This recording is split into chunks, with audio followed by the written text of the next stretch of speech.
Great shapes, and welcome to another expedition of the Anime Encyclopedia. I'm naked, I guess. Where's anything? There's the... Yeah. It's been so long. It's not been that long. I'm discombobulated.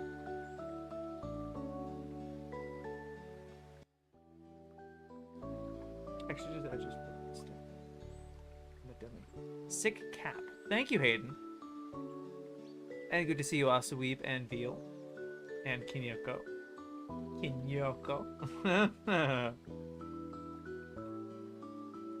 There it is. Oh, it's over here. It's buried. Tea.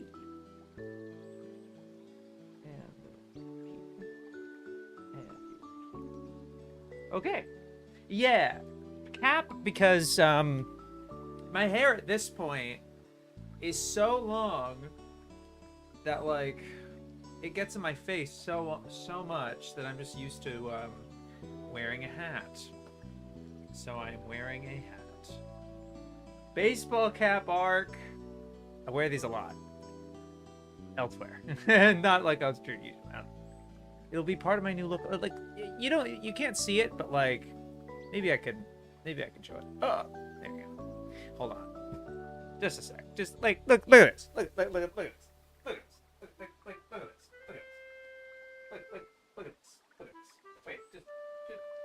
Look at this. Wait, look at this. Hold on. Oh, hold on. I have to take all of them off. Let me just demonstrate. Oh, great. I needed to just redo this thing, right? Hold on. Oh no, display. I've been trying to clean my room. And I have this stuff for discotheque that's due. And I'm behind on. And these hats have been hung up for so long that Hold on. Just a minute. Another. Just a sec. I'm good. Okay. A lot of. Sorry. Ooh. Look at all these darn hats. I have so, like, how many hats is this? And that's not even all of them. There's one more. Whoa! Up. I can't. That one's hung up. That one's just like a string and it's up there. Excited for the new Shade Space. Yeah, right. 1, 2. Well, I should show them actually. I really should show them. Instead to Pat. So this is the camp that I work at. This was the hat that I got this year.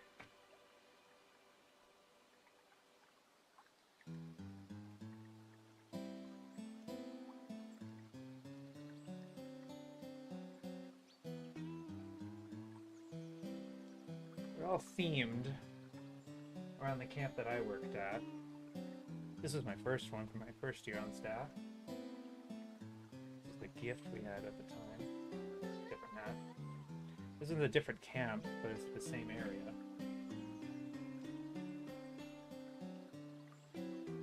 This is AmeriCorps. This isn't a camp hat, but I count it because that was what I was doing that year instead of camp. This one's a waterfront hat.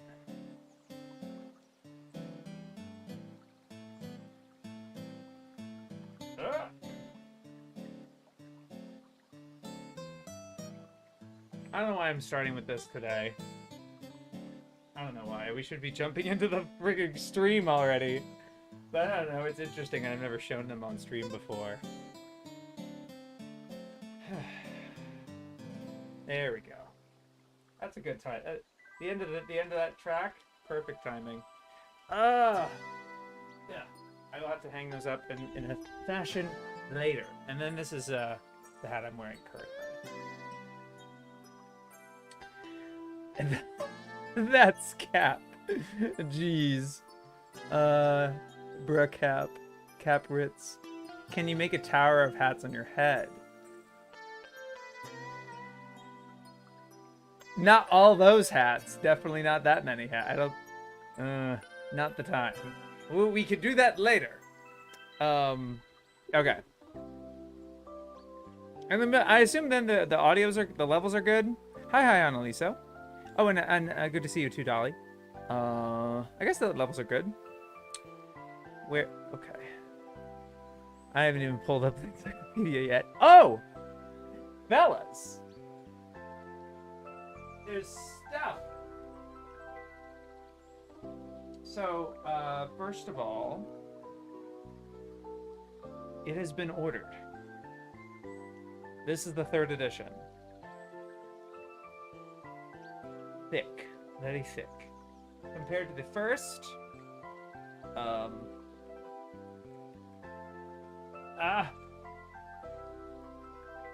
yeah. Yeah.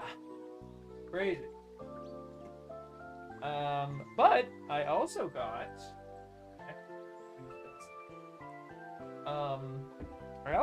this.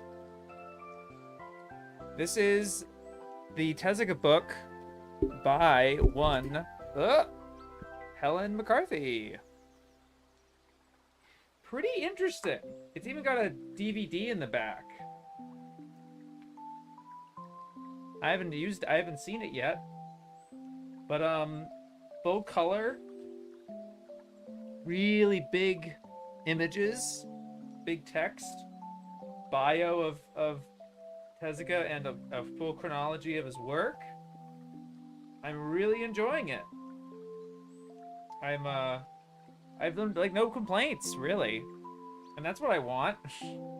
I want to be able to say that I've read their other work and be like, I really like their work. Otherwise, it's just this book, you know, and it's not trying to be like character assassination or something. Because I've been watching Hiding in Public's response video to Lily Orchard's old video on Steven Universe and these other fellas, and the character assassination that they place on Rebecca Sugar, the showrunner of that, is really sickening. And I'm like, boy, I sure don't want to do that. I sure don't want to come off like that. Definitely not. And I mean, to be fair, there really hasn't been anything in this book that's like racist or homophobic or transphobic or bigoted or racist really, or anything bad like that. Sexist, nothing. They're good like that. But that being said, you know, I feel like I have to caveat that too some point in the video, but I have to figure that out.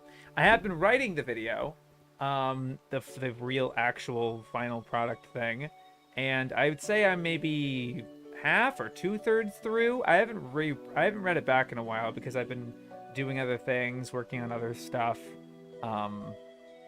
and then I have this other work that I do for Discotheque that I have to prioritize first.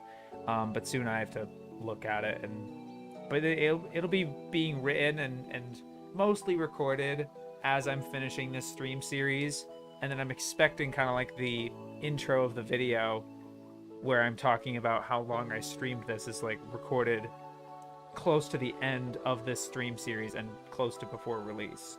Like, I'm hoping to release the video maybe a week or two after I finish reading the encyclopedia. That's the idea, at least. Anyway, I gotta catch up on chat. Just a second. Let me put it over here. Maybe. I used to put it over here. That's right. It's way over there. I'm gonna put it right here. But then, let me see if I can, like that. Then I have to, like that. Yeah. Okay. Let's read the chat. Oh, sorry about it. Audio's fine, yeah. Crumbs, that's a fat ass book. Thank you, DGKB. There it is. Yeah. I have that Tezuka book. It was a UK clearance stores for super cheap for a while. Nice. I got it for not as cheap. Not very cheap online. Oh, the Steven. Hiding's Steven Universe videos have been heat. Yeah. Speaking of which, have you been listening to any of Clement's of Gunbuster commentary yet? Not yet. I don't really have Gunbuster at the ready necessarily. I've been definitely wanting to though. Very interested sometime. Lily was super insane. So used to seeing the anime encyclopedia cover as a PNG throughout this, so seeing the real physical thing in your palms was so hype. Yeah, yeah. I mean, I've had the physical for a while, the first one, but then the third, yeah, it's crazy. I think after having a neutral opinion on it, I watched their Avatar vid, which was like painfully media illiterate, that I knew the former was BS. Yeah. Boy, howdy. But I avoided that vid because it just seemed really toxic, or I got bad juju from it, and turns out I was right. Very good. Okay. The first T article we're doing. T. That's a bad idea. 1,000+ results. Oh God. T. There we go. Come on. All right. Great. What a great first title to. God damn it.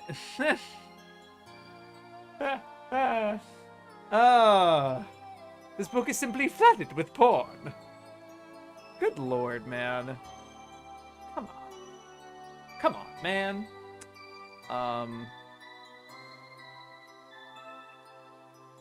The BGM is real fitting as I've been rewatching the 90s Moomins anime. My god.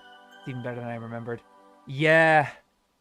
Yeah, especially when it's in like really good quality. Like the Japanese rips instead of the English dub, which is kind of trapped in that SD quality and kind of color overexposed. The colors in the original, plus just the voice acting and everything, it is fucking phenomenal. It's insane. I just assumed it'd be the next cycle of shitty anti-fandom bullshit. Okay. We are reading TNA Teacher from 2004.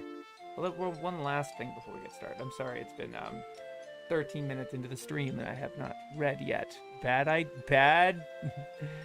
sign. Oh, it's not this one. It's you.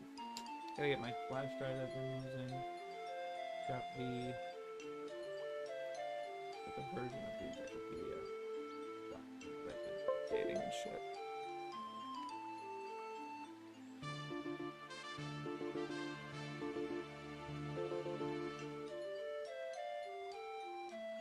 Oh, there it is. Okay. Like, where is it? Did I not count them? Oh, that would have been so useful. Because I don't know if I could.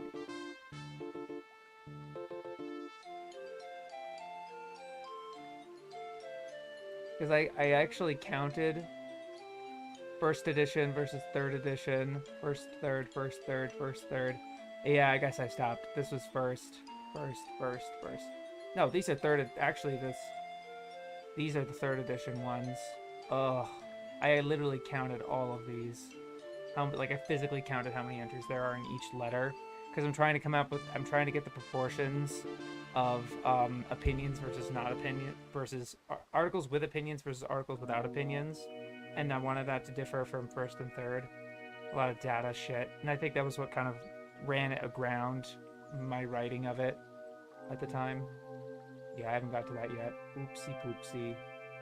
It's okay. Oh. You mean T? Oh, T. Yeah. Not O. Whatever. Steven Discourse is just plain sad. No way to sugarcoat it. Yeah. Oh well. You ruined it. And now a ton of... I can imagine like a ton of creatives now are actually kind of scared to make a show like that now. Because they don't want the fandom to get that feverous. And then for somebody to come and ruin it like that. It's really... They really shot them... Western cartoon fandom really shot themselves in the dick with that one. I think. I've been watching the old Finnish dub as... Oh, nice. A lot of and Western cartoon fan stuff seems to inevitably devolve into trash. Alright, my hours are way late. I'm stuck at work for a long bit. Oh, nice. Great.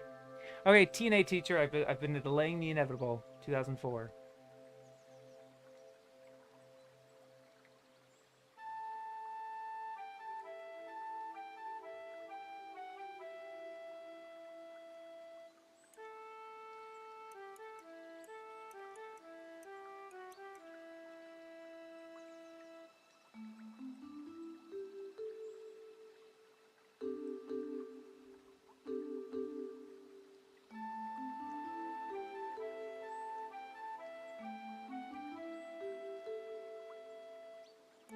Somewhat uneven production values. The art, though often good, often drops off in quality.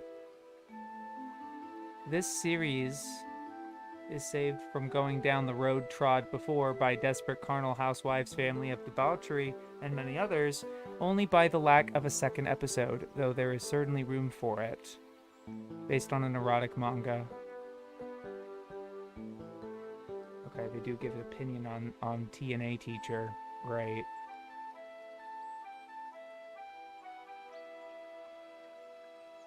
Yeah, mixed.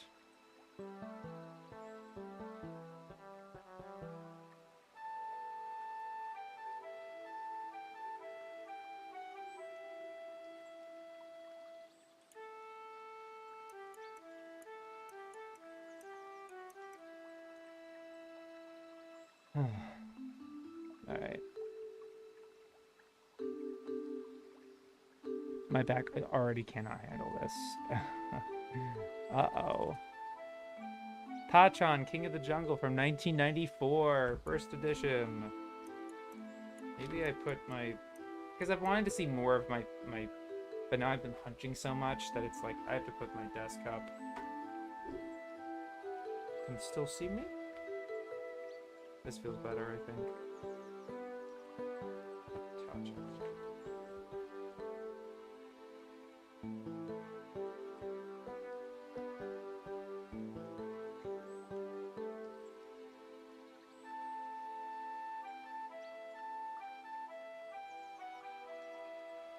This is a Jump manga.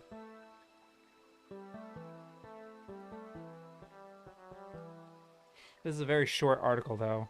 A muscle-bound man in a loincloth fights evil kung fu masters and vampires in darkest Africa. Though distantly inspired by Burroughs' Tarzan, this series was filtered through a popular Shonen Jump manga by Masaya Tokahiro. 50 episodes! And that's all they say about it. 7 volumes. It's a gag manga, it seems. You seen this? See, like, by that description, I wouldn't have known that it's a gag series.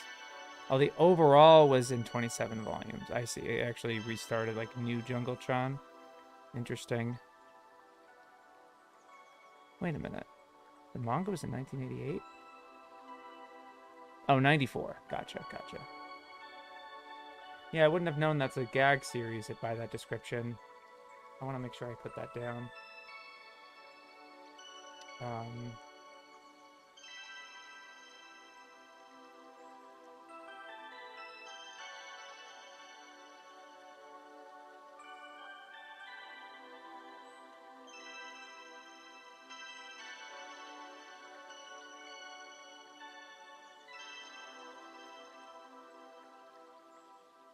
Based on the entry.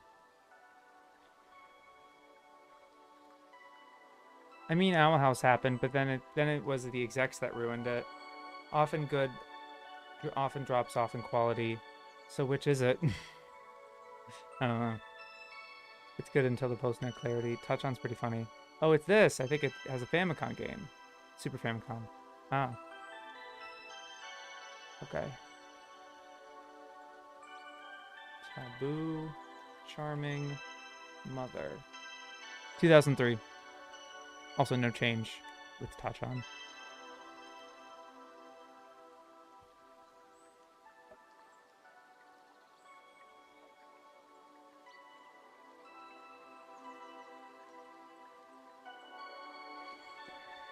It's another porn.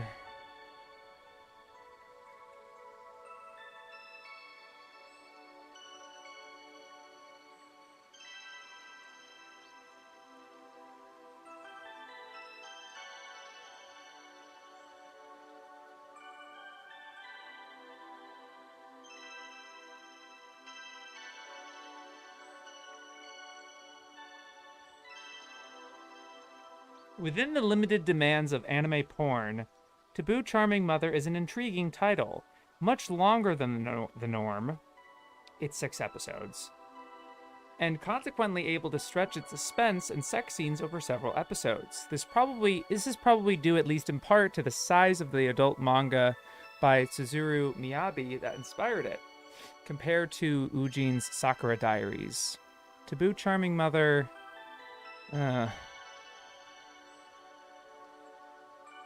It's adapted from... Oh...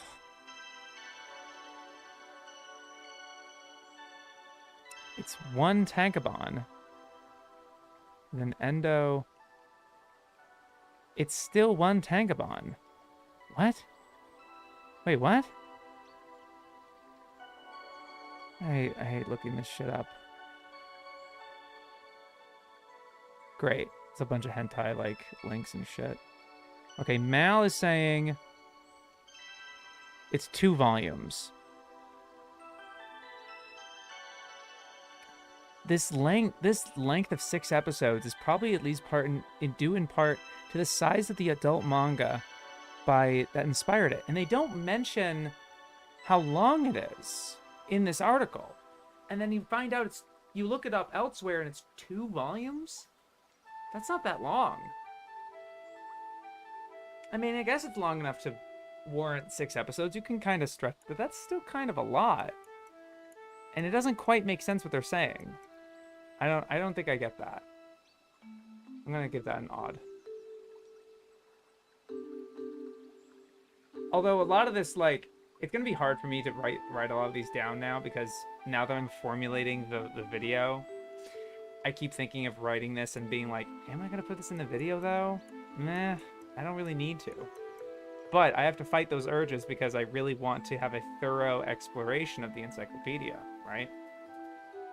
And you never know if this stuff can actually kind of synthesize at some point. What's it thinking? Right.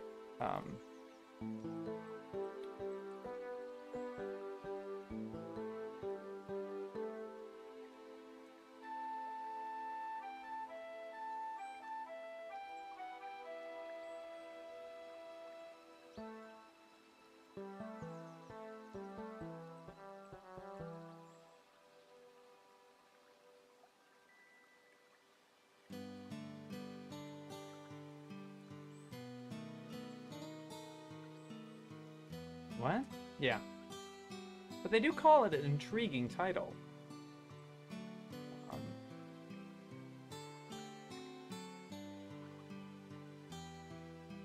Let me clarify that it's porn.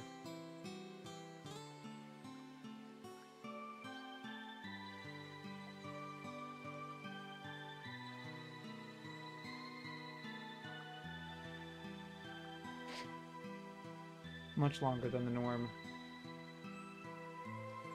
I'm gonna quote them about that. I don't even know how many articles we're doing. That was number 3. 1, 2, 3. I want to do 50. 1, 2, 3, 4, 5, 6, 7, 8, 9, 10, 11, 12, 13, 14, 15, 16, 17, 18, 19, 20, 21, 22. 23, 24, 25, 26, 27, 28, 29, 30, 31, 32, 33, 34, 35, 36, 37, 38, 39, 40, 41, 42, 43, 44, 45, 46, 47, 48, 49, 50.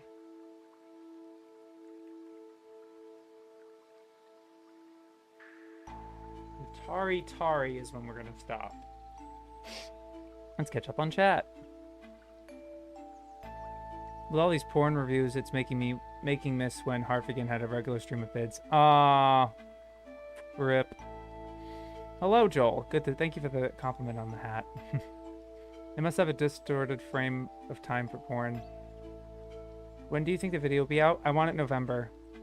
Sometime in November is my idea. Hello, Goat. Thank you, P. I'm 3 years behind on Digest. Making my way through. Thank you. Much appreciated on the compliments. Okay.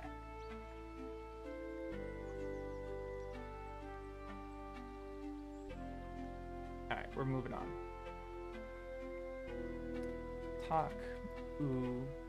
Maru Theater. 2010.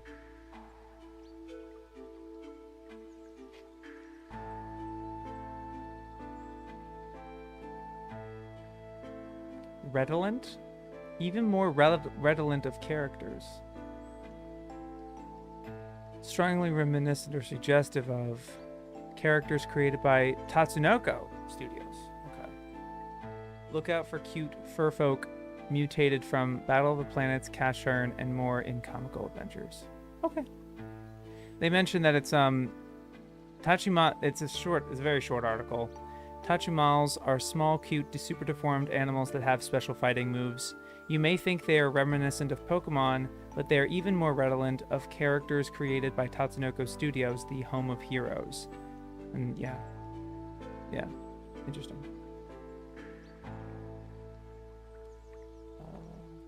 Tactical Roar. 2006.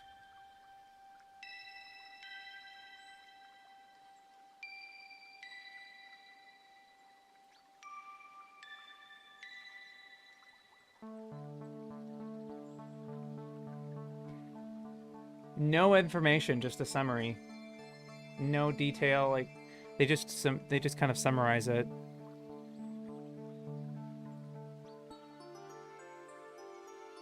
Interesting. What is it based? Where does it come from? It's an anime TV series.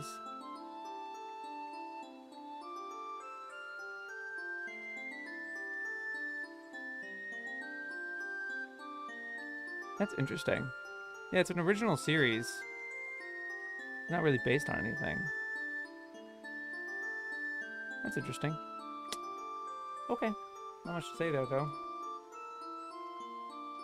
Tactics. I actually, you know what? I do want to make mention of that odd choice. It's just an example of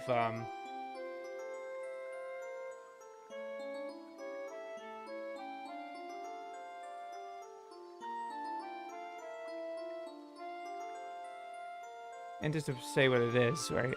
The whole article is climate change has caused a supercyclone in the Western Pacific, the grand roar that shook the earth and flooded many nations.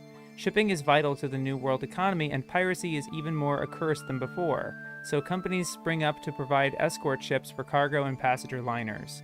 Young systems engineer Hyosuke Nagimiya is assigned to an escort ship with an all-girl crew, desperate to prove themselves competent officers. And then they have a content warning for nudity. That's it.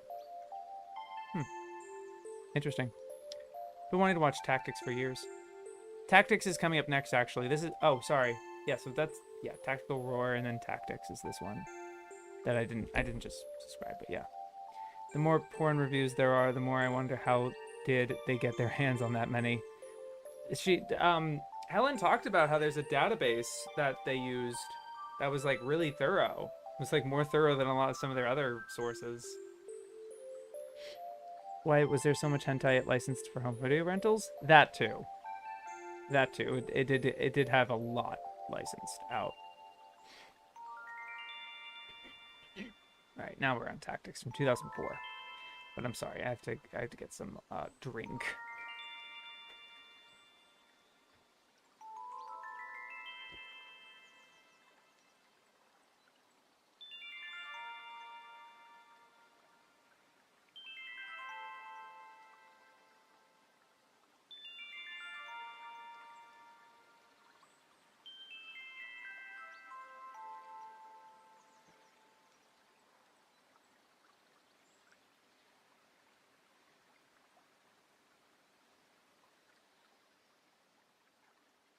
Sorry. We're here. More drink. Tactics. There's a couple stream sites when they started amending, I'm sure.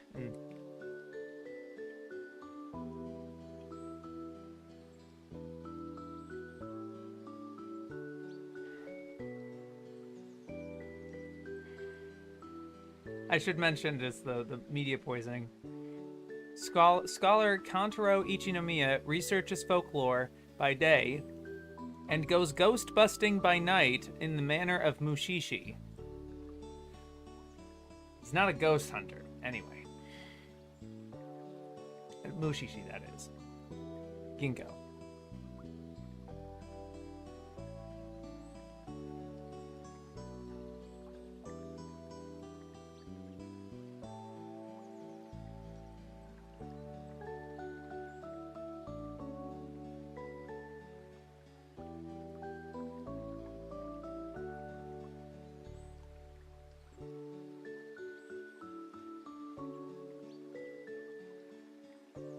An old-time harem of spirits is a twist on the familiar theme Geek Gets Girls.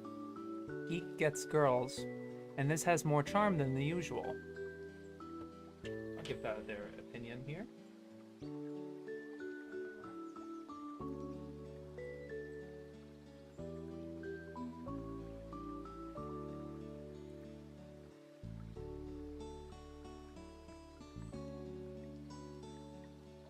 More charm than usual.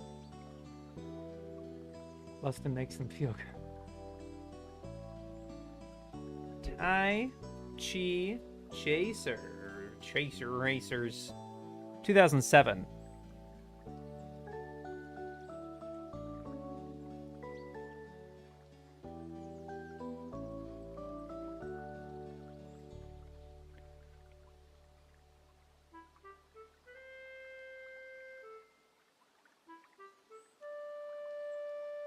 We're back in the world of kids anime, where kids emulate their heroes by buying and trading cards and other game paraphernalia to recreate their favorite battles on the playground.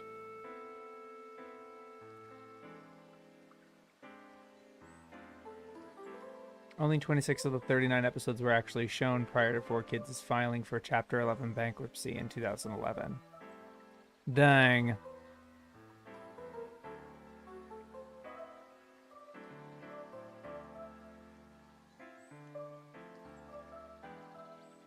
Got kind of a Sentai feel to it, almost. You just look at that entry, like the I don't think I need. Why is this here? Yeah, you've seen that interesting visual. I think got a very Sentai vibe to it. You got to coin the term media poisoning. Is that I didn't coin that, did I?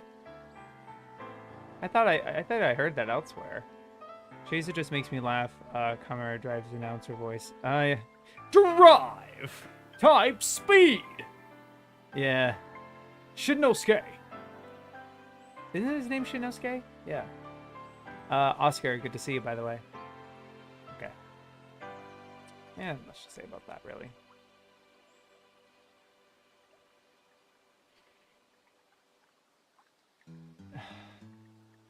And they start... Oh, wait a minute. This is not in the first... This is the new edition. At least I think it is. Yeah. From 1999, Tale of Two Sisters.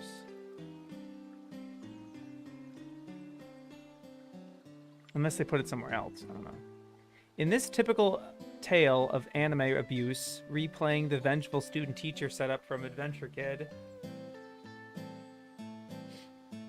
Typical tale of anime abuse.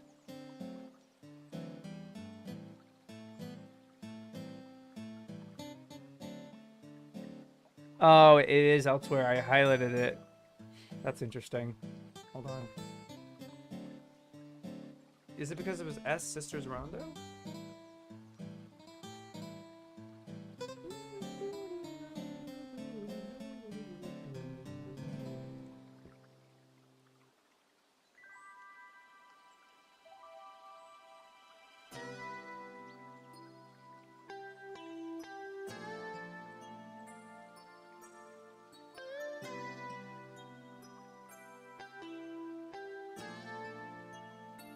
No? What is this? Sisters Rondo. But weirdly, I have it highlighted. I had it highlighted somewhere.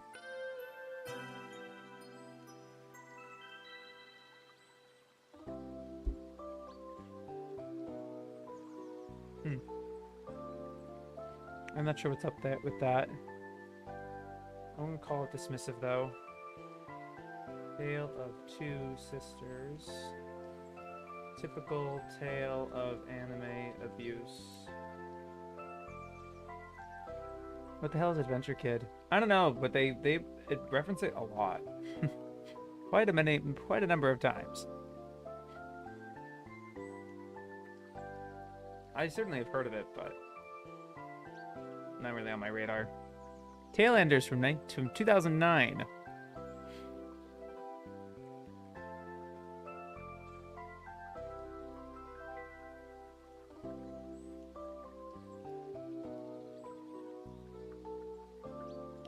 Let me see, maybe it's in the...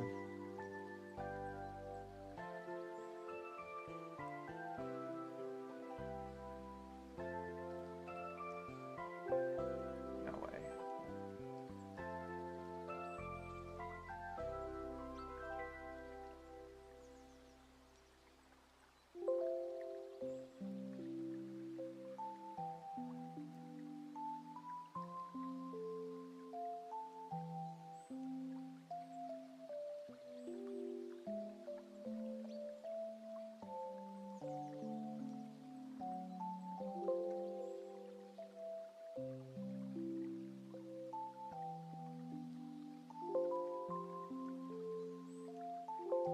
Alright, I don't really know where it is. I don't think it's a new edition because I highlighted it elsewhere. I'm sorry.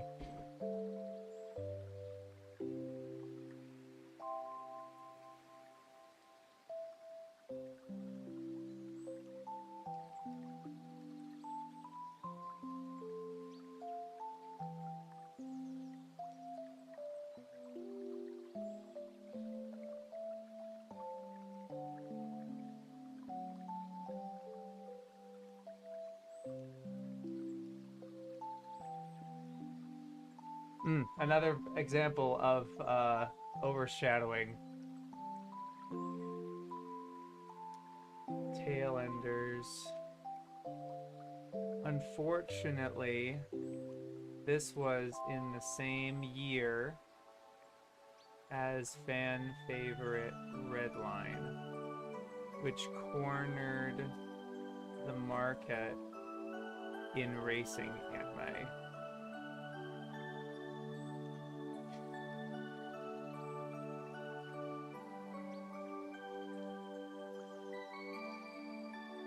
Time and Blues from 1987.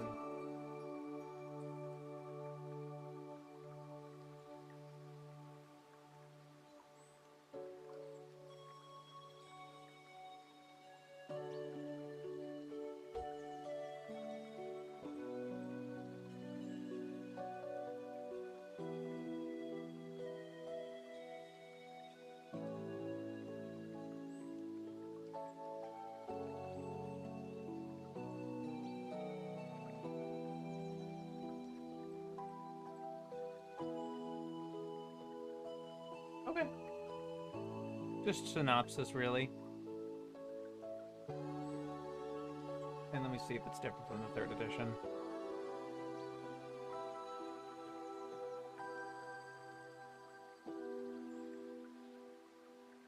No, not really. Okay. Taisho Baseball Girls. 2009. A lot of new entries here.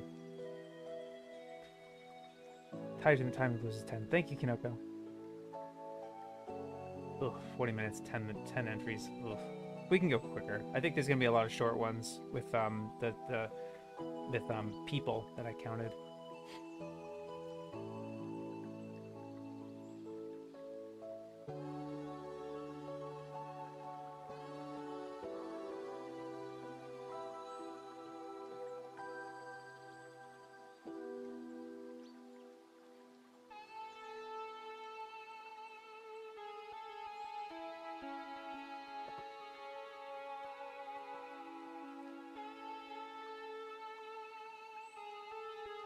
Not especially strong on historical accuracy. You try to find a 1920s photograph showing Japanese schoolgirls with skirts above the knee. Really big pricklers for historical accuracy. Or even on baseball technique, but it has oodles of nostalgic charm.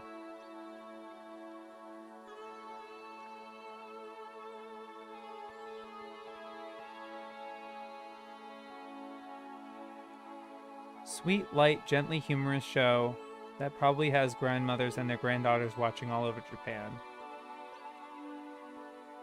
Positive.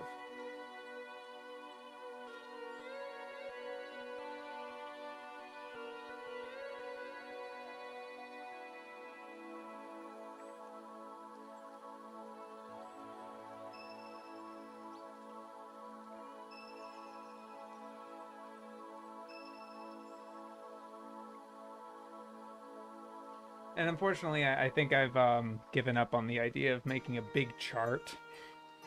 It's just too many. Just too many. I have so much other things I want to do. I need to prioritize my time.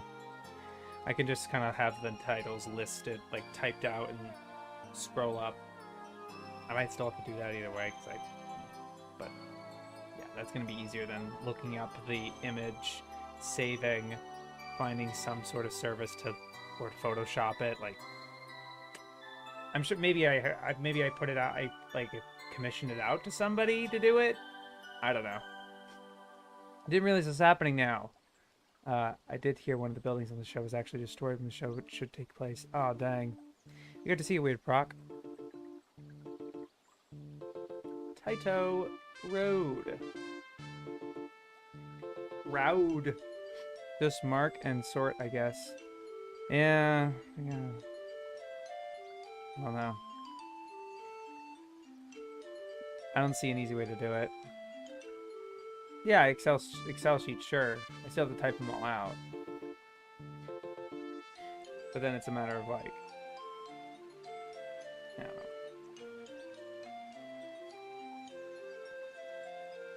Oh! Oh! Oh my god! That was awful! I just finished reading it! That was it! That was one of the shortest and... Oh my god!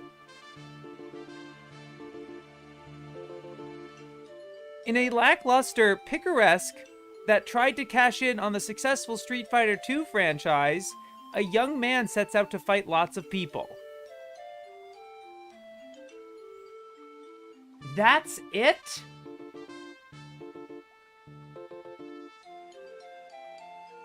What do you... Any search? The fuck is this?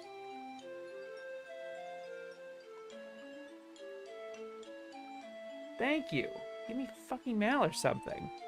Oh my god! Wait! No synopsis? Can you please?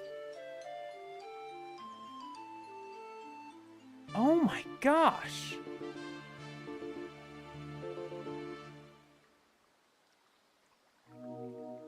Like, sure, maybe they are kind of doing on Street Fighter 2, whatever. And maybe it's like crap or whatever.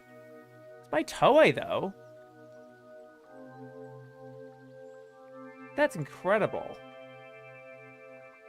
What the... Could we not? What?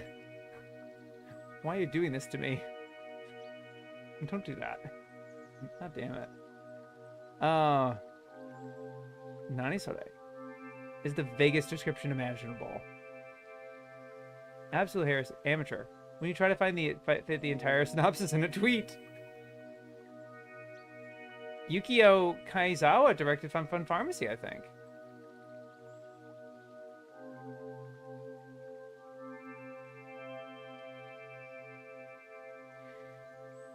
Yeah.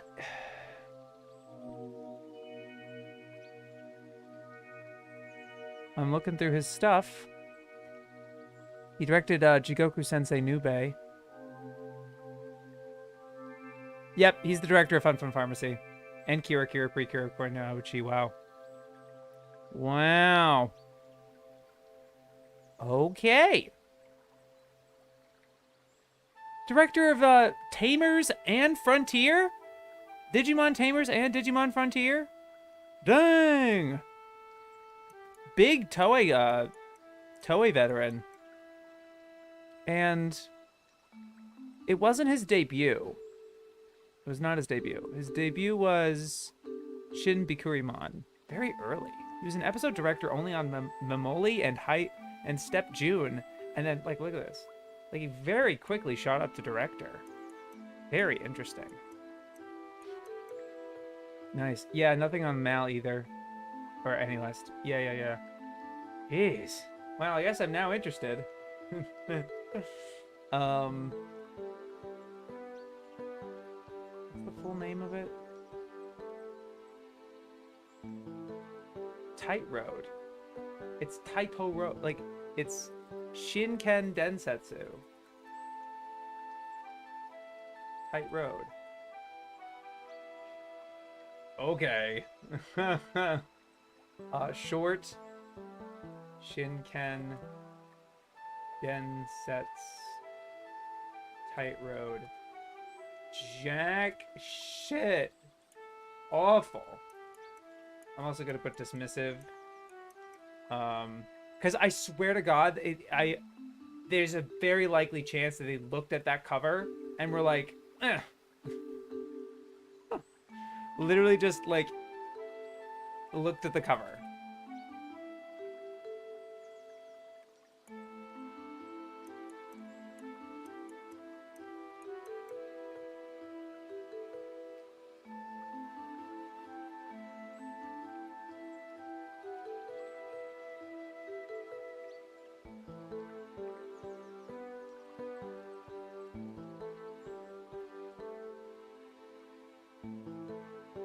Jeez Louise. Guys, how's the goat? Yeah, pretty impressive. All right, moving on. Wow. Takada Akemi. Oh, tournament arc, not for my refined tastes. Yeah, I wonder if they could even watch it at the time. No, I highly doubt it. Oh, apparently it's based on a fighting game that never actually released. Whoa. That's very interesting. DGKP. I need to move on. I can't be on this forever, but like no.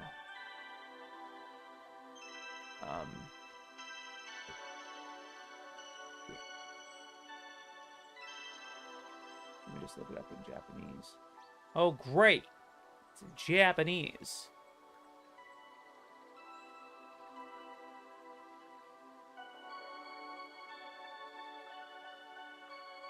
Oh, we got the OP.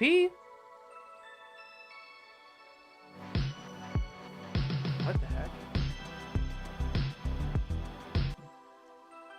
Go away.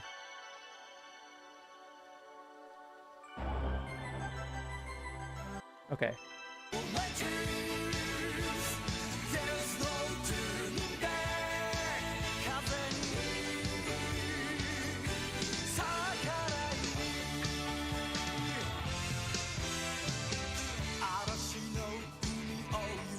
Ooh.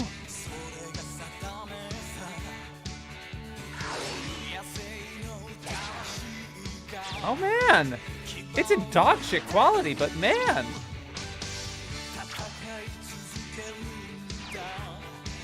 I gotta say, like 1994, we know very little about these years of anime from these years.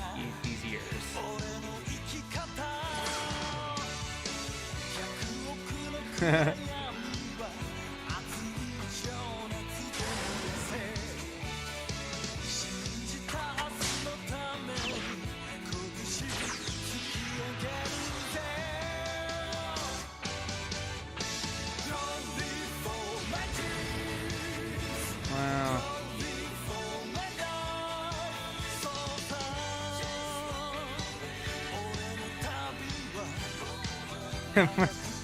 One man goes to fight a lot of people. But he's got friends. He's got like these, like a group of allies, I guess. Oh shit. Oh fuck.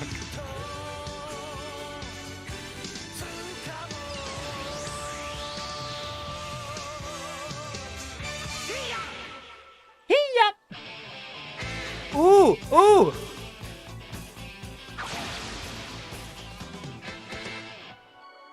Nice. It's got very centered on this tower of sorts. I don't think that's very Street Fighter, is it? That's not very Street Fighter.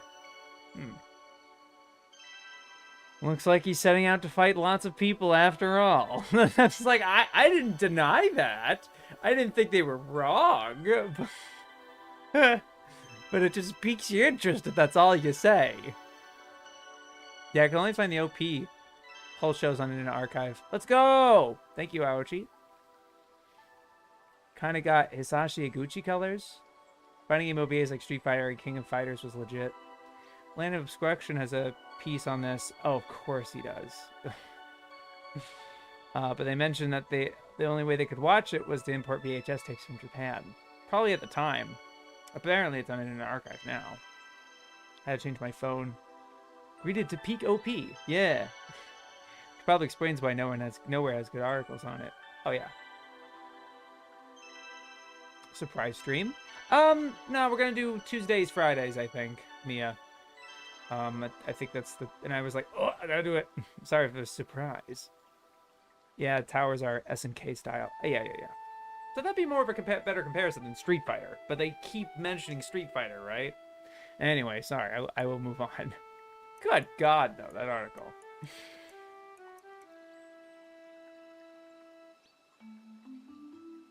Character designer.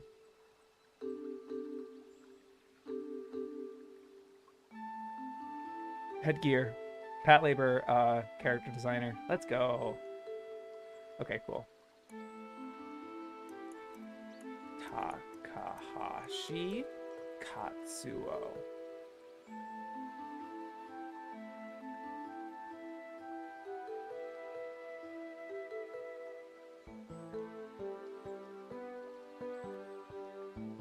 Nice. Early animator, puppets mostly. Takahashi. Rumiko! All fighting is streets. Just like sports are ace. Yeah.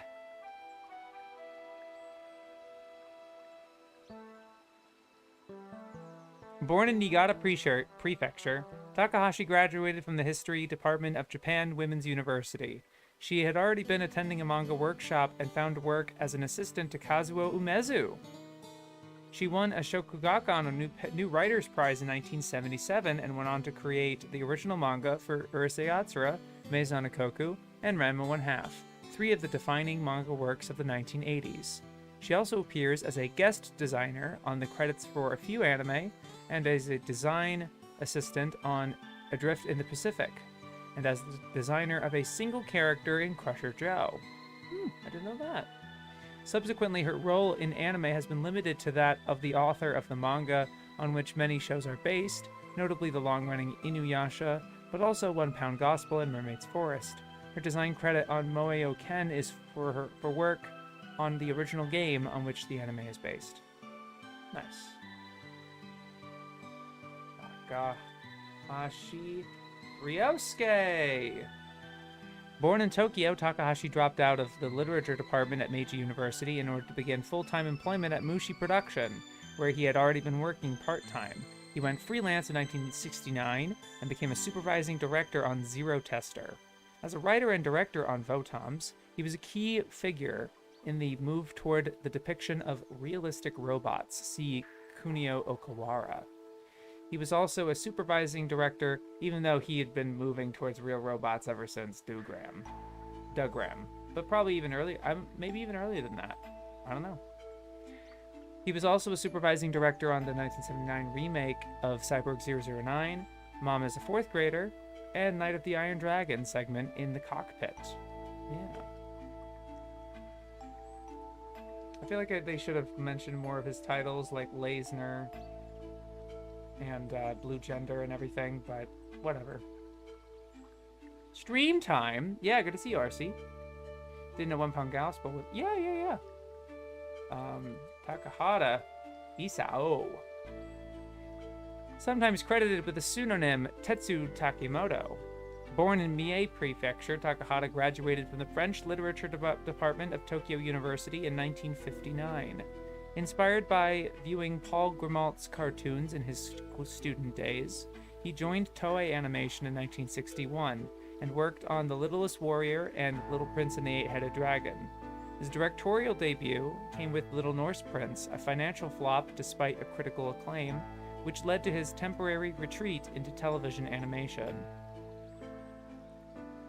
Okay. Not how I feel like I've never really seen it characterized like that. Like, because Holes was a financial flop, he retreated to TV animation. That seems like a stretch to me. Like, you're trying to form a narrative, you know? But maybe that's true. But maybe Miyazaki mentioned it on Starting Point or something. Directorial posts followed at A-Pro, now Shin-Ei Doga, and Zuyo, now Nippon Animation, where he worked with his protege and longtime collaborator Hayao Miyazaki on the landmark Heidi and Anne of Green Gables. And Marco, but anyway. It's because Miyazaki didn't work on Marco, I guess. Moving on to Tokyo Movie Shinsha and then freelance, he entered the independent production with Miyazaki on Nausicaa of the Valley of the Wind and had a pivotal role in Studio Ghibli. Wow, okay. Completely skipping over his shit in the 80s. Got it. Not only directing his own movies, such as the groundbreaking Grave of the Fireflies and Pompoko, but serving as producer on many of Miyazaki's masterpieces. Why is it in quotes? Why is Miyazaki in quotes? But serving as producer on many of Miyazaki's... Are they trying to imply it's also him? Be nice, but... Huh? Love you, Shapes. Thank you, P. You've made history here, P. You are the first person to take advantage of the new monetization features on this channel. I only recently monetized in July, last month, so you're the first person to donate. Thank you very much, P. I love you too. Wait, I didn't realize he worked on Little Prince of the Eight-Headed Dragon. Cool. Yeah. In any other country, Takahata would be regarded as a national treasure. In an anime industry fixated on the successes of Miyazaki, whose fault is that? I cannot believe you just said that. Are you really gonna try taking the high horse here? It'd be like, man, in an anime industry fixated on the successes of Miyazaki, the quiet achievements of this master filmmaker are often overlooked, despite a career rivaled in length and achievement only by that of Rintaro. Wow, interesting mention of Rintaro of all people. Rintaro? Okay. You know what? Okay. That just kind of came out of left field. But then, yeah. Are you kidding me? I have a whole section in my Encyclopedia video about the erasure. About the Takahata erasure. That's so embarrassing. Are you kidding me? They are doing the same thing. Unbelievable. Thank you so much, Weird Proc, for the $5 Canadian. Love these streams. Thank you. Yo, Rintaro praise. Let's go. Go to learn. Yeah. Has Rintaro ever directed a good movie? God. Oh, man. Thanks again, everyone, for donating. Yeah. Anyway. Sheesh. I want to put... is an odd fellow, Takahata. Oh, my God. In an anime industry fixated on the successes of Miyazaki, the quiet achievement of this master. This does not make up for it. This does not make up for your actions everywhere else. Are often overlooked.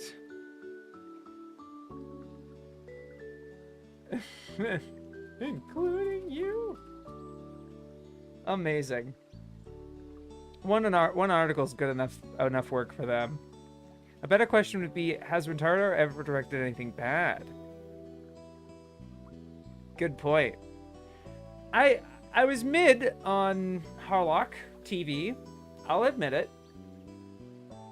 His work on Harlock TV had some really good moments, don't get me wrong.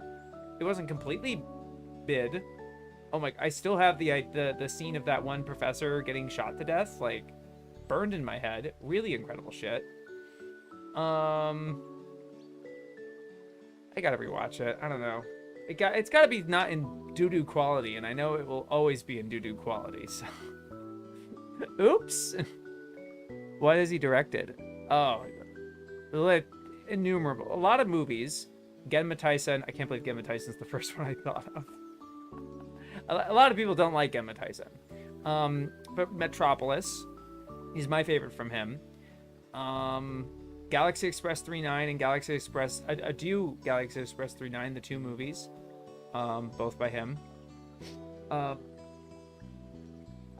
Gosh. Yeah, Harlock TV. Shin Moomin. Moomin 2. A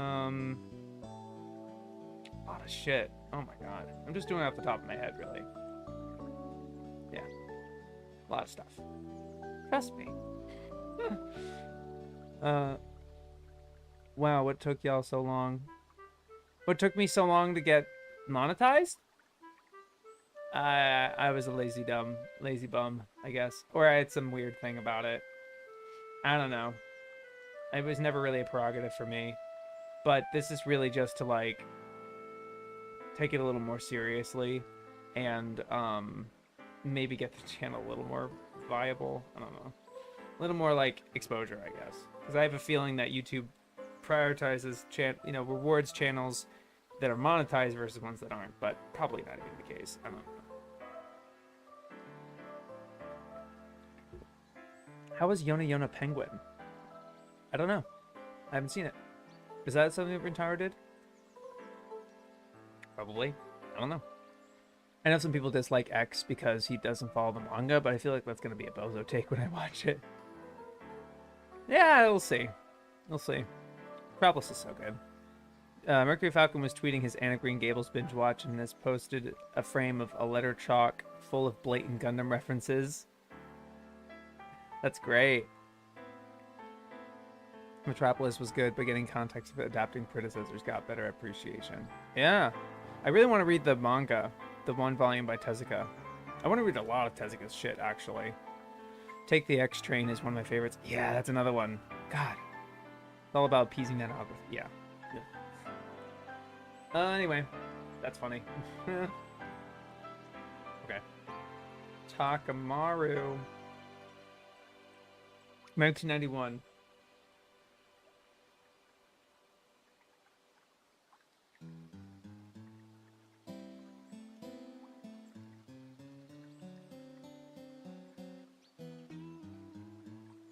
Based on director Ashida's manga in Animedia magazine. So the director of this also wrote the manga. That's really cool.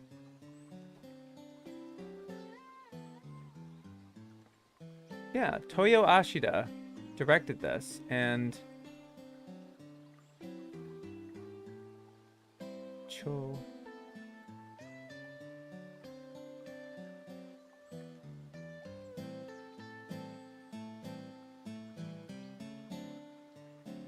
Yeah, he's the original he is director, screenplay, original creator, character design, chief animation director on this OVA. Really interesting. And it looks cute too. Looks like fun. Very cartoony.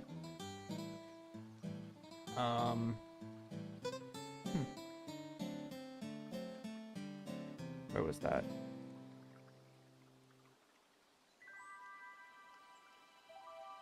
Ah, and they did add something to this article.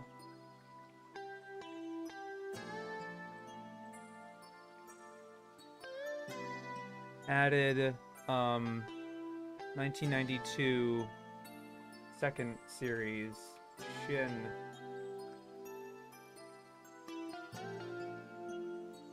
Takamaru.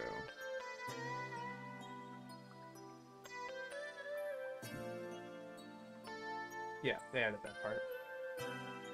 Interesting.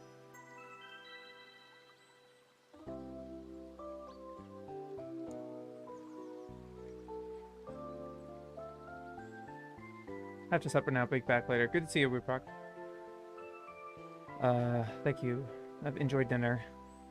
Story of X was so strangely told, I laugh half the time. I got the original book, signed by the author. Ooh.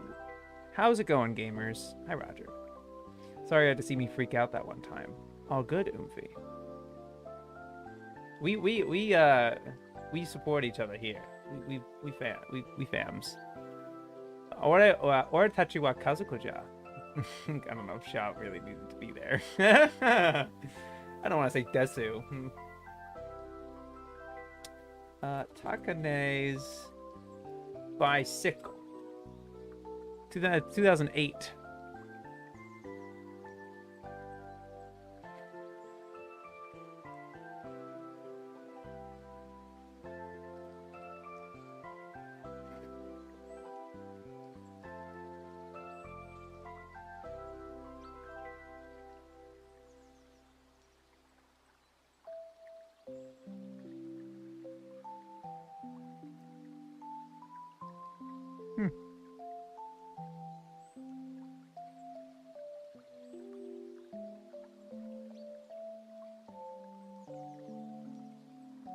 Oh, interesting. It's a little like more morality tale, like a 27-minute little short that won like the it won a prize-winning script in the 6th Animax Awards. Yeah, they don't have much opinion on it though. Interesting. Okay. Takayashi Hideo.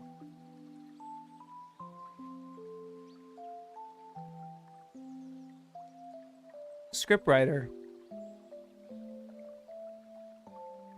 including works on Lupin the Third, Ashita no Joe, and the screenplay for Urusei Yatsura. I believe that's 3.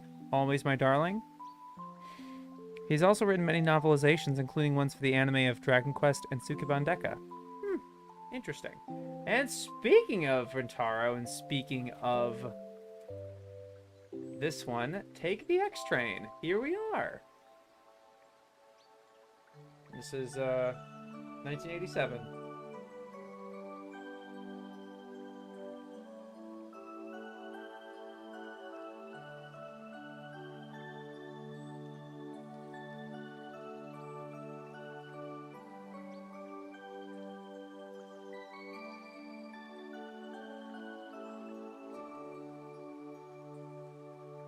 Elegant little chiller, and is sung over the closing credits.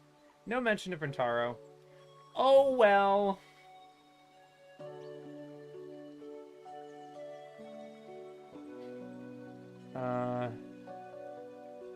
Elegant little chiller. There's an Animax award? I guess so. Thank you, Kaneko. That's 20. If they have an L take, I'm gonna be so sad. Thankfully, no L's today. We avoid the L's this time. Nice. I watched Urusei Yatsura movie 3 recently. Pretty good, though. I don't know why they had Ryunosuke in the Alice sequence at the beginning. Should have been Shinobu instead. Yeah, I don't know. Maybe, maybe they'd find it funnier for Ryunosuke to go through that Alice sort of sequence than Shinobu. Just for the way that Ryunosuke acts, I guess, maybe? I don't know.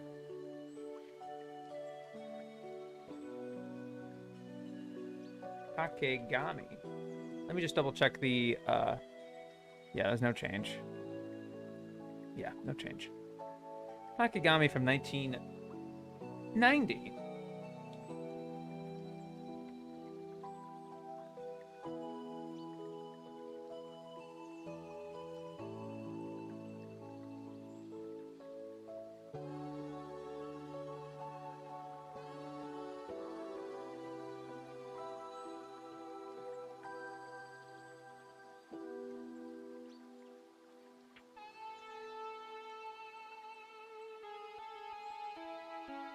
Takagame is a derivative tale of violent transformations that sits somewhere between Guyver and Shuten Doji with a dose of misogyny and lackluster fight scenes.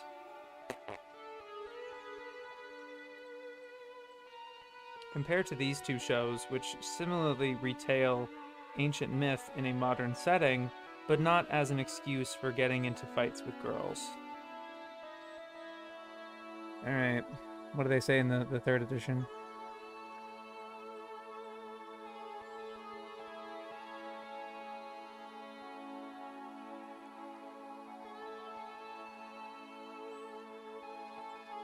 No change.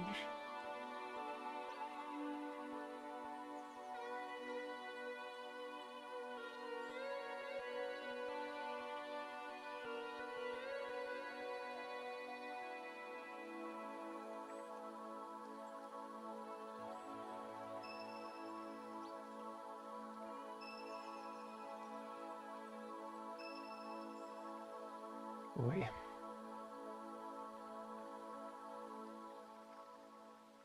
And they do add something.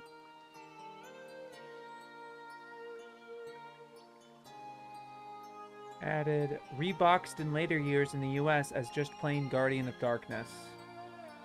Added bit about US localization.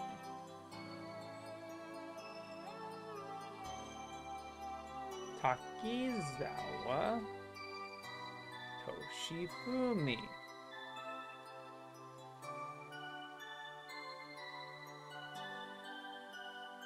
He had his directorial debut working for Tomino on Space Runaway Ideon. He subsequently went freelance. A little weird phrasing there. So I assume that means episode director?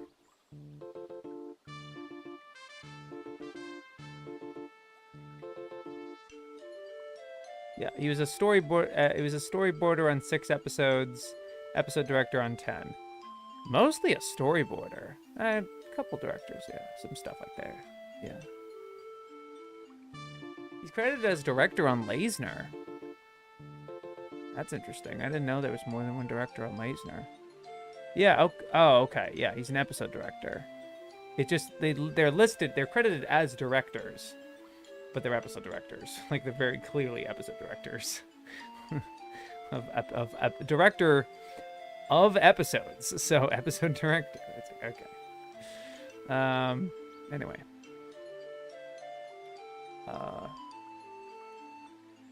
Hail Talal of Genji. The only word based off animation channel I could think of was the Nick Kids Choice Awards. Cartoon Network got a Hall of Game Awards for a couple of years. 87. Hail of Genji.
Nevertheless, a brave representation of the spirit of the original, and it is as stylistically rich as The Sensualist. Sometimes, however, its attempts to be faithful can backfire, most notably in the confusingly real predominance of black hair, demonstrating all too well why so many anime prefer to differentiate characters with brighter colors and styles. Huh? What? Huh? I'm just looking at my face of like how old and weird it looks. Huh? The fuck? Its attempt to be faithful can backfire, most notably in the confusingly real predominance of black hair, demonstrating all too well why so many anime prefer to differentiate characters with brighter colors and styles. Yeah, I know what you're talking about, but like also there's plenty of anime that don't go that route either way. Huh? Is this a flaw of the film that you're describing? Like all the characters' hairs are black. Like, huh? Um Wait, the Dazaki Tale of Genji, the older one, the movie. The Gasabaru Sugi movie. Yeah, the one that was directed by Sugi. Yeah. Did Toonami only give a video review score? Now historical accuracy is bad? I don't know. Toonami reviews game. Because, like, on one hand, they criticize anime for not being historically accurate, but right here they're being, oh, it's a little too faithful. And its attempt to be faithful can backfire. Yeah, this is a strange... Let me just finish the article, though. Director Sugi takes enormous risks with pacing, composition, and narrative flow. He utilizes early computer graphics and live-action footage of flames and cherry blossoms. Many scenes are composed of static shots, and the exquisite delicacy of the imagery is given plenty of time to sink in. This film is slow, heavy with the beauty and mood of a vanished age. The hothouse emotions of the court reflect Genji's own emotional turmoil, somewhat ill-served by a translation and US release that plays up the original's classical credentials, but shies from offering any notes on the surviving poetic allusions. Big words! I really don't know what they're talking about. They kind of lost me there. They're like blowing smoke. However, the true value of Genji does not lie in its relation to the original book at all, but in its position as one of the small number of available anime that demonstrate the true diversity of the medium. Composer Hosono was 1/3 of the Yellow Magic Orchestra. An erotic pastiche appeared as one of the stories in the historical porn series. Yeah, so they're not talking about Dazaki's Genji.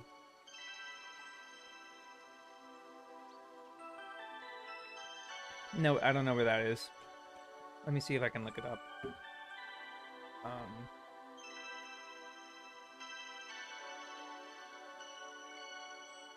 Genji Monogatari?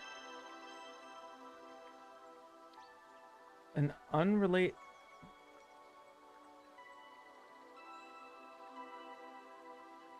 Yeah, at the very end here. And it's not even listed... Usually they list other stuff like... Sorry, my thing's in the way.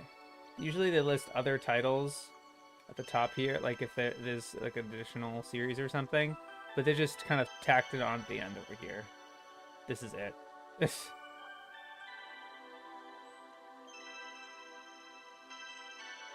Alright.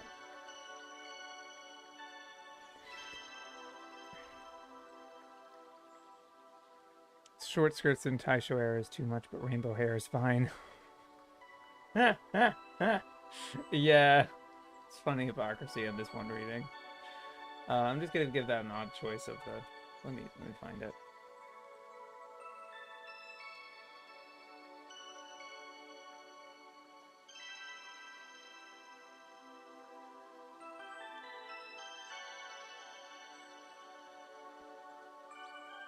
Just checking that it's similar.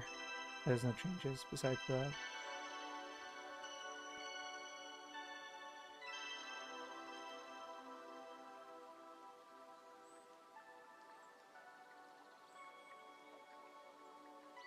Ultimately, I think that was a positive review. Stylistically rich. Richer.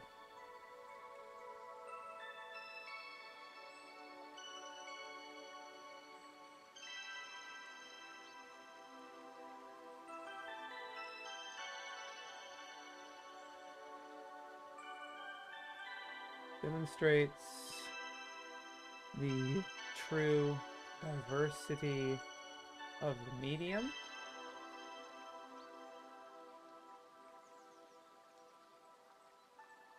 Yeah, I'll go with that. But then, yeah, there's this odd choice here of,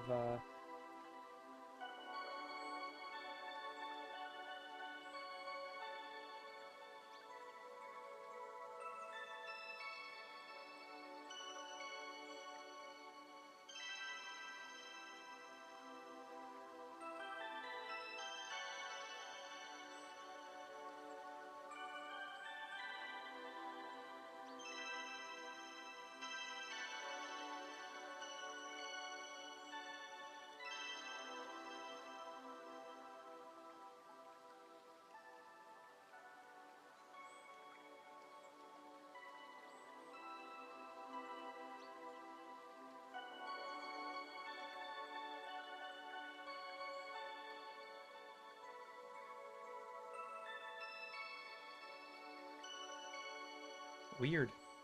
I think about Elebits now, and then mainly because it was one of Akihito Tsukushi's first art gigs. Asotale Genji didn't know that version has a Haruhumi Hosono soundtrack. Yeah. It's good to see you, convincing people. And hello, Full Wingman. Good to see you, too. We back. Tale of Hikari. Yeah. Hikari. There we go. 1986.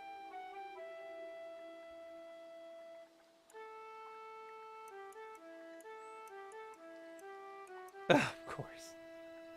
What else, fellas? What else? Ugh. A typical sports anime in the tradition. Aim for the ace.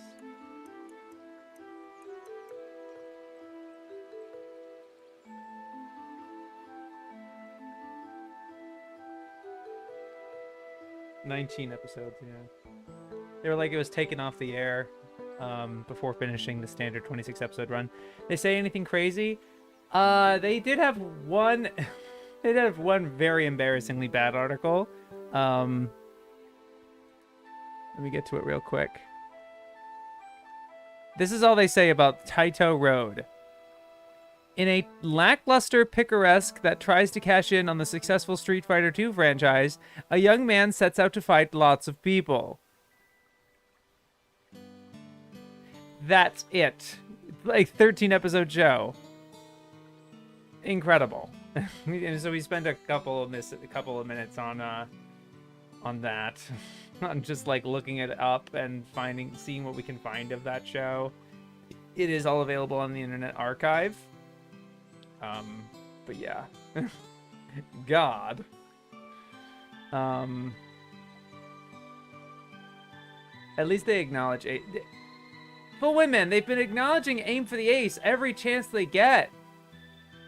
Like, every sports anime is Aim for the Ace, apparently. That's bad. It's not right. Ugh. I didn't know Takushi was involved until now. I've seen light novels with longer titles than that. Yeah. Yeah. Is this related to the video game company Taito? No, I don't think so. Maybe. Do they even mention what Sport Tale of Hikari tackles? Yes. Teenage gymnast Hikari struggles to succeed in bitter rivalry with school super gymnast Diana Groycheva. Yeah. But no info of like her relationship to that sport. It sounds like her rival Diana is a foreigner, and that's really interesting. How does that change the dynamic? And then they do mention despite injecting a contrived romance with a young rock star. So she develops a romance with somebody outside the sport. That's different from Aim for the Ace, where Hiromi develops a relationship with someone inside the sport. That's also different. There's no coach to be found. Like, I would think it's not Aim for the Ace if there's no coach character, if there's no coach figure, like a dominant coach figure, at least dominant enough to be put in a description. If it's just the girl and the rival, that's kind of more like, I don't even want to say Glass Mask, because like that also has a relation, it's the rivalry, but also that one imposing teacher figure, right? I don't know.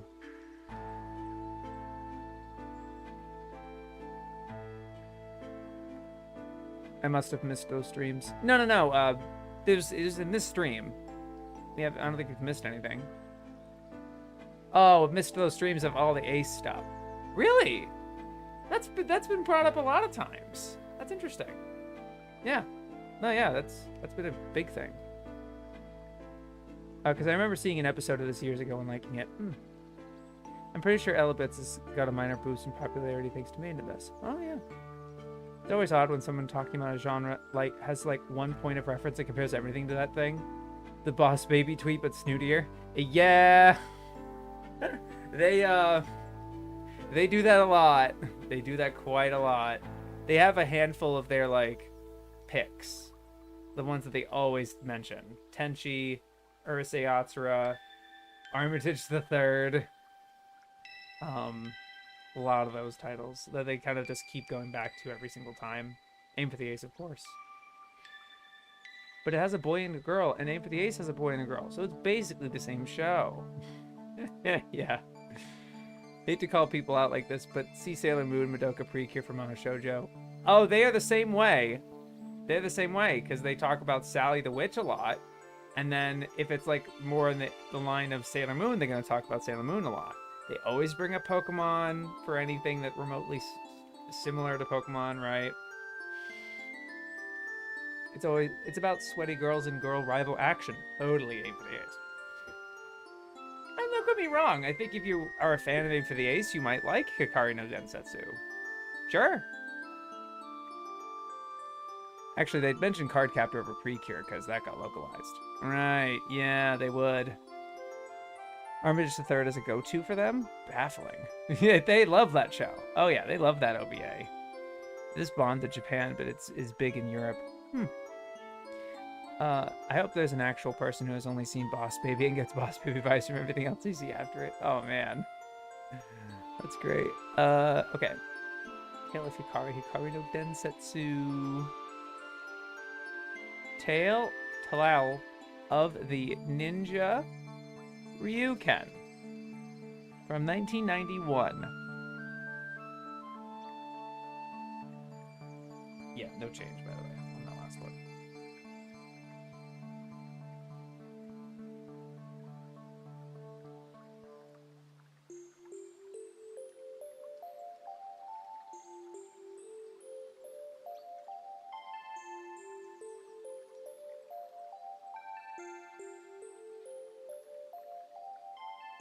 Unbelievable. Yeah, their attitude with this is so toxic. Let me read the whole thing because it includes it's about the synopsis. The scene. Wait a minute. Oh my god, they changed it.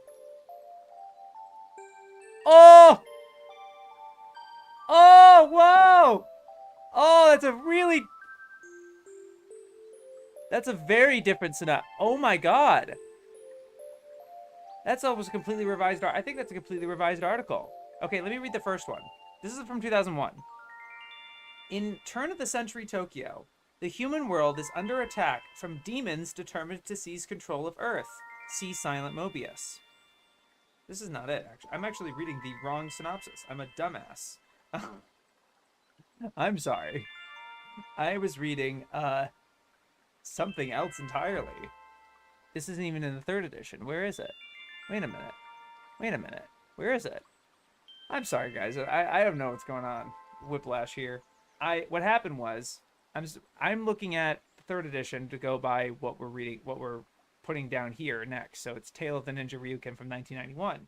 But I accidentally read this one called Tale of Jukyo's Fallen Savagery from 1999. So, but then I can't see it here, so I have to search this. That's what the source of confusion is. I apologize. Tokyo Jukyo Den. No results. Tale of Jukio. No results? Wait, what? How about just Jukio? How about just Jukio? 2 results. Yoju Kyojitsu. Neither of these are the one I'm looking for. Huh? What's going on? Did they remove this article entirely? Did they move? So, okay, here's the article, guys. Here's what I just read that I was just like, oh, right?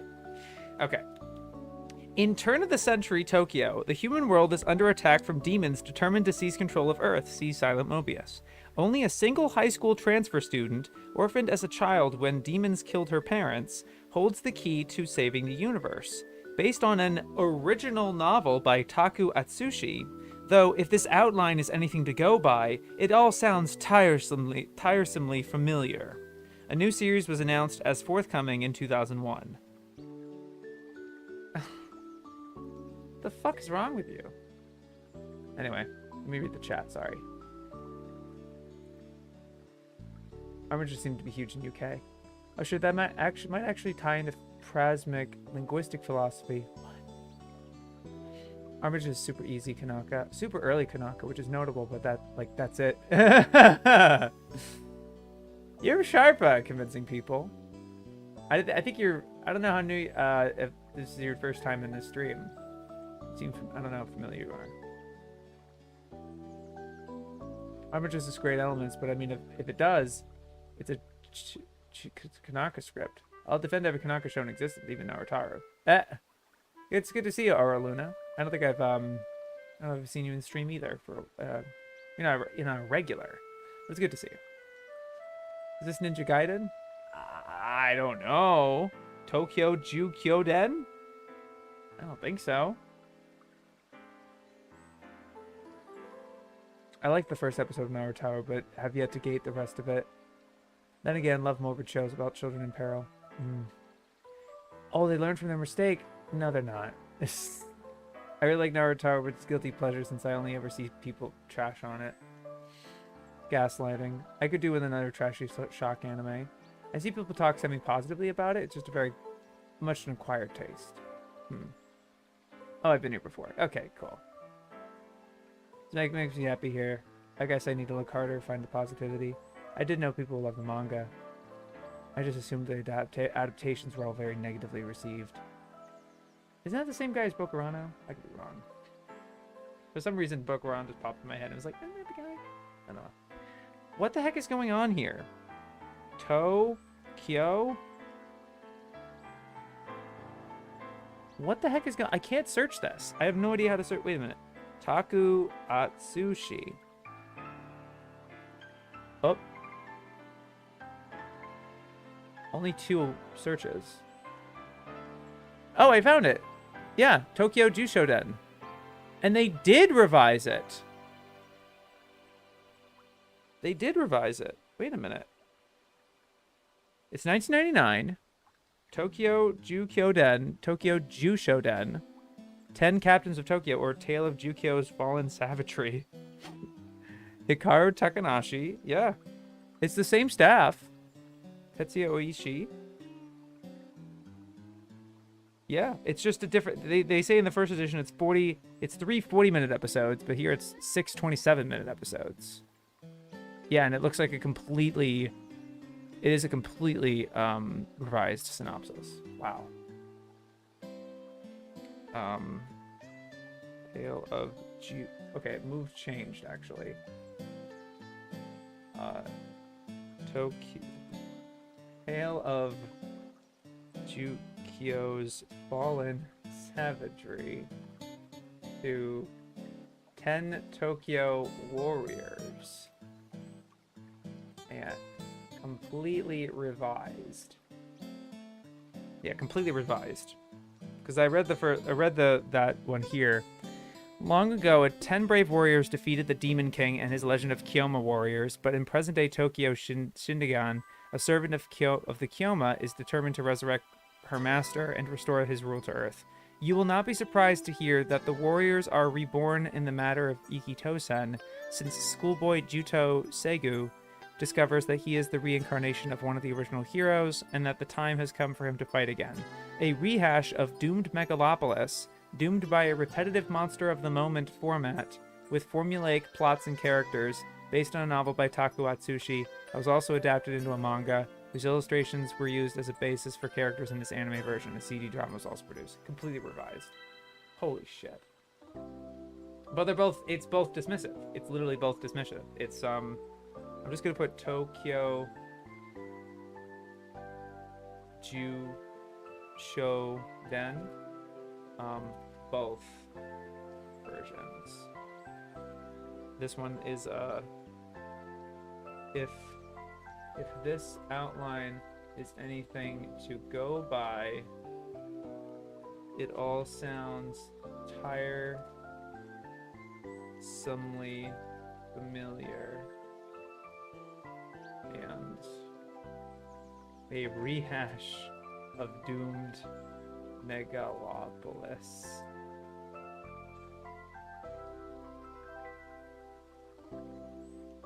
Yeah.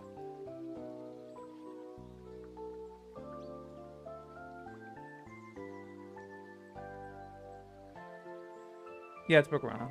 People love Bokurano, yeah. I didn't. Tokyo Jushin is the 3rd edition under 10. Thank you, Aochi. Yeah, it's Bokurano. Just remember Naruto because it was on TV Tropes. He also made a cycling manga, which seems very chill. Oh, wow. This is from director of Macros. Hikaru Takanashi. Oh, Noboru Ishiguro is attached on this. He's not attached on in the 1st edition. Interesting.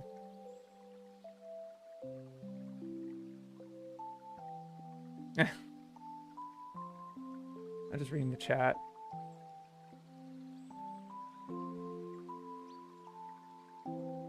That page has probably gotten more people to watch Alien 9 than most things, so that's good. Yeah. Esoteric series trivia. People came for the former and wound up getting the latter on top of it. So they revised the text, but they didn't learn anything. No, so they were just very judgmental and dismissive of this show that they had clearly not seen, because they found the title, found the synopsis of it, and then they were just criticizing the synopsis, being like, based on an original idea. They literally put original in quotations, based on an original novel by this guy. Though based on the synopsis, it all sounds tiresomely familiar. Like, ugh. When not even having seen it at all. Very clearly admitting having not seen it. Just going by the synopsis. And then when they do actually see it, then they're just like, it's a rehash of Doomed Megalopolis. It's just a different opinion. But it's the same dismissive, like, it's a rehash of this show. Doomed by a repetitive monster. They're just tired of it. The Trouble Production pages also gives good insight how hard it is to make different media. Very fundamental misunderstanding of how writing works, baked into a lot of it. Best treated as an amusing diversion. Is it still on fire after the big schism? Or because Joss Whedon is shamed after they were originally Buffy fan site? Definitely problematic as pop critics wound up pretending to be academics, but without those pesky peer review of standards. Isn't there like 14 years between the releases of those books? How can you even have the same attitude for so long? When you're a fully developed adult, when you wrote the first book, and are still a fully developed adult in the 3rd book. This chat is really fun. Oh, I'm happy you're enjoying it, Aura. Yes. We have very good people here. Very good. A lot of regulars as well. A lot of these guys have been on the stream very regularly, and I'm very grateful for all of you. Their dismissal of repetitiveness is starting to get repetitive. Yeah, that's the other thing, and I feel bad. I'm back. Good to see you, Proc. Again. Yay. Anyway, that was weird. Yeah, Weird Proc, they had this incredible, strange thing where 10 Tokyo Warriors or Tokyo Jushoden was in like the first Tale of Jukio's Fallen Savagery in the 1st edition, and then they completely revised. I almost couldn't find it in the 3rd edition. I had to look up the author's name, Taku Atsushi, to find it, because they completely changed the name they completely mistranslated it, and then it's a completely different synopsis, but they're still dismissive of it. It's so funny. Develop. I'm not a good person. Oh, don't. Good person is in the functionality in the context of what I'm saying about it. I think you are a good person in the context of this chat, but I don't know you in real life. So if you want to say that, you know you more than I do. I don't want to assume that, oh, you're not a bad person. You're not a bad person. You are a good person. I don't want to assume that, but I think I'll make that clarification where it's like, well, I do think you're a good person in the context of this chat. Anyway, you can, what the fuck am I? 10 top tips for pro baseball. Huh, it's like a YouTube title. The anime is like a YouTube title here. Wow. They're movies. There's 2 movies. 1983. No, but where's that?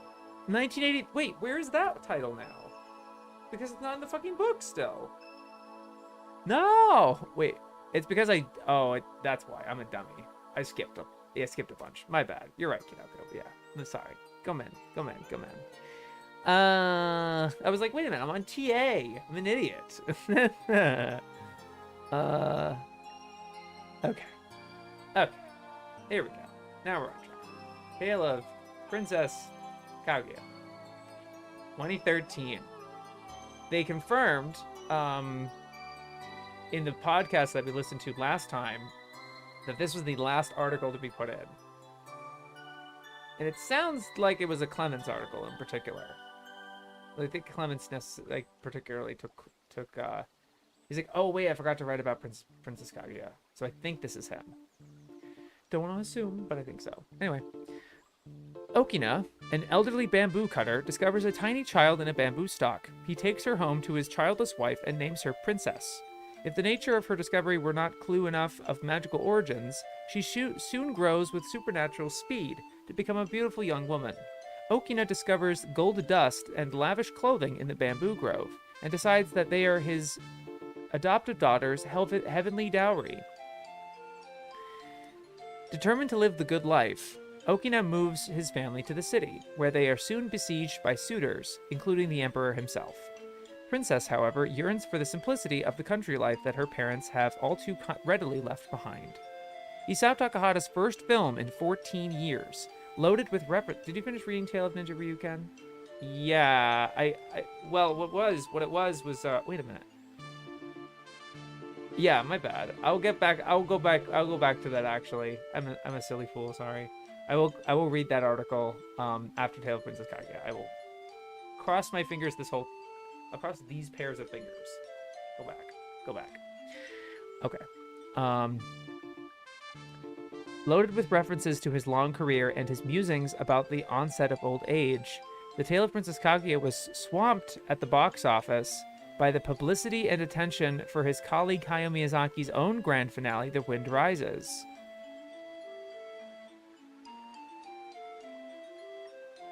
Wait, what? I guess.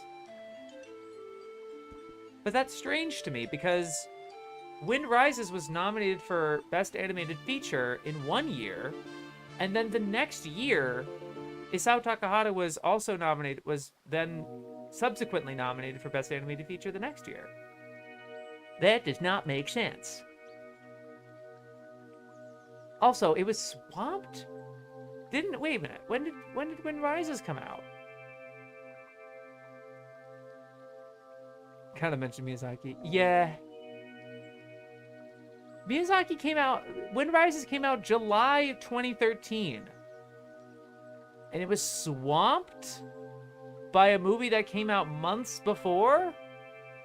Like, I get there's certain ones that, like, you know, Barbieheimer is swamping a lot of movies right now. It's not out of the question, but, like, huh? But also, like, I could have sworn that it was nominated for, yeah.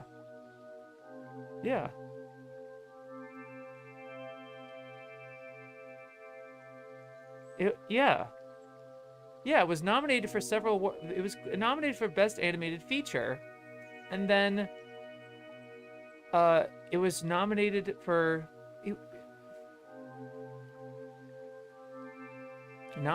Academy Award for Best Animated Feature at the 87th Academy Awards.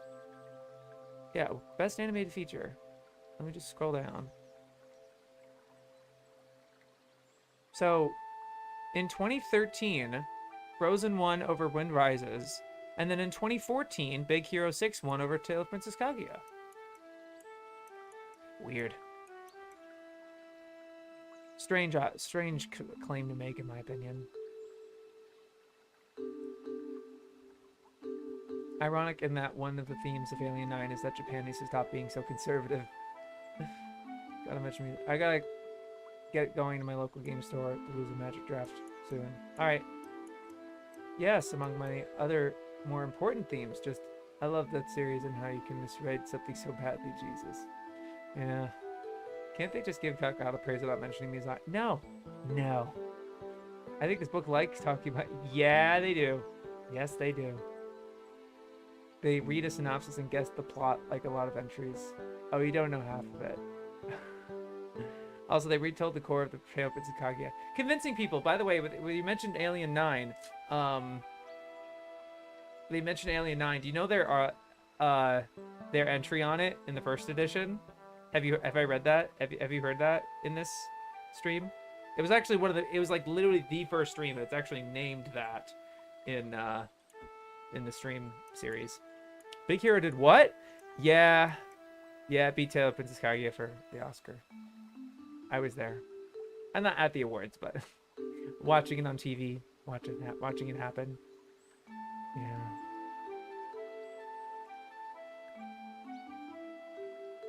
A right-wing Pokemon, perhaps?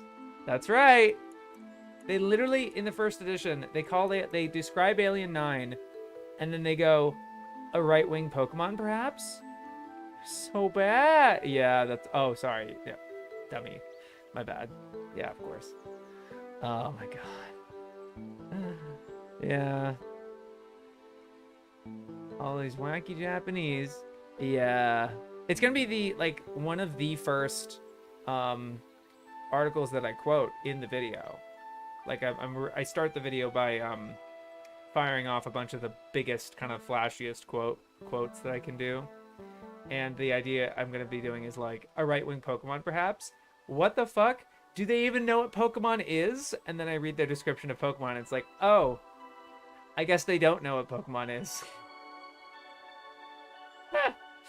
Who wrote this anyhow? And that's kind of how it goes. The Oscar judges didn't watch Davu's Big Hero critique. Oof.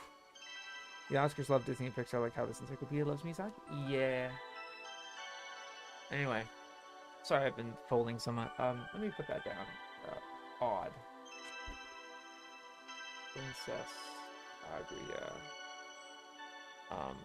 Swamped at the box office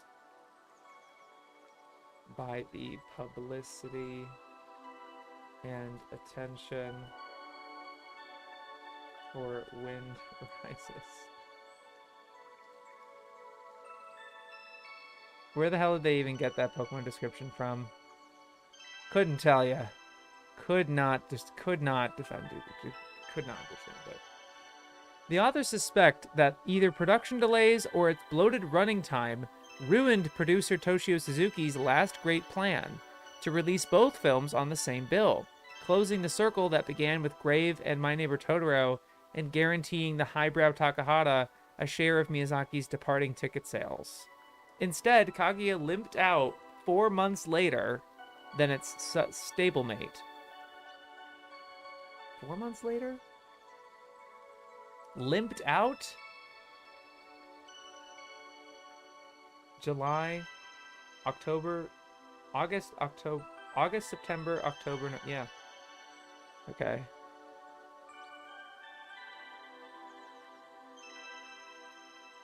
Instead, Kaguya limped out 4 months later than its stablemate. Why are they spending so much time talking about this? Talk about the fucking movie. Talk about what it looks like. What are you doing? To a lackluster reception? A lackluster reception? Maybe it was like a financial flop. They don't mention... Yeah, it is a flop because it cost 5 billion yen. Well, the budget was $49 million, and the box office was $27 million, so it was a flop. But they're gonna focus on that? They really focus on this entire fucking thing? They use all of this to just talk about it being a fucking flop? Are you kidding me?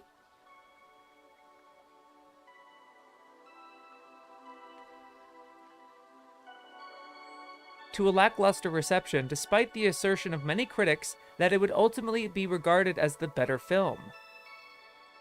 Who cares? They're both good! They're both really good! What does this matter?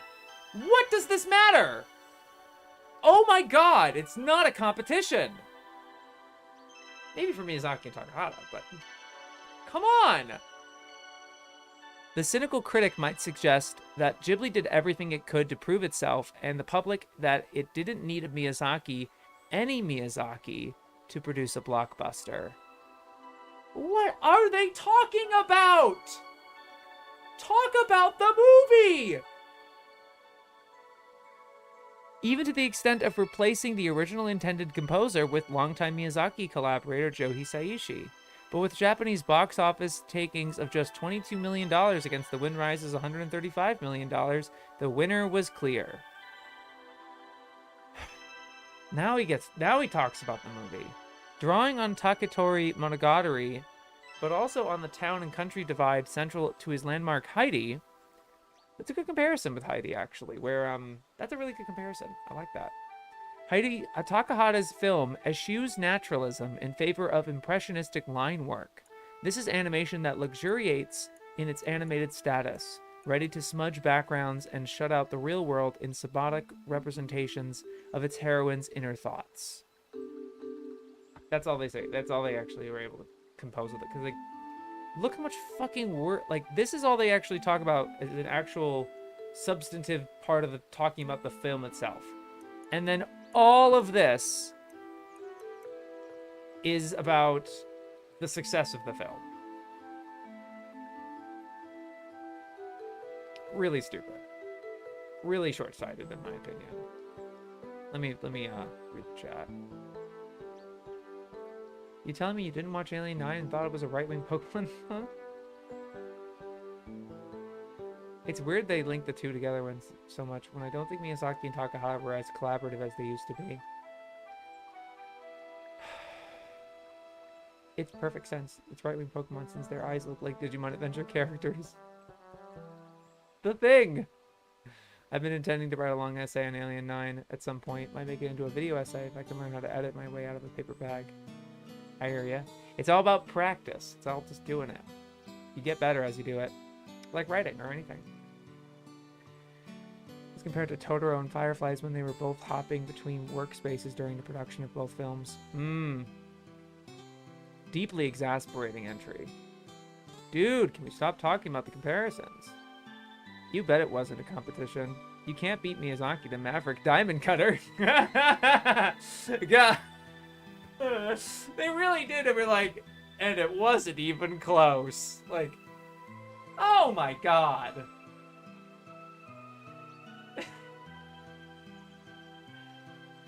It's stunning. It really is stunning. I should drink this yogurt thing before it gets any warmer. Oh my god. Kumi situation in the Sunflower Arc is essentially discussing the full work. Have they actually said anything about the movie other than a bit of the plot? There was that little part. It was this drawing on Taketori Monogatari, but also on the town and country divide central to his landmark Heidi. Takahata's film eschews naturalism in favor of impressionistic line work. This is animation that luxuriates in its animated status, ready to smudge backgrounds and shut out the real world in symbolic representations of its heroine's inner thoughts. Oh, word salad!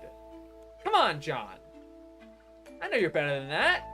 They were so much clearer. There's so much, like, they use such simpler language in that other paragraph about its box office.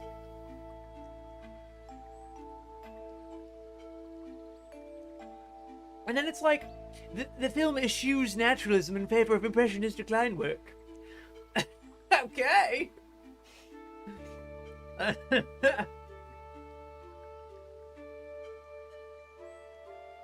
It sounds like a joke. Like you're pretending to be a pretentious person, but it really is what they say.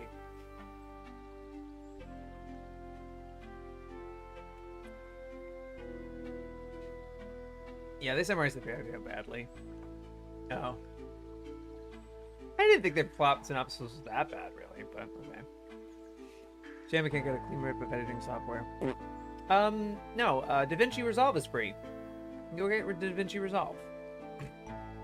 You could summarize feeling like the tale of Princess Kaguya got overshadowed by the Moonrise in the West in 1 or 2 sentences. Yeah, like, all I needed to say was, and all I thought they were going to say was swamped at the box office by the publicity and attention of his colleague, for his colleague Hayao Miyazaki's own grand finale, The Wind Rises.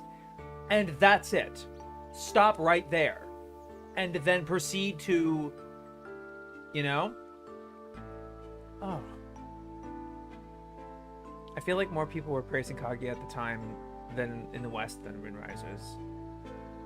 Yeah, Wind Rises was more divisive, for sure. If Miyazaki directed this anime, the arc would be much better written. Dang. You mean written by Helen? I have a sneaking suspicion that Helen wrote a lot of the Miyazaki articles. See, that last paragraph makes perfect sense to me. I think it's serviceable. It's a very impressionistic film, visually speaking. But it's a bizarre swerve. Yeah, I mean, I think it's, like, it is fair. It is perfectly fine use of words and everything. But especially when you're in a literary medium and there's no visuals to go around, you really have to describe that, like, he's using limited colors. He's using, it's like ink on a, you need to pick, you kind of have to, like, use words that help the viewer to visualize what this movie is. You know? Even if in, like, basic language of, like, it's like calligraphy or something. It really feels like moving calligraphy or something. I don't know. I just feel, I'm not a big fan of the big words, necessarily. Big Da Vinci fan, I can vouch. Okay, we're going back. Tale of the, sorry of this bullshit. Tale of the Ninja Ryuken. Okay. The scene is new. I dropped, I spilled a little bit of yogurt, like, drips on the Encyclopedia. Oops.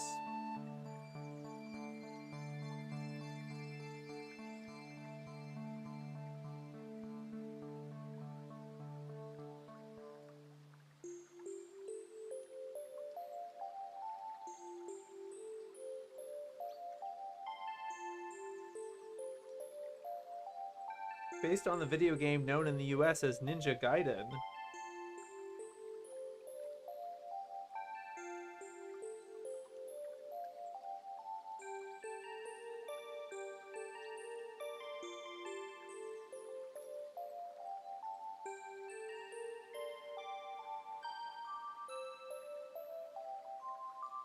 Underdeveloped romantic subplot.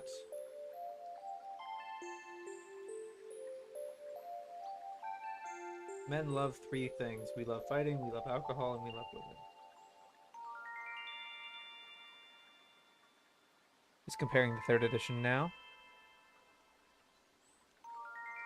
No change, I don't think. But I think it sounds mixed.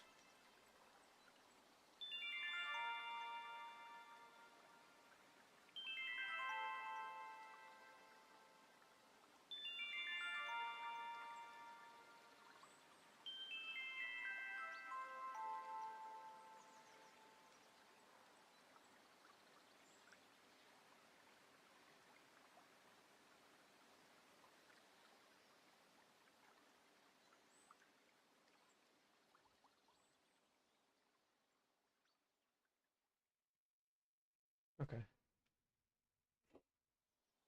Yeah, you're right about them not describing things effectively. The film really explicitly draws on classical Japanese scroll artwork, and they don't mention that at all. Baffling. Yeah, and the fact that they're not spending time on that, that's a really. Oh, I gotta make sure I write that because I was looking for examples, of being like they are really bad. I think throughout the whole book of describing these shows visually, really bad at that. Very little use of. They don't mention character designers that often. I don't even think they ever mention background artists or art. The background art is nice, is all I hear, but they don't really get you to know the people behind them. I guess that would then be like, if you say Chichiro Kobayashi's art direction, and you list a couple like Utena and Berserk, then you can think of Windy Tales or when they're describing Windy Tales and be like, oh, it's the same art director as Berserk and Utena and Angel's Egg or whatever. You know, you list a couple and be like, oh, I can kind of picture it now, right? Anyway, right. I want to notable for job at describing it visually. Yeah, I want to make sure I make a point of that. That's like the most important thing for a purely text-based encyclopedia. A purely text-based encyclopedia discussing a visual medium. Yes. Yes.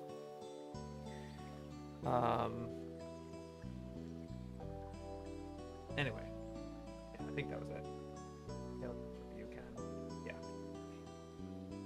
Okay, and then we did that.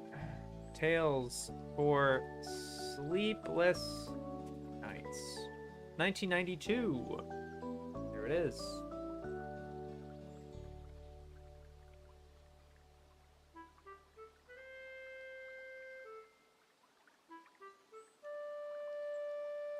Okay.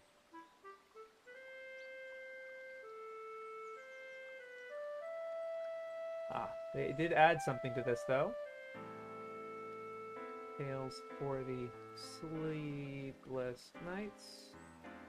Added movie re-edit in 1995. The videos were re-edited for a cinema release, distinguished in records only by the addition of a star in between the creator's name and the rest of the title. That's it.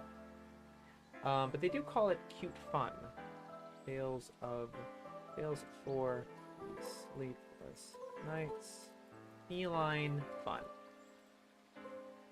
3 videos about cats, each containing 3 smaller stories of feline fun. Yeah, so I'll call it that. Windy Tales is one where you really want to hone in on stuff like character design and background art too, not to mention the conceptual design. Oh yeah. Yeah, I haven't gotten to their article on Windy Tales yet, but yeah. A lot of talent in that one. Really incredible. Got a video on it. It's okay. It's something. Straight up did not know about an anime related to Ninja Gaiden. I'll have to look into it. Could be worth checking out. Yeah, maybe. Tales. Wow. Okay. This is jumping from one Ghibli to another. Tales from Earthsea. Here we go. 2006. Tales from Earthsea. In a world where a mystical balance is apparently awry, Prince Aren kills his kingly father and goes on the run. Before I continue reading this, I'm going to make a prediction. I'm wondering, or maybe I make a poll, actually. Let's make a poll.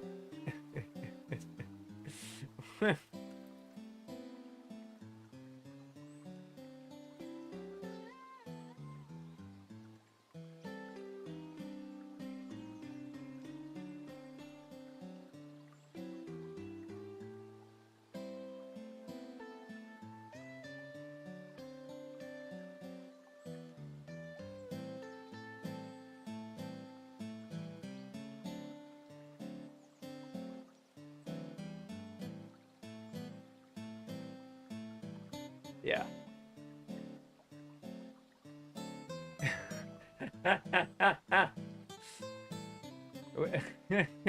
Will they somehow mention Hayao Miyazaki first or more times than the director of the movie, Koro Miyazaki. Oh man. They're gonna compare Gore to Hayao in the most annoying way. Yeah. Let me skip to a different one real quick. Tales of, and then we'll get the results of the poll, and then we'll do this later in a second. I know I'm jumping around a lot. I think they'd be funny. Oh no, my favorite Ghibli movie. Is it Veal? That's really interesting. I haven't seen it myself, actually, so I've avoided it for, of course. Anyway, yeah, I'll vote in the poll for a little bit, and then I'm gonna read Tales of, the 1990 series Tales of. Oh, barefaced and body anime porn based on the short manga from Sakura Diaries. Okay.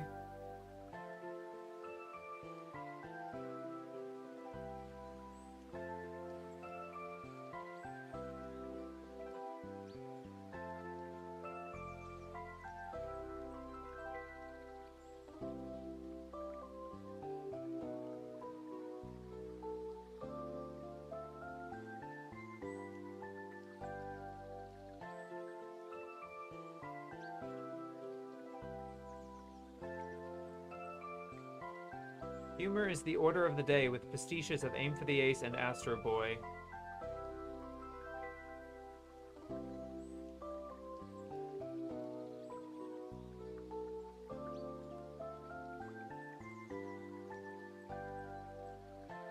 Refreshing change from the rape fantasies that characterize so much anime porn.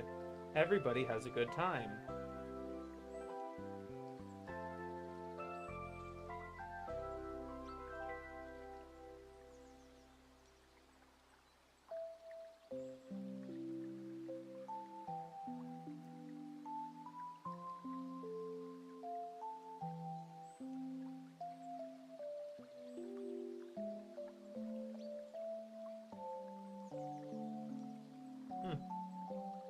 Let me read the third edition.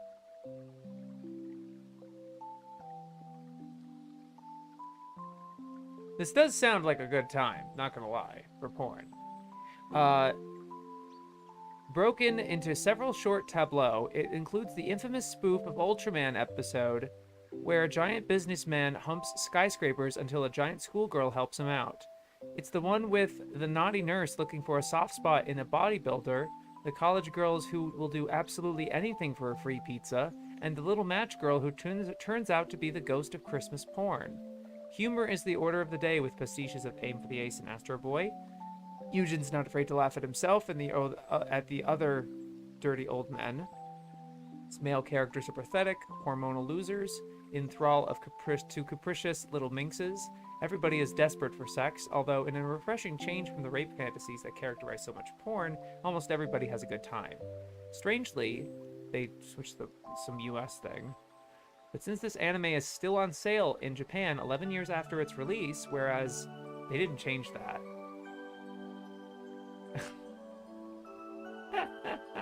I found a continuity error! Because they say in the first edition that it was that it's still on sale 11 years after its release. So it came out in 1990 and 11 years after is 2001. So that's makes sense. But then they still say it's on sale 11 years. I guess that technically still counts, but maybe they didn't want to verify that whether it's still on sale or not, or their point doesn't really make sense anymore. But when they say this anime is still on sale instead of was still on sale 11 years after its original release, whatever. It's a little nitpick. I don't really care anymore. And the unrelated Tales of Seduction was there's a change.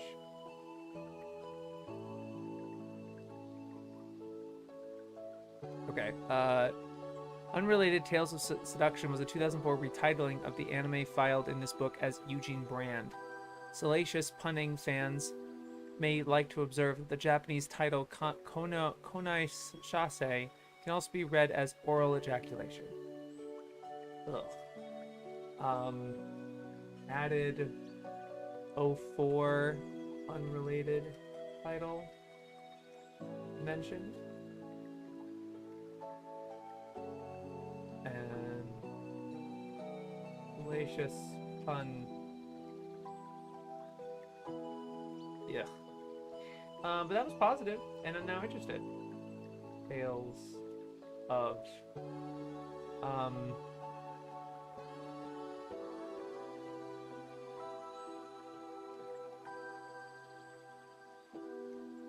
refreshing change. Everyone has a good time. I will rectify this as prawn.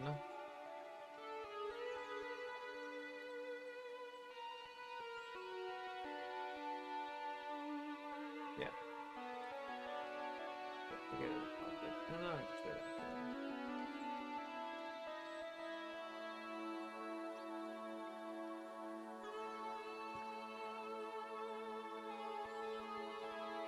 It doesn't adapt the story of any other game. This is genuinely interesting, and how Ursula Le Guin actually liked it. The Aim for the Ace parody segment in Tales of is hilarious. It has all the Dazaki staples, including triple pans. Nice. They get it. Contrast with the dreadful sci-fi channel adaptation, which had nothing nice to say. She had nothing nice to say about. I acknowledge it's not the best movie. I just love its aesthetics and vibe. Tale of is 30 if we don't count Earthsea, but do count Tokyo Shusuden. Right. Always appreciate when the porn parody is actually observant. Yeah. All right. So Tales of Earthsea. I will end the poll. 91% said, yeah. I bet. All right, let's find out.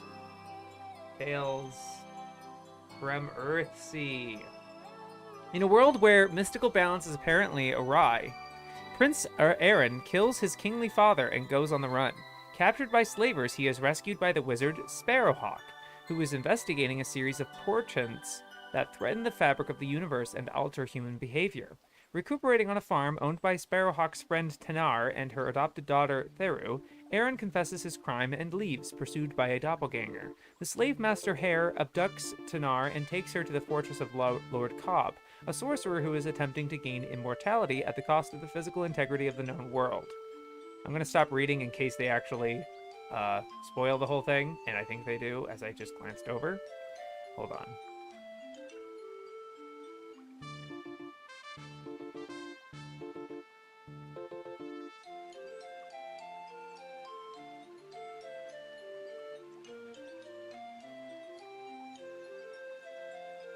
Yeah, it sounds like they described the whole movie.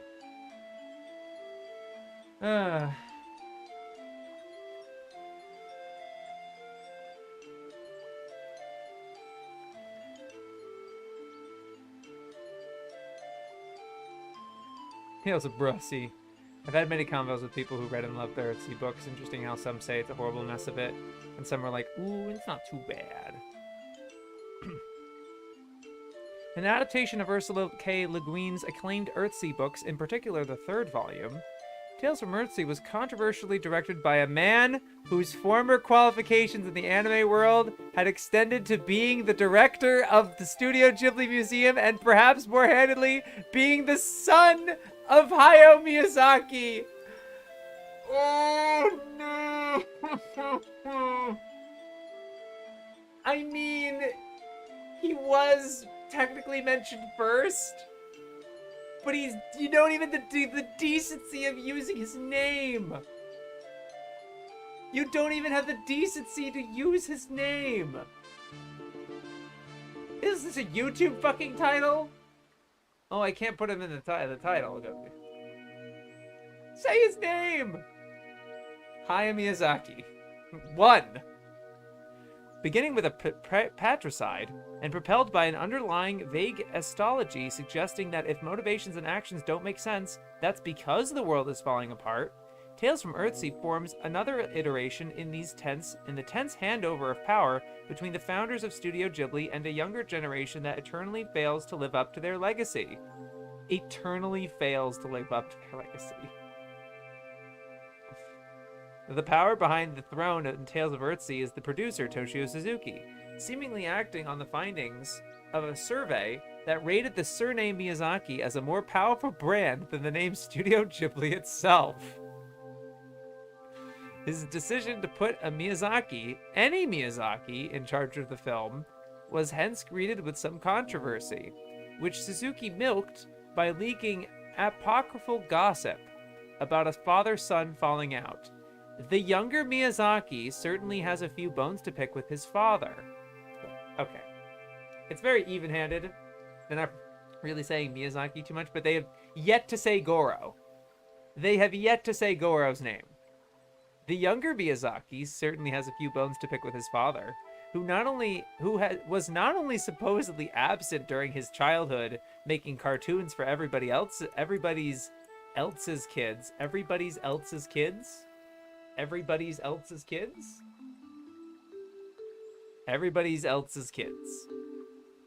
Okay. Like Panda Co Panda. Even though he didn't direct that one! It's only a Miyazaki one, apparently? Who directed it? Who directed Panda Go Panda again? Who is that? Isn't it a certain underrated director? Jesus Christ. But who also collaborated with his mother on a child-rearing book that documented Goro. There you go. There it is. Goro's childhood for public scrutiny. The elder Miyazaki also set impossibly high standards that nobody else in Japan has managed to meet, making an unfavorable comparison a foregone conclusion, and dooming his son to pick up the worst director and worst film prizes at the Japanese equivalent of the Raspberry Awards, doled out by a public that justifiably felt it was being handled.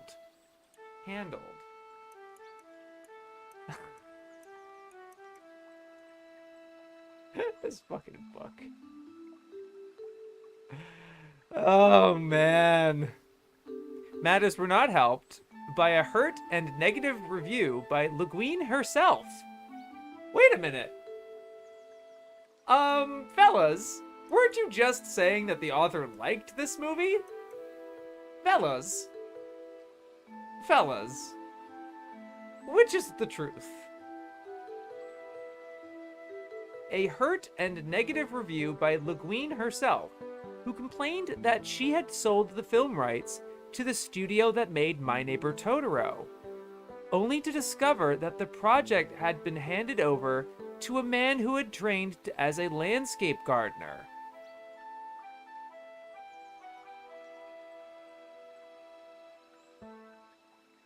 I'm not shocked that, like, oh my god, he was a landscape.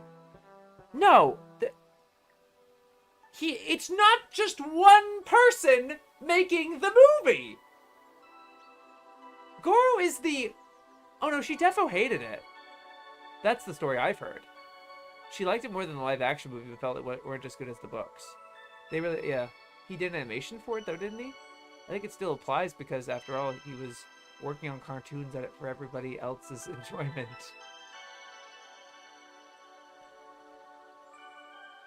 But like... That's so unfair. Like, to the studio. Literally to the studio. Like, an insult to the studio. Because it isn't just me, like, I thought we gave it to Ghibli, not this person. You did. What are they, chopped liver? What are they, fucking nothing without Miyazaki? What are we doing? It's weird how they're criticizing Hayao pretty severely, and not wrongly, but they're still doing the auteur theory, most important man in the world thing for it. Yeah, it's like, yeah, having their cake and eat it too, basically. This too is somewhat unfair, since the elder Miyazaki had tried to get the rights to Earthsea 20 years earlier, only to be rebuffed by Le Guin, who had never heard of him. Had she done her homework, he might have made a film similar. He might have made this film himself instead of Kiki's Delivery Service.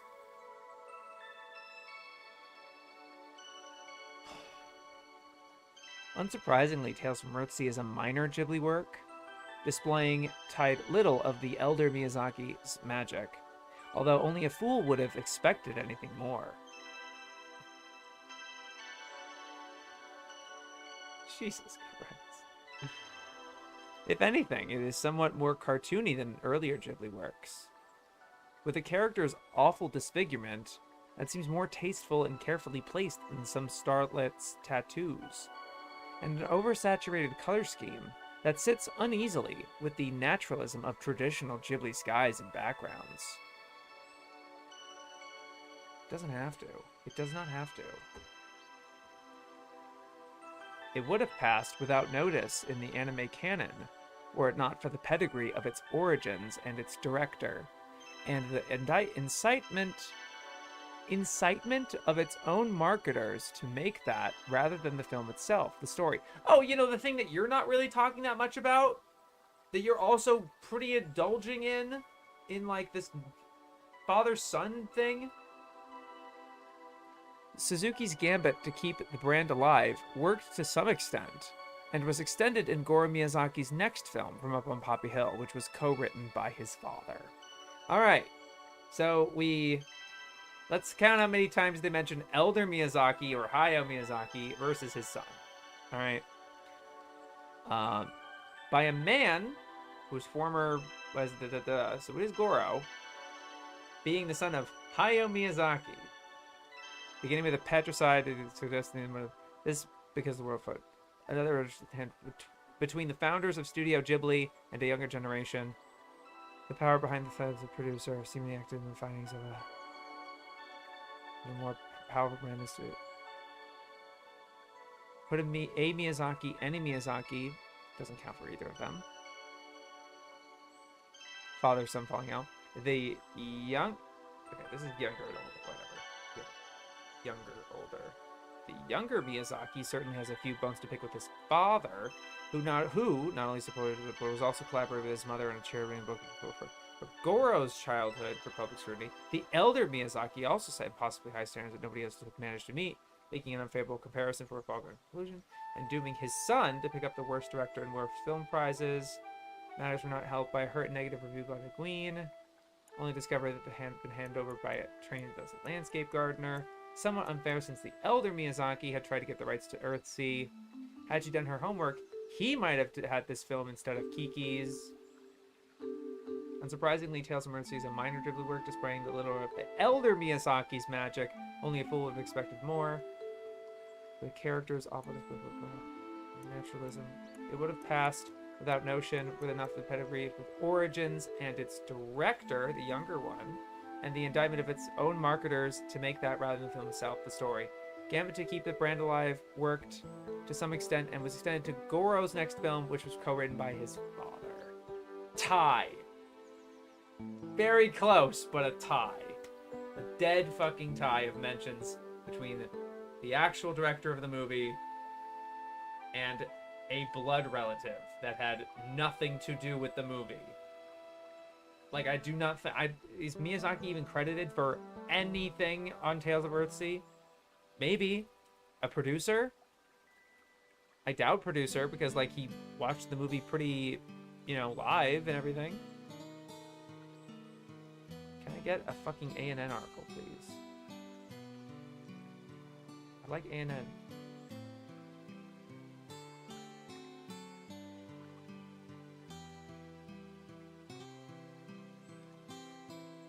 Hiya! Nope. Original concept? Hayao Miyazaki?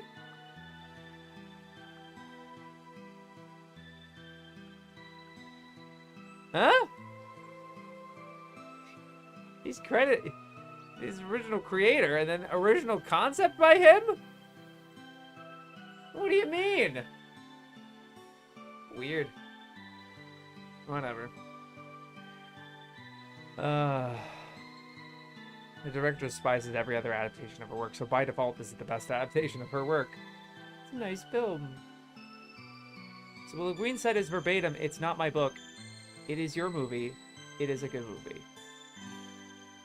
That is what she said verbatim. And not this... they totally pulled that other shit out of their ass?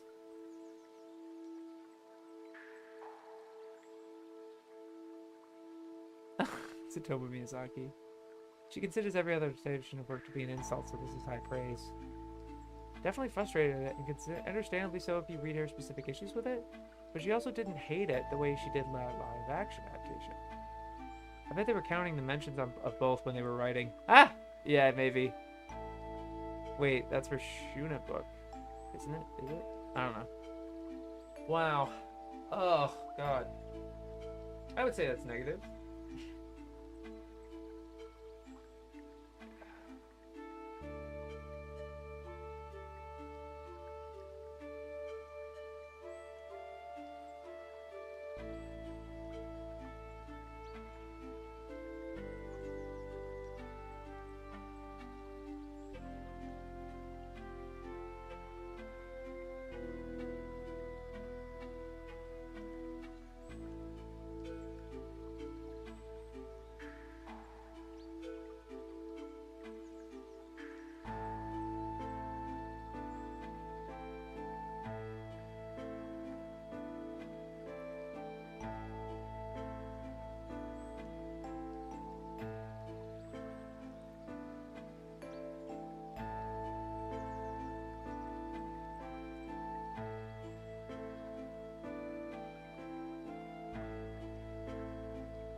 Yeah.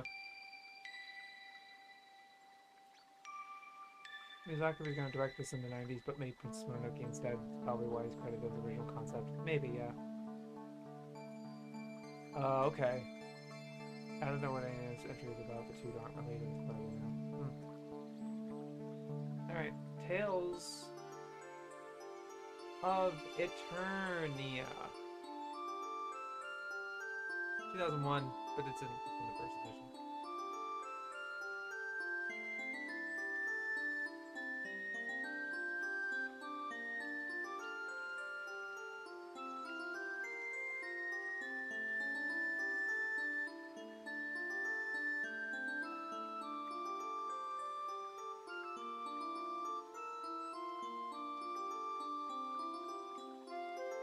No. Based on the PlayStation RPG of the same name, a follow-up, Tales to Tales of Phantasia and Tales of Destiny, the series credits Toshinori Otsuki as exclusive production director. No, we don't know what that means either. Nice.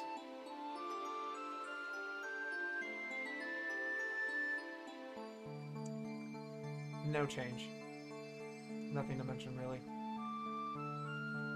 The way she described it is, the film is fine, but it was really strange to see what is functionally an entirely unrelated and very simple story enacted by characters with her character names. I want to get around to playing every single Tales game and not doing it out of order. You're gonna have to skip over a few untranslated ones. Tales of Hans Christian Andersen. That fits just right. Andersen. Sorry. 1968.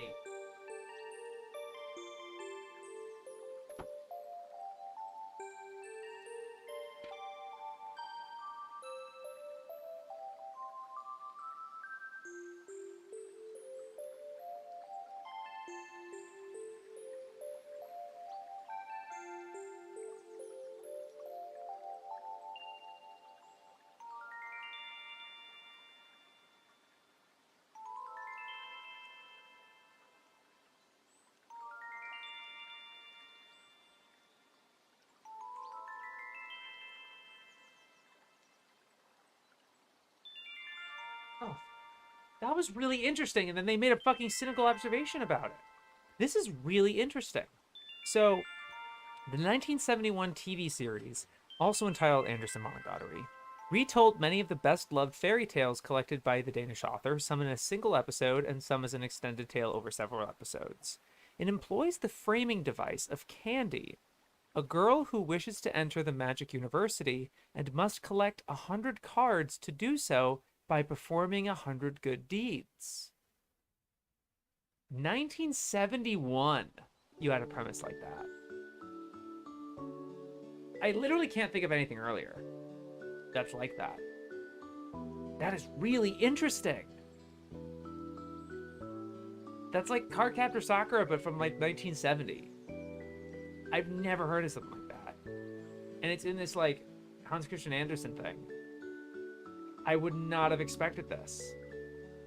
But these fuckers, these motherfuckers, all they have to fucking say about it is, one shudders to think at the uses to which such a concept would be put post-Pokemon. You don't find that interesting? You find that horrifying? Are you fucking kidding me? Like, there's no curiosity there. Granted, there is curiosity in other... I'm not saying they are not curious people or anything like that. They are really interested and excited about anime, and particularly older anime. I like that. But, like, that is not the reaction to have. I think that was a really terrible reaction to have.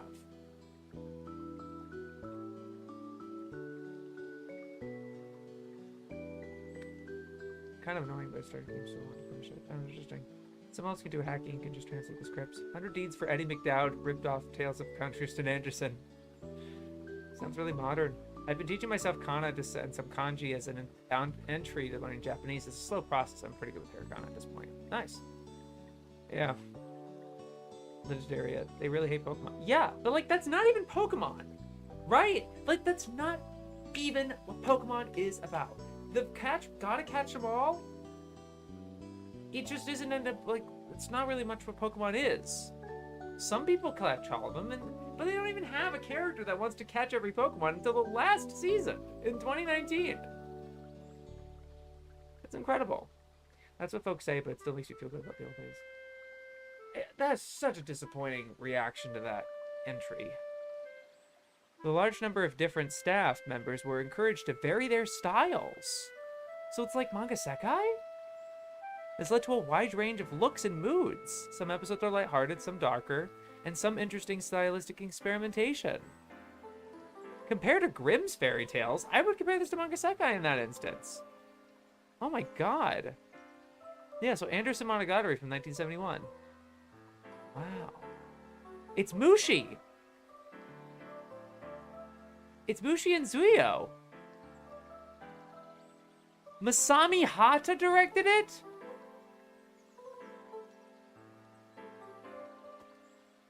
It's directed by Masami Hata? Dude! It's 52 episodes. 71 Mushi? Like, this is huge. Why have I never heard of this one before? Oh my god! Am I weird? Like, am I high?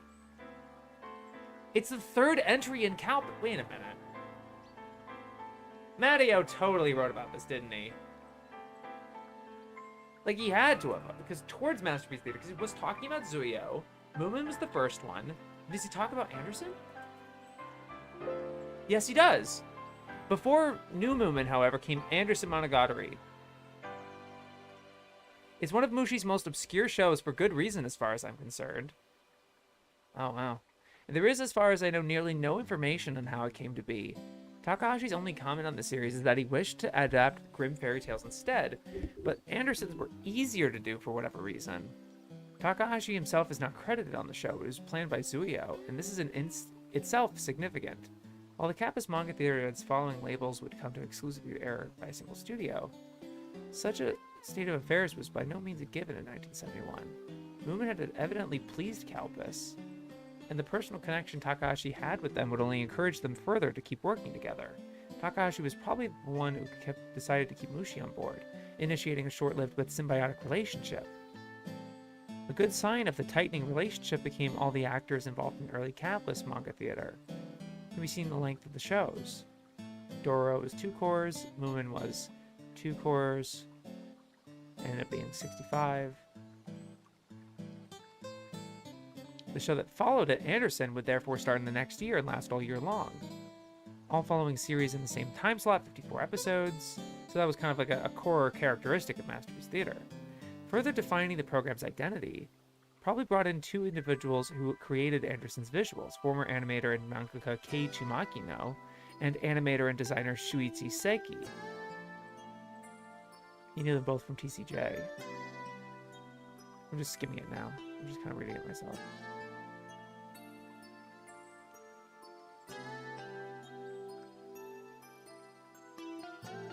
Kanti and Zuko. There's 2 of them? It's not just one of them, Candy. It's mascot characters? Now the rest were in the hands of the Mushi staff. According to Seki, Makino was in charge of the original designs of all the characters.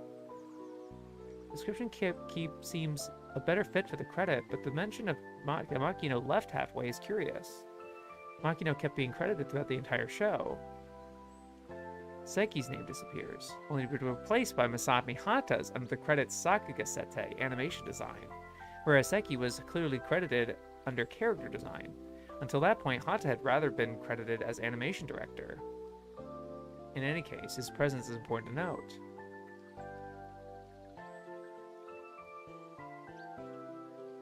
I'm sorry if I'm completely off the rails here and I'm just reading about this other one. It's just like totally expanded my mind.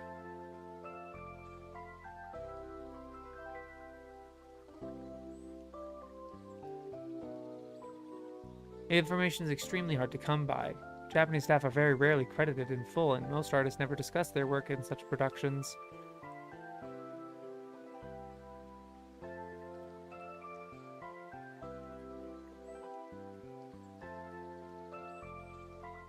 Fragmentary and incomplete. Okay, there's more Anderson. Oh, there's their mention of Rankin Bass.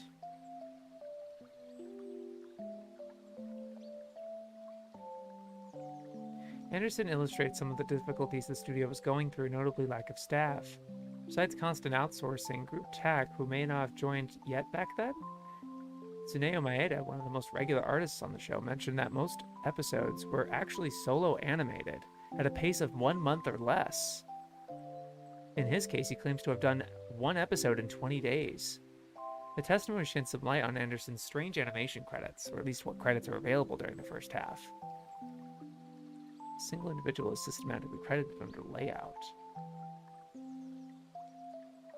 Leads me to believe that Anderson's layout system was less like the one later adapted in Heidi and closer to a traditional first-second key animation system.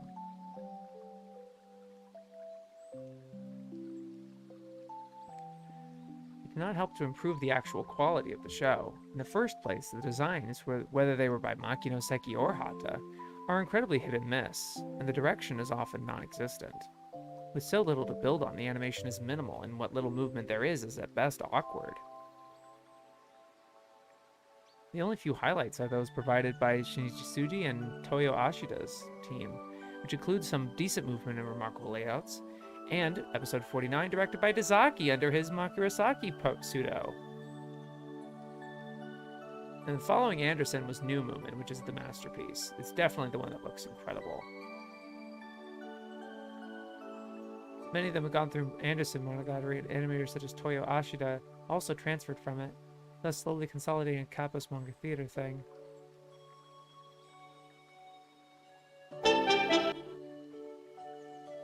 It's a whole thing.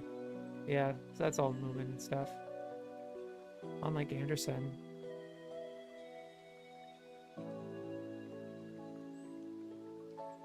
So this is the kind of shit I'm interested in. If like, where does this series fit in the grand scheme of things? Based on its like obscurity and notoriety, it wasn't like a blow-up success like Heidi or something. It does like make me think that like just because it does have that 100 cards thing doesn't necessarily mean that it was an inspiration for these other shows, but like it is pretty early. It is really interesting that there was something like that early on. And I want to see kind of how present in the show it was, or was it more of an afterthought? I don't know. I just found that really interesting. Sorry if I took so long on that.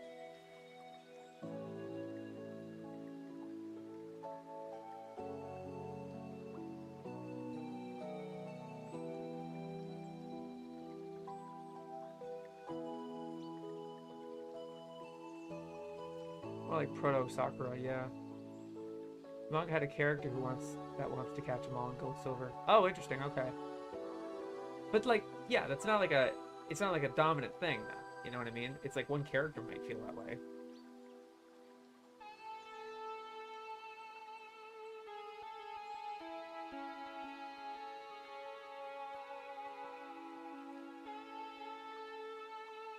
Goro Miyazaki article got me thinking how fucked up it was that when Italy got the Birth manga last year. All they could think of was to market it, written by a Ghibli staff member. Oh, dang it. I'm going to translate the first two PS1 games. Rankin Bass? Oh, yeah. Miyazaki? Oh, yeah. It still seems interesting. Yes. I think despite, like... I mean, I don't, like, Mateo can throw some cold water on some of these shows. But, like, I still value it for, like, putting everything into context. Like, putting it in these, like, in this lineup that would build towards what World Masterpiece Theater would be. It's really interesting that it didn't feel like Heidi came out of nowhere. Suio and Kalpis had been trying something like this. And like Moomin being like one of the first, if not the first, anime that wasn't based on a Japanese property. And that would be such a big deal going forward. You know? I just find that like lineage really interesting. And just even if the execution isn't all that remarkable, you know? Yeah. God damn. Anyway, I'm blown away by that. Definitely now interested in Anderson Monogatari. I'm gonna put an odd choice of their attitude to that is just so disappointing.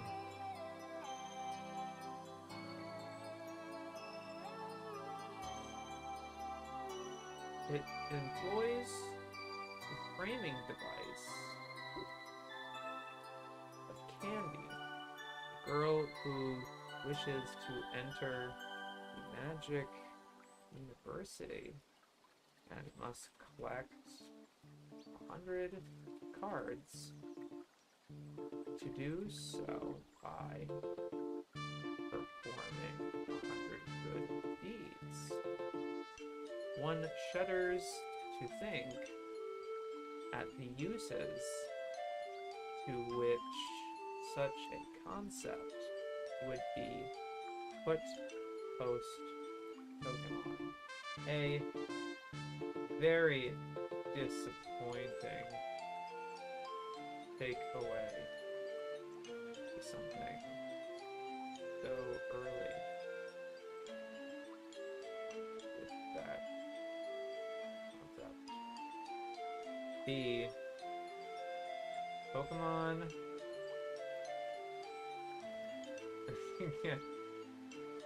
not the collectathon you think it is. Alright. I'm gonna give much of their opinion otherwise, though. Okay. Chaos of Fantasia.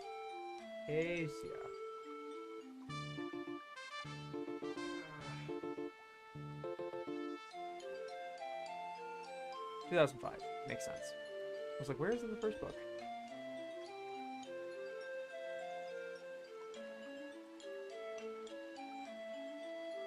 Dare we... Forming an archetypical, parentheses, dare we suggest stereotypical. Yeah, dare you? I'm sure you don't dare. You'd love to. You would just love to. Party of adventurers.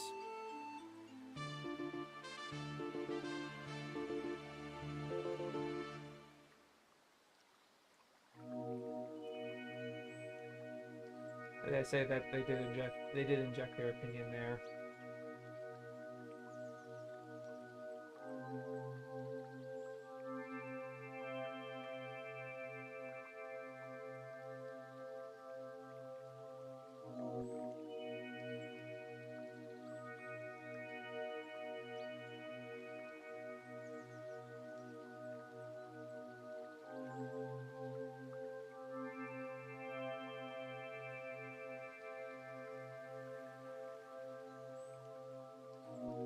They cannot help themselves. They cannot help themselves with being cynical, openly cynical. It's a SNES RPG. Of course, it's gonna have some cliches, right? It's all about the execution. If it's shallow cliches, then sure. But like, they don't say that. All they'd be like, the big one, bad. That reminds me of something. I gotta bounce, but this has been a fun time. Don't take care. Thank you so much for giving it to Pip. You've been a very good presence, very additive and fun and interesting. Thank you. Tales of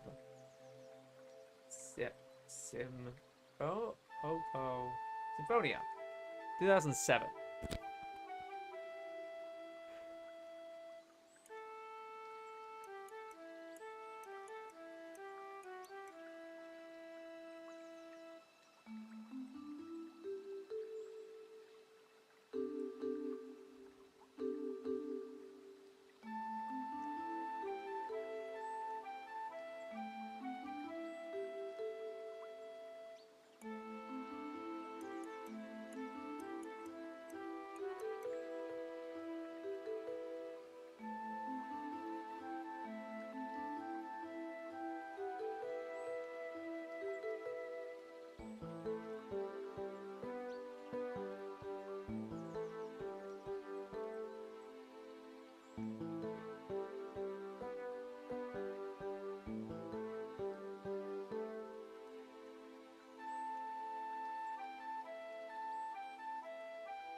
That felt weirdly well written.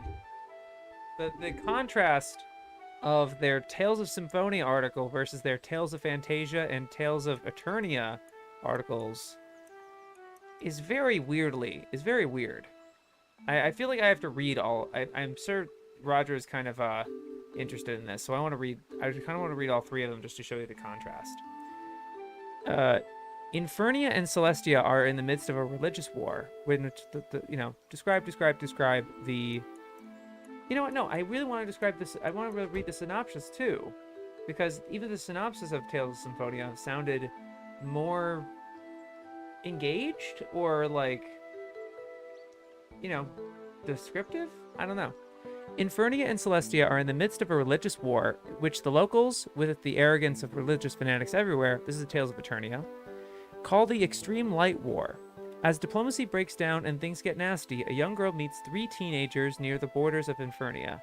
She is Meldy, a Celestian, and according to her, both countries face a disaster called Grand Fall if they don't stop fighting. 18-year-old Lyd Harshal and his 17-year-old friends Kyle Zeibel and Farah Ested agreed to help her, and they set off for Belkarnu, legendary Isle of Everlasting Summer, in search of a solution. Based on the PlayStation RPG of the same name, a follow-up to Tales of Fantasia and Tales of Destiny, the series credits Toshinori Otsuki as exclusive production director. No, we don't know what that means either. So pretty cold. Like, they don't really go into much detail about it. They just give the synopsis and it's based on the game, whatever. Tales of Fantasia. Warrior class Alvin is sent back in time to confront Daos, an evil sorcerer imprisoned by his parents. He is accompanied by Mint Adnaid, a girl who has mastered the arts of healing, and a number of other companions forming an archetypal, dare we suggest stereotypical, party of adventurers. As the character roster suggests, this is based on a role-playing game. In this case, the long-running Tales series that began in 1995 with the Super Famicom SNES game of the same name. Tales of Eternia is based on a later game in the same series. Still pretty standoffish, right? And they're kind of like, ugh, that's the thing. Right? Tales of Symphonia. On the world of Silverant, a chosen one is sent on a quest to reawaken the world's spirit and become its angel. Colette Brunel, the chosen of Silverant, sets out on her journey with two good friends. Along the way, she learns more strange and disquieting truths about the world regeneration she is trying to achieve. Two worlds exist in balance. For Silverant to flourish, the other must perish. Do they have the right to endanger Telhela, even to save their own world?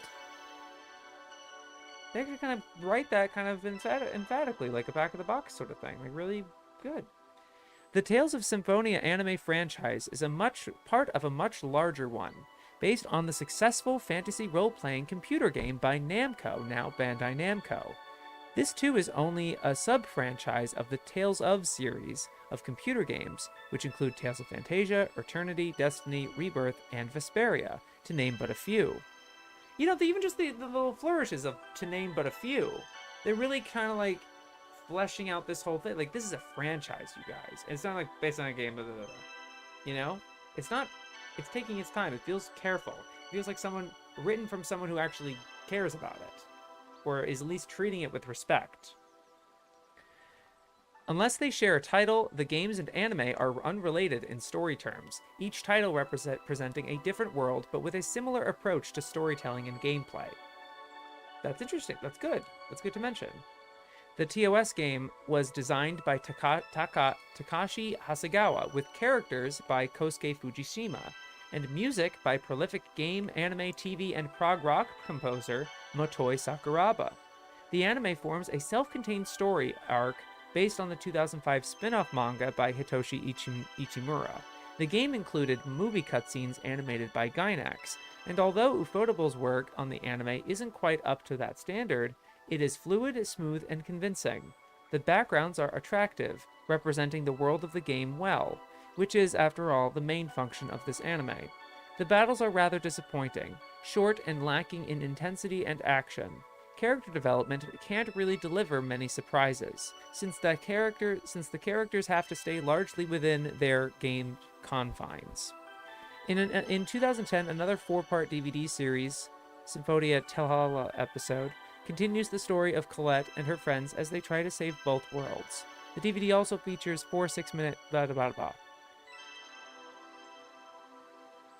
Yeah, I just felt like that that detail of the music by this person, designs by this person, etc., etc. That just felt like it was written by a different person. Yeah, it does.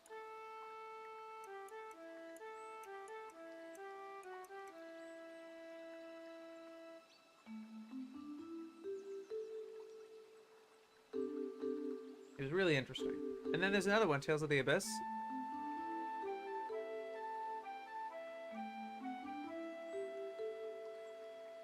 Eighth in the series, with character designs by Kosuke Fujishima.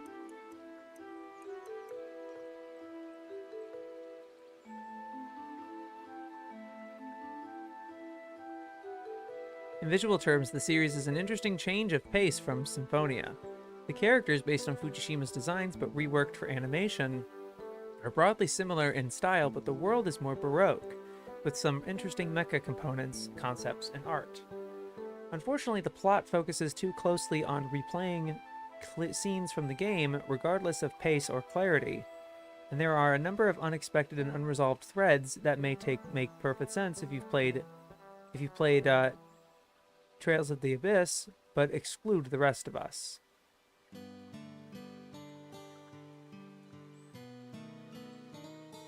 I can't find a source that Gainax animated the cutscenes. Oh, weird. But yeah, I just wanted, like, you know.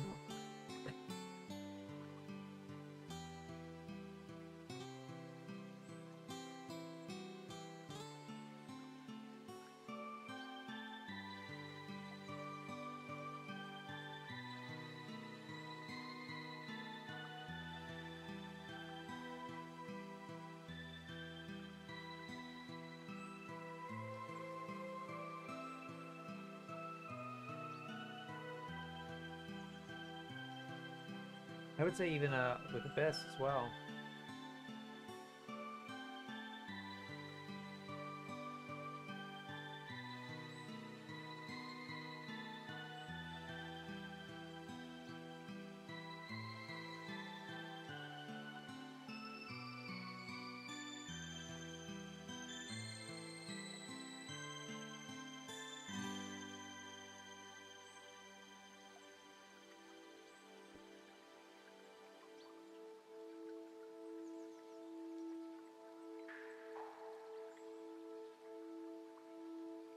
Hmm.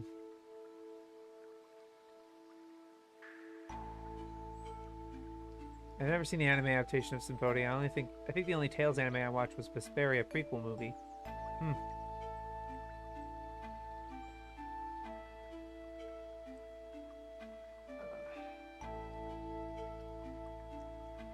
Weird about their involvement with Tales. Yeah, different, more thoughtful person. But they do give opinions about several of these. Yeah, I do have the Tales of Fantasia one. Tales of Symphonia. They are mixed on, I think.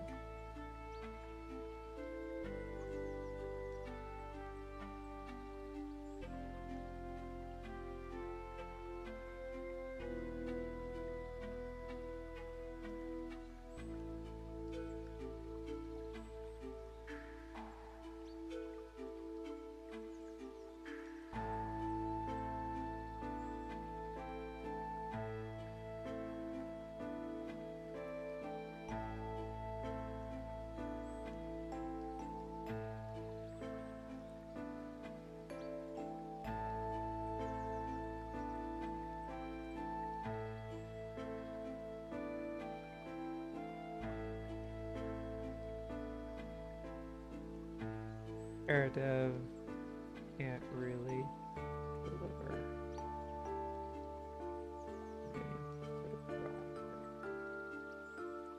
Tales of Abyss.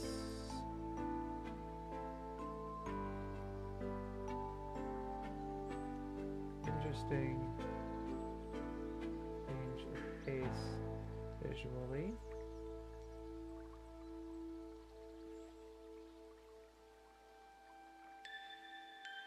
Unfortunately, plot focuses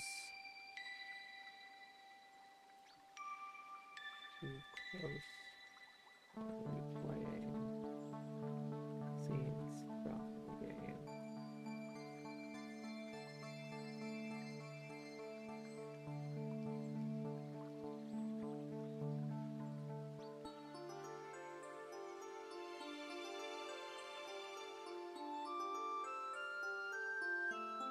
Alright, Tales of the Street Corner, which I'm pretty sure I've already read. This was somewhere else.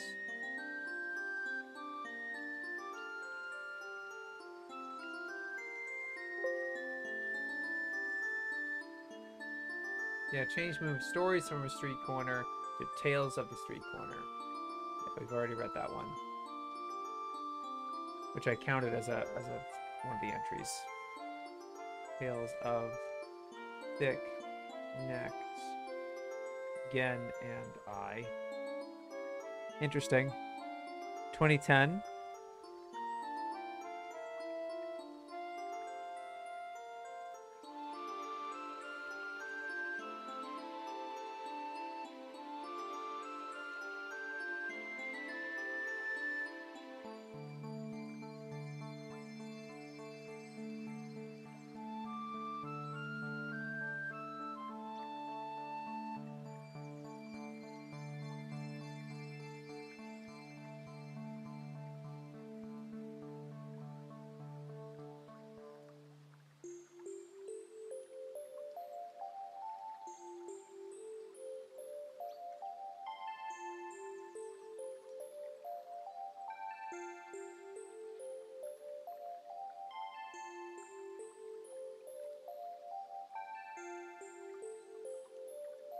He's another of the galaxy of successful creators most Western fans had never heard of. Akira Hiramoto. Yeah. But this is a weird comment they make. It's been transferred to the screen as an everyday anime with the absolute minimum of animation. And I want to give a visual. I want to give a visual while I describe it.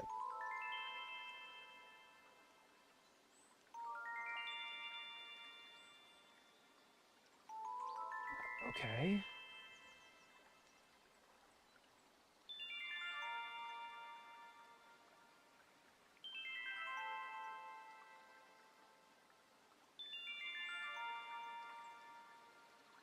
I'm sorry. I wanted to see if I could find visuals of this, but it's just not working at the moment. Oh, great. Ori Monogatari, and then all you get is Ori Monogatari clips, of course.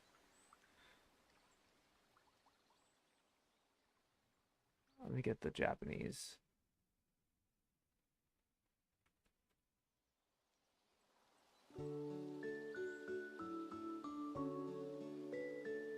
What?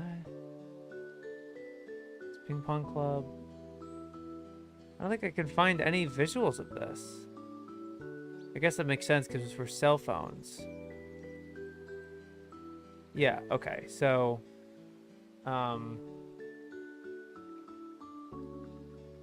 absolute minimum of animation. Let me get the, at least the fucking something. At least the manga. Because all you do when you search this is the manga. Yeah. And I have to read it over here. Hold on. With the absolute minimum of animation, pans across frames, cutout figures, occasional colored backgrounds, minimal sound effects, and lines from the manga read by actors. But since it was intended for an extremely small screen, the mobile phone, and for a non-geek audience, its technical shortcomings are irrelevant.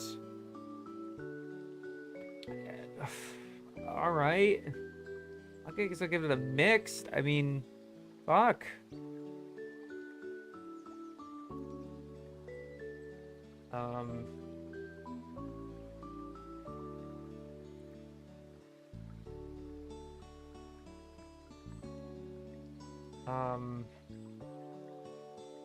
Absolute minimum of animation. But since it was a mobile phone anime, its technical shortcomings are irrelevant. Genai isn't even on Mal. I guess because it's a motion comic and technically not anime. Motion comic makes sense. That is what a motion comic is supposed to be. A ton of manga motion comics. I don't know why they count this one.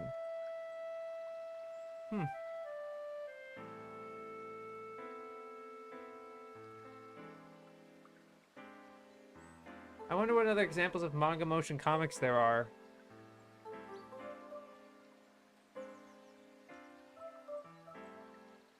That is very interesting. Tales of Vesperia. Do they still make motion comics? I haven't heard any for over 5 years. Berserk motion comic. 2009.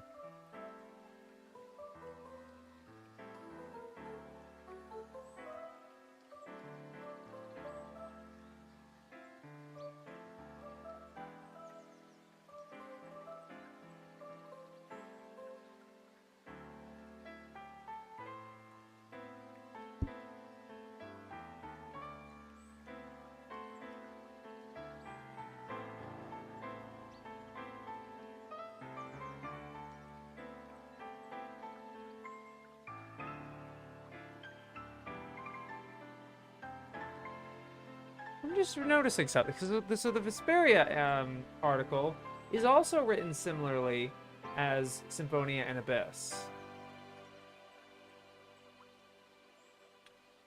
But interesting. But you know what I think it is?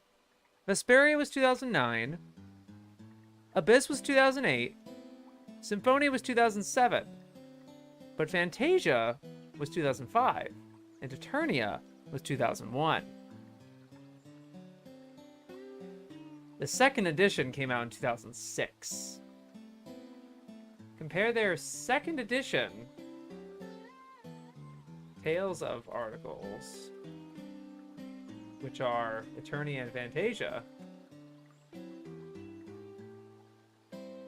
with their third edition Tales of articles.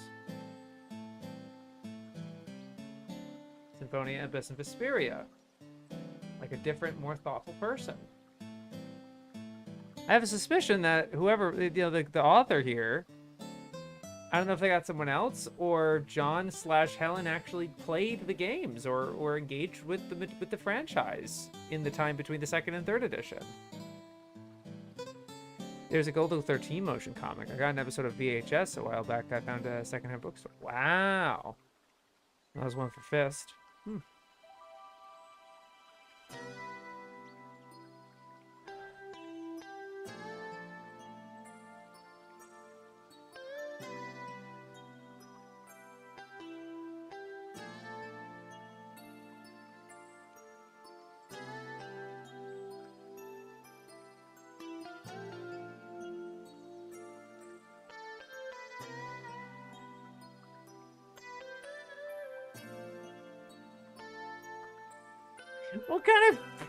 What kind of compliment is this? Production IG has done its usual excellent job. The excellence would be almost monotonous if the results were not so utterly bewitching every time.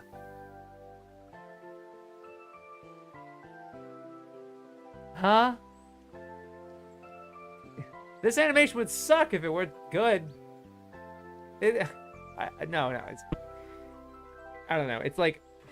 The excellence would be almost monotonous. Like, oh, God, of course it's another good one. Ugh, snore. Wait, what? What?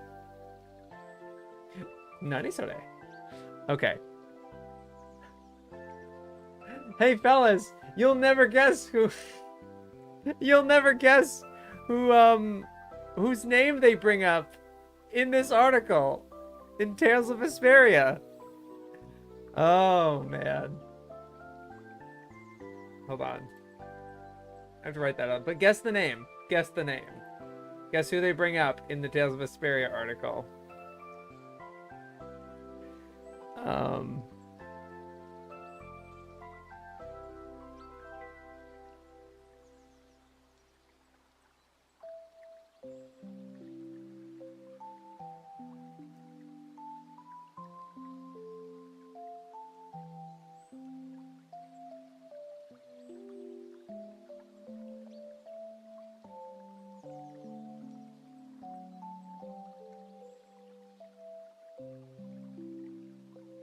Goro Miyazaki. Oh, I'm sorry, my mic.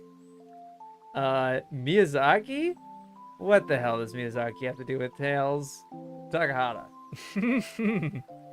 The character and background designs carry echoes of Studio Ghibli, enhanced by the European feel of many of the buildings and settings, although here the influence is Spanish, rather than the North European cities loved by Hayao Miyazaki. Oh, man! Don't you just love it?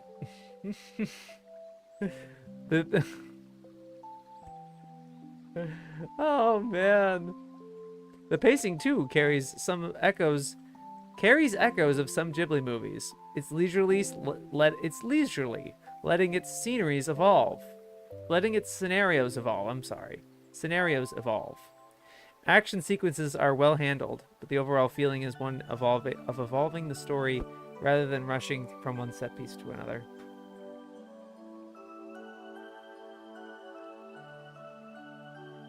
Well, that was positive.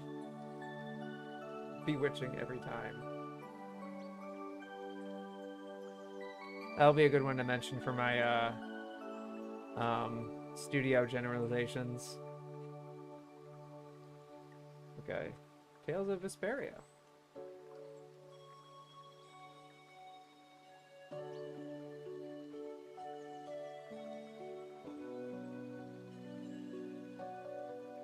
Engaging and energetic enough to keep most entertained. Images are crisp, fluid, and gorgeous.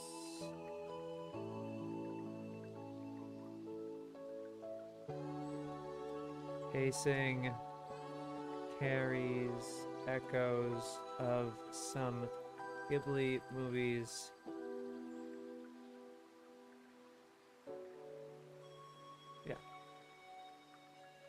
I'd say Vesperia is more like Final Fantasy X because people consider it to be the last great Tales game. I get that, but 7 is loved in Japan while 6 and Symphonia aren't as revered.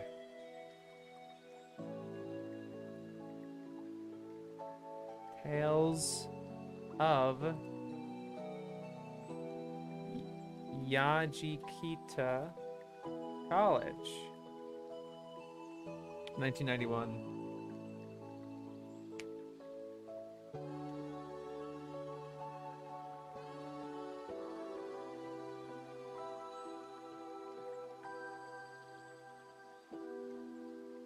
Your average everyday mix of romance and assassins. Are they being ironic? Are they being ironic? Forbidden love triangles at Murame College as Junko and Reiko become involved with boys they shouldn't. Then discover that they are the last inheritors of the secrets of the ninja. Your average everyday mix of romance and assassins.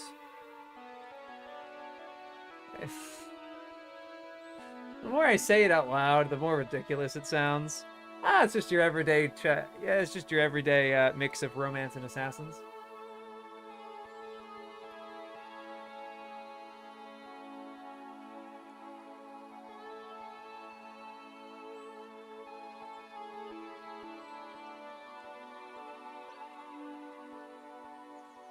I genuinely don't know if they're being ironic saying, writing that. Maybe there's some irony in that. I am not inclined to believe that based on the rest of their book. No change.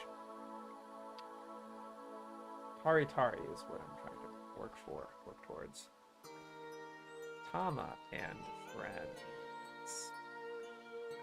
1994.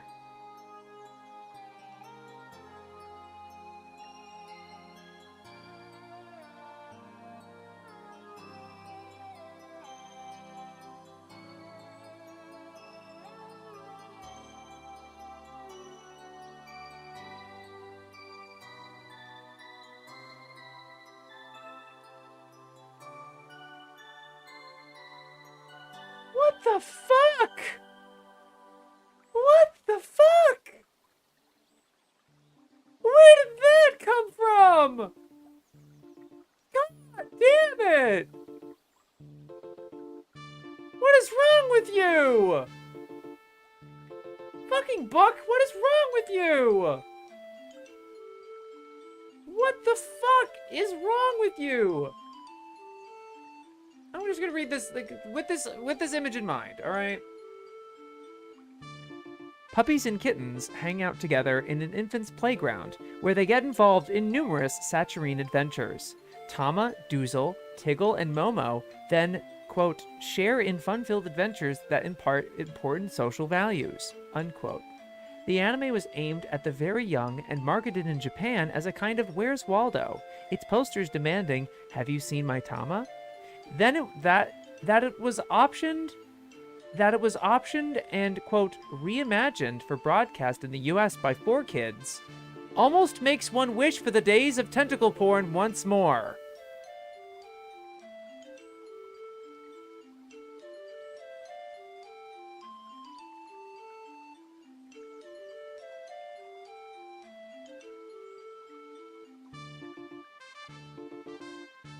Saturine, cute little thing, and then they just go, that it was optioned and reimagined for broadcast in the US by 4Kids almost makes one wish for the days of tentacle porn once more. How gross. How weird. How out of pocket. Come on.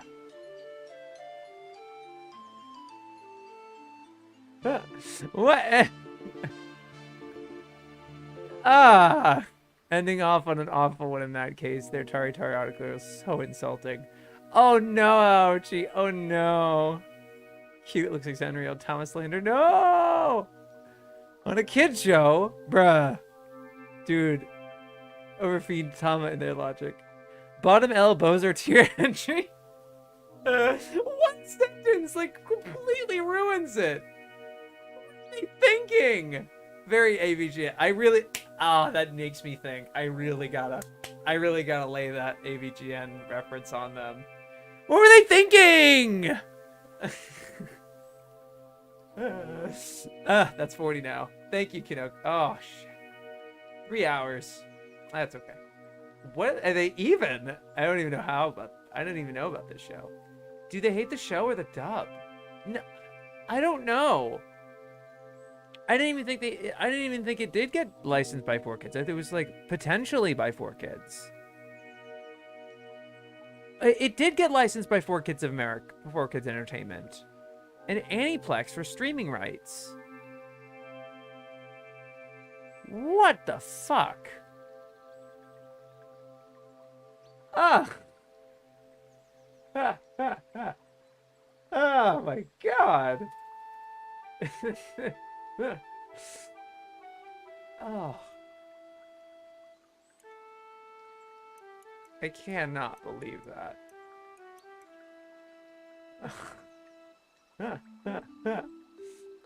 That it was optioned and reimagined for broadcast in the US by 4Kids almost makes one wish for the days of tentacle porn once more.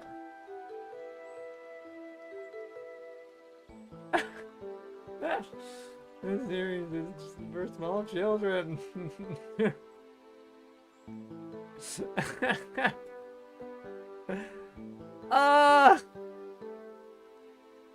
They're angry that it was dubbed by 4Kids because they're notorious. I used to watch this because my mom loved it. It was one of their better dubs. McCarthy could never have written that. No way. No shade, but OMG, I loved Tom as a kid in Arabic. Hello, Greg! Greg finally made it! Let's go! Greg, you just tuned in to like one of their most baffling out-of-pocket shit. Like literally just like tap the back, like when I first start reading this article. Like if you rewind back to like when I start putting in Tom and Friends, you get my initial fucking reaction. And then I read it back. Oh my god. Oh my god. Okay, we're moving on. Jeez Louise. Whew. Yeah, you gotta read that. You know, I want Greg. I'm just gonna be reading this boring Tama production article. Like, you're not gonna miss much. Hold on. Oh,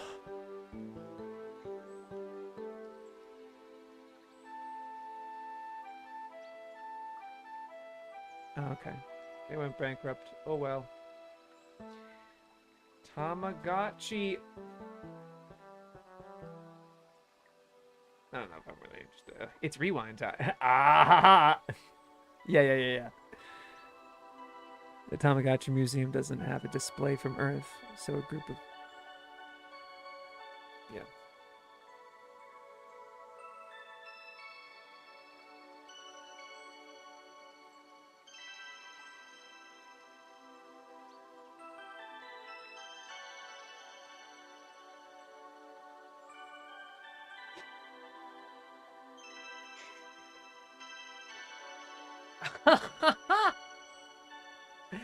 Ooh! Brutal.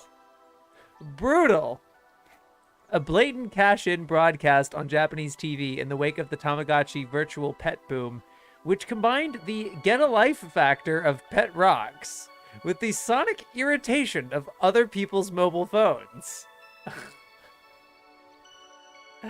Woo! Savage! That was a pretty good roast, actually, of Tamagotchi. That's a pretty good roast, I'm not gonna lie. Of course they hate it. Oh my god.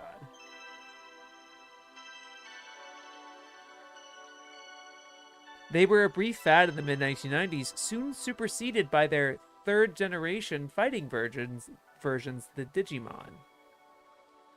Both, however, were trounced in the marketplace by the multimedia phenomenon of Nintendo's Pokemon.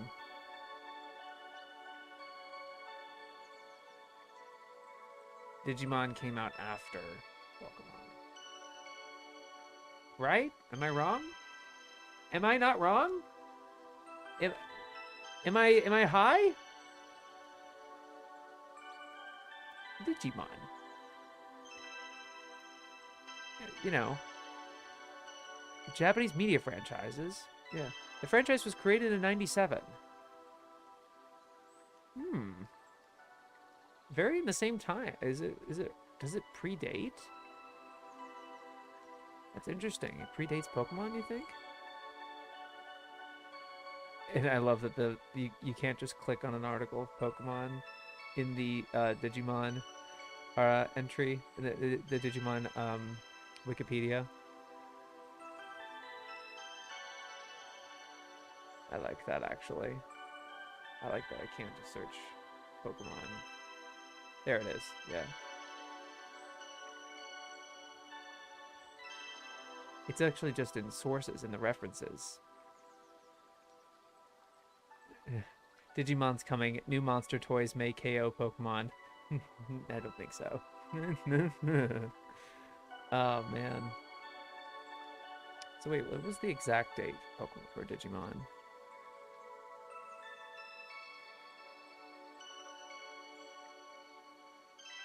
Just 1997 in general? Hmm.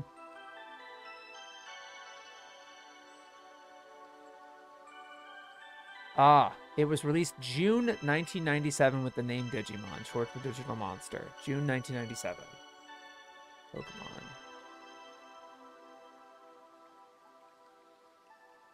It's 96. Released on the Game Boy, February 1996. It does predate Digimon. By a whole year. By over a year. Very weird. Very strange.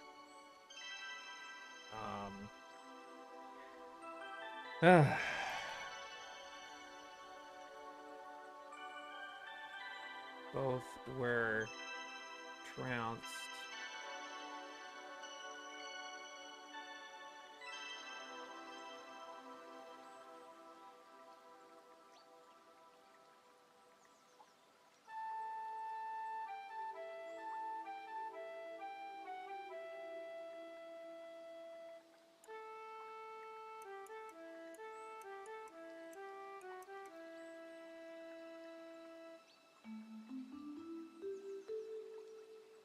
Regardless, the franchise limps on in support of later editions. So I'm going to say dismissive. Blatant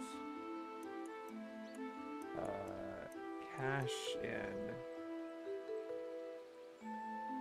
broadcast. I'm also going to bring in to make mention of their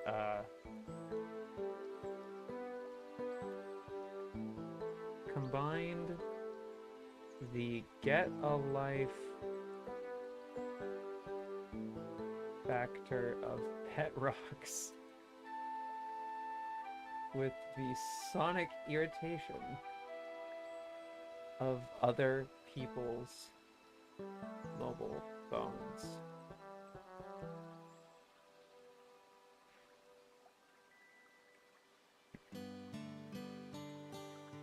I can't believe pet rocks are real. I thought SpongeBob made it up. No. Boomer. Tamagotchi's a virtual pet. Think Nintendo's not a Mon series.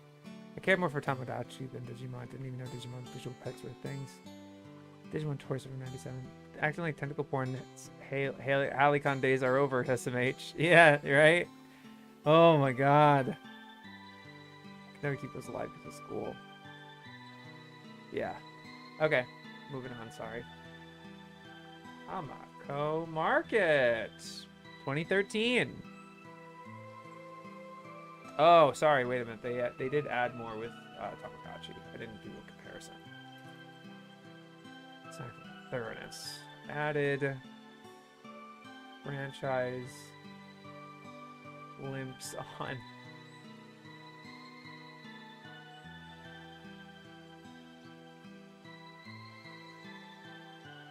Oh 08. Yeah.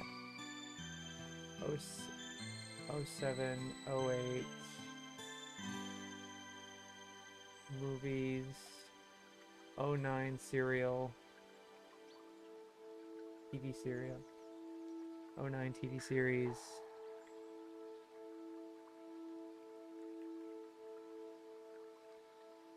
2012 TV series. I'll be back. We're going for a walk. Alright, good to see you, Greg. Tamako Kita Shirakawa is the daughter of a traditional mochi maker. She is visited by Dara, a talking bird from a South Sea island, sent to Japan to find a bride for a local potente. Dara, however, elects to stay, swiftly growing fat on rice cakes and observing the idiosyncratic lives and struggles of Tamako's Usagiyama shopping district.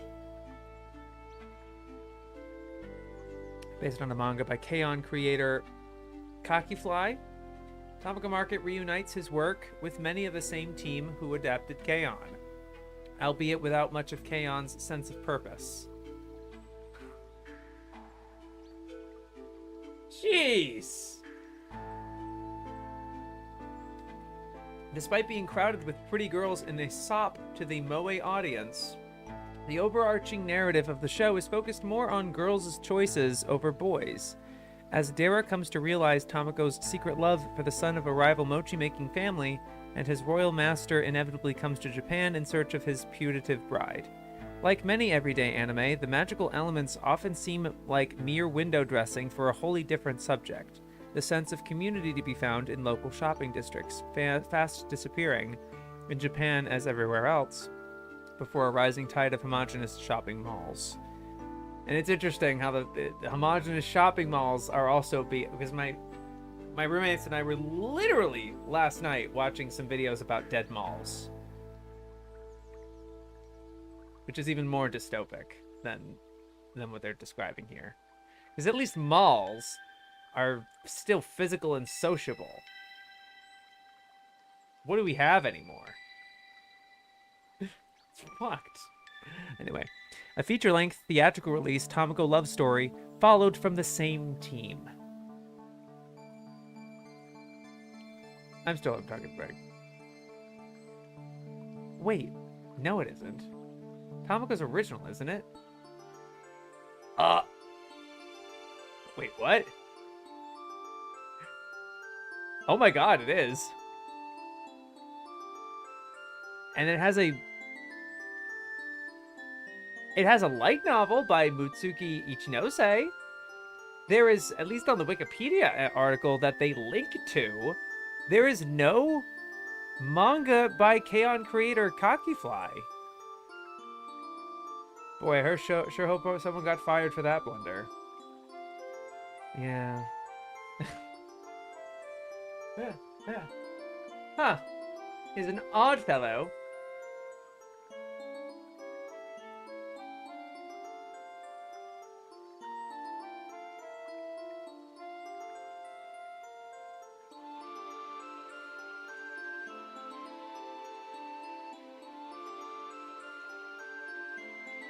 Anime original. Bruh, they didn't even give the movie its own entry. Or any synopsis, no. No, it's a footnote. They don't give a shit. Ugh. Very dismissive, I'd say.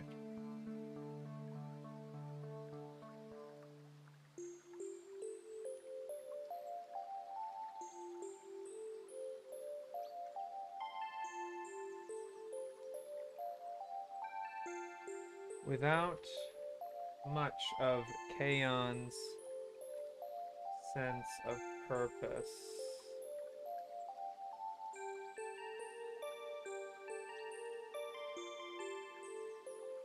Crowded with pretty girls in a sop to the moe audience.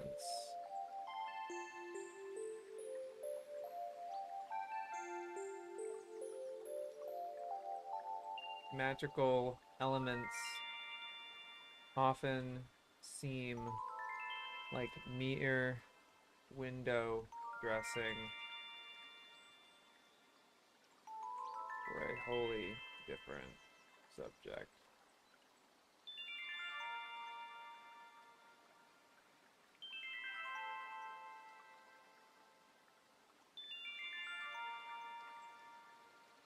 No attention to the movie, only a mere mention followed from the same team.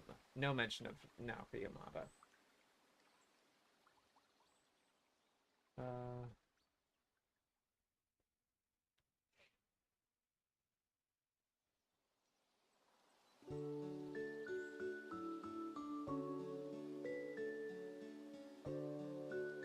I'd say that's about it. Oh, yeah, I'll mention the shopping mall thing. It's kind of an interesting point.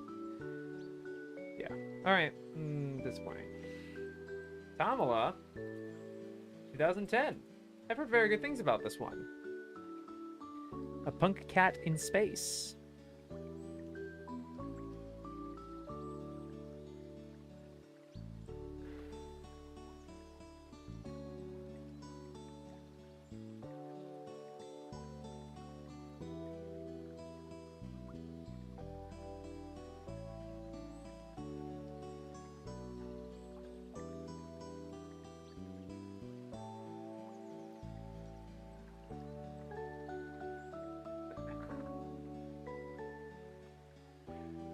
Tamala 2010 has very little to do with punks, and much more to do with the art house notion that audiences will be too afraid to say that something makes no sense.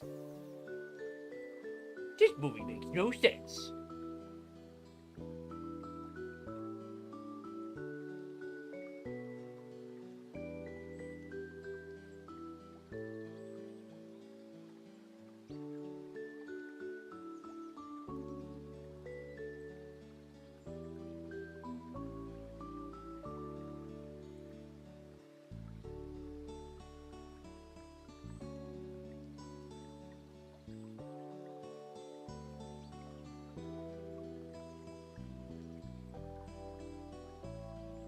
Tamala 2010 isn't as smart as it thinks it is. Like Hello Kitty, scripted by Samuel Beckett, with all the futile pretension that implies. It bolts together a series of random scenes, united only by grasping attempts to gain gravity by association. Visual and textual illusions abound, to everything from Querelle to Metropolis, The Happy Prince to 2001: A Space Odyssey, but beneath its knowing surfaces, Tamala 2010 has little to say. Ultimately, it's a brilliant 5-minute feline conspiracy thriller, ludicrously and counterproductively stretched to feature length. Wow.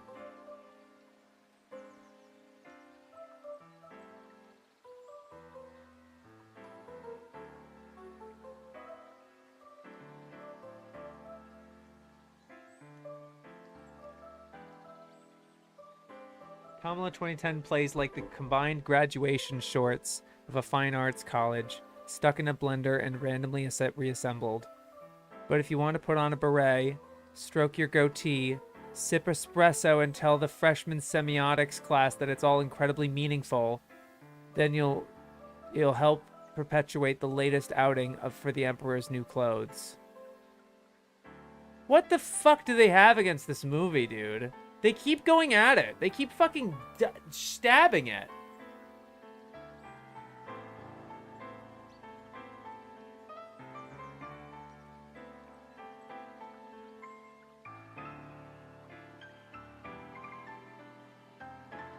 It comprises little more than self-conscious wackiness and an irritating feline ingenue, wandering through cheap animation that polite reviewers would call a triumph of irony. Since Tamala 2010 soon gained its own merchandising line in the style of Hello Kitty, it is tempting to add that whatever worthy point its creators thought they were making has been well and truly blunted. Oh my god. I didn't read the whole article, but like... Oh. That was rough. Probs would have gone to more if Silent Voice was out, I guess. If it isn't a perfect show, but I find it very special. So much pretentious. This looks cool, might give it a watch. Kino is back! Thank you, Drema. Good to see you. You mean like you guys do? What the heck? I wonder why they decided to write such a long article shitting on such an obscure film. Just seems a little unnecessary. Yeah, they got really pissed at it, I guess. They reamed it. Boy, howdy. Oh my god. I want to... where do you start? Where do you fucking start?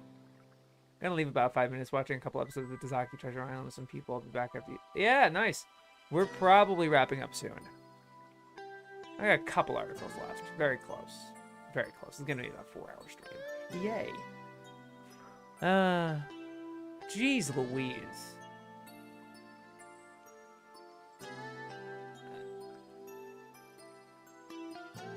Oh my god. Has little to say.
Jeez Louise. They were nicer to Overfiend than this. Oh, yeah. Oh, my God. And this is, again, an example of them being incredibly indulgent in their own writing. They think it's funny. They think it's so much fun to, like, write these words of, like, it plays like the combined graduation shorts of a fine arts college, stuck in a blender and randomly reassembled. But if you want to put on a beret, stroke your goatee, sip espresso, and tell the freshman semiotics class that it's all incredibly meaningful, then you'll help perpetuate the latest outing of For the Emperor's New Clothes. Ah. Like, geez, we're just trying to make a cool fucking movie. Like, Jesus Christ. You'll never be an actress. Never. Jesus Christ. I love chorus lines so much. I was quoting it just then. It's sad how they're doing what they claim this anime is doing. Yeah. Isn't it? Isn't it just the worst? Unsurprising. Yeah, this is the Junichi Sato one. Yeah.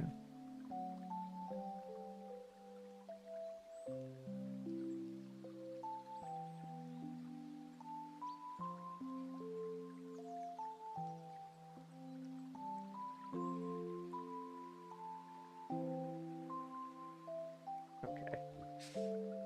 Nothing much happens. The characters don't change or develop much in the course of the first short series, but its charm and sweetness make a refreshing break from the hectic aggressiveness of much popular anime, like A Weekend in a Quiet Seaside Resort.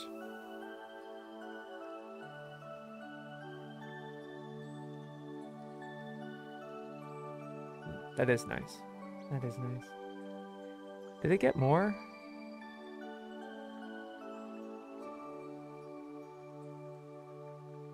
It did get more in 2015 through 16.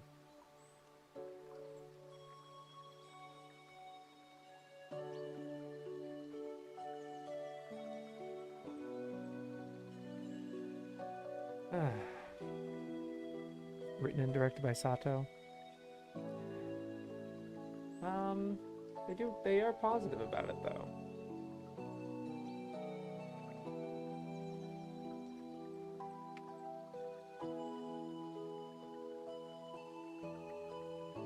I'd say it's more mixed, actually.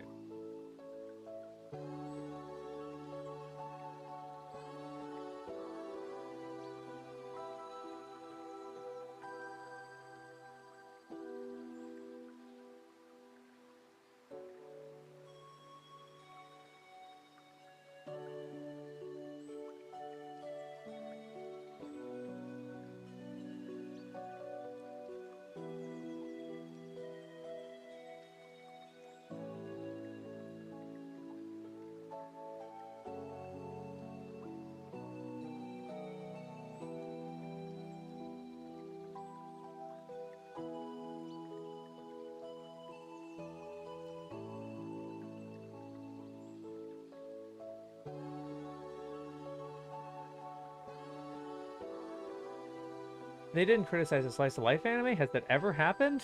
No, I mean, probably. I don't know. I bet if I honestly, every time they've brought up something as a slice of life, they've referenced their everyday anime article. So if I control F everyday anime, I could go through every single example they bring up, and I could make that distinction. I have been keeping track of their contempt for slice of life in particular, as well as all their other genres that they have contempt for, which is most of them. But obviously they can have some they like some mecha, they like some of this other stuff. I haven't gotten to that part of the script yet, but that is something to do, I think, if we want to like go through all their examples and just see how much they really like or don't like this genre. They usually don't, though, so this was different for them. That was nice. Tansa 5.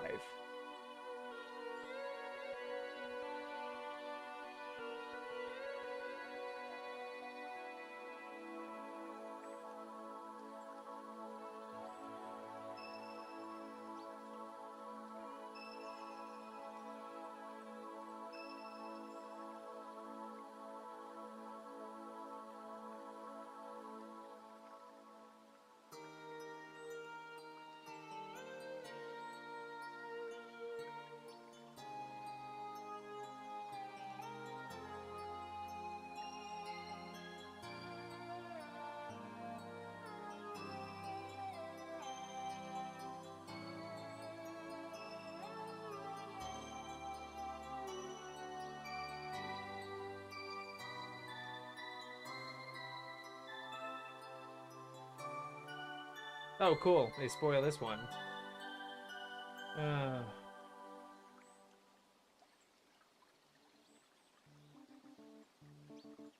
Character death. They literally go like, in the tradition of team shows dating back to Gatchaman, one of the team members was doomed. In this case, blank. You literally could have just said one of the team members was doomed, like making that connection to Gatchaman. It still would have kind of been a spoiler, but at least you didn't say who. And then, oh, in this case, this person dies, by the way. What the fuck?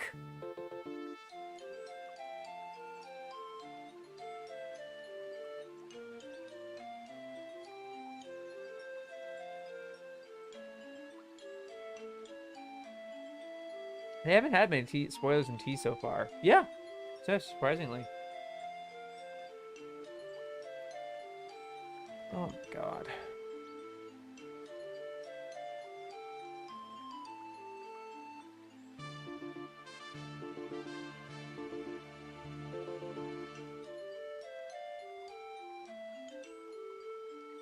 They do give a dismissive opinion, though. Form the predictably giant robot.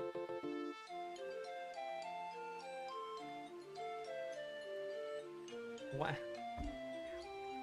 Wait. Of course it's big. Like, yeah, when you make 5 vehicles, it can be kind of a big robot after that. It gets kind of big. If 5 people are piloting it, that can make for a pretty big robot. How is that like, oh, how predictable. Like, yeah? Like, do you have a fucking problem? Are you okay? You want to get some food? You want to change the channel? Come on. We're watching Tansa 5. What's wrong with you? Did you not put Taito Road in your list of short articles? I did. Yeah, it's not Taito Road. It was Shinken Densetsu Tight Road. I put there. But I haven't done the official count. I usually go by I physically count the number of lines, but I could obviously tell because it's one sentence. I should make sure I make a point of that. One sentence. Jack shit. Awful. Yeah. I would assume a giant robot is big, right? Okay. Tan Suwarashi. 2011.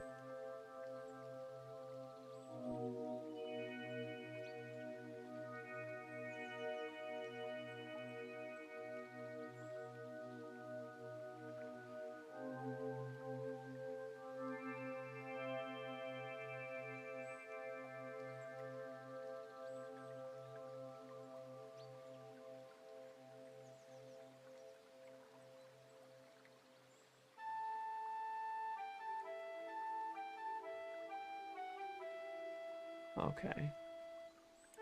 Thought it was gonna be a porn at one point. I was like, ugh! And it's not. It's not. Cute. It's a little short. It's cute. Tao the Panda. 1981. I should also mention Tamo Suwarashi, whatever, is a charmingly simple movie according to them. Sorry, hold on. Tansuwarashi. Charmingly simple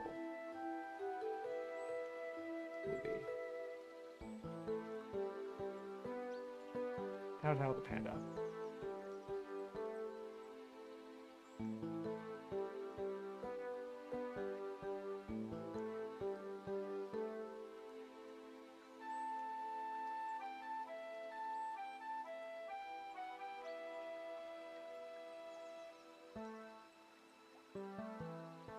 Of course, they mentioned Panda Ko Panda.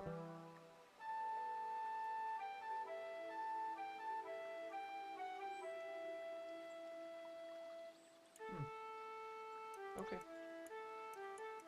50 episode show, man.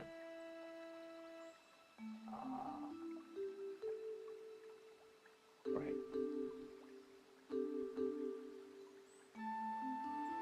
I do not see a difference. I thought they were going with English titles. They are. They called it Taito-kun. Oh yeah, Tight Road. They call it Taito Road. I don't know.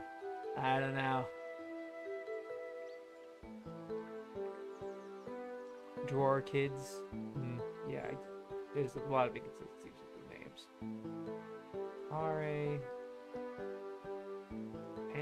Kare Panda from 2000. Which is not in... I think that does count, actually. New article.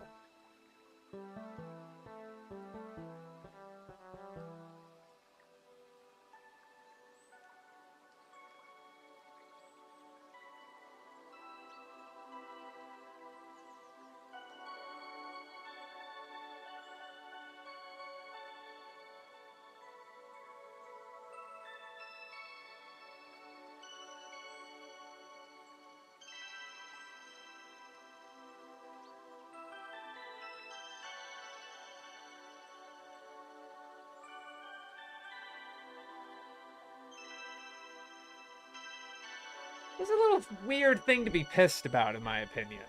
I don't know. I think that's... Like, calm down. It's not that big of it. It's not that serious. The joke wears thin, however, when you realize you've just paid to watch a panda roll with torturous slowness for several minutes, and that the animation ends all too soon to be replaced with an interview with the creature's creator and a live-action making-of that shamelessly recycles much of the animation you've just seen. An obvious attempt by Bandai to seize some of the merchandising-led Hello Kitty market, compared to the same company's Afro-Ken.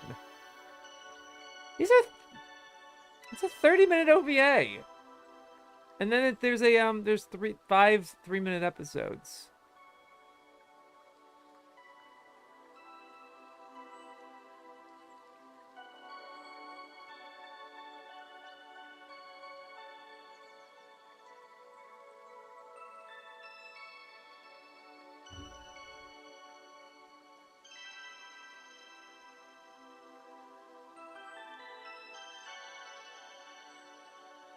Hmm. Okay.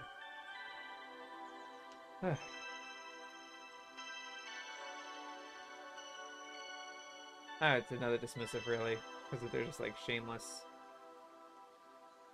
Um, Obvious attempt by Bondi to seize some of the merch of some of Hello Kitty market.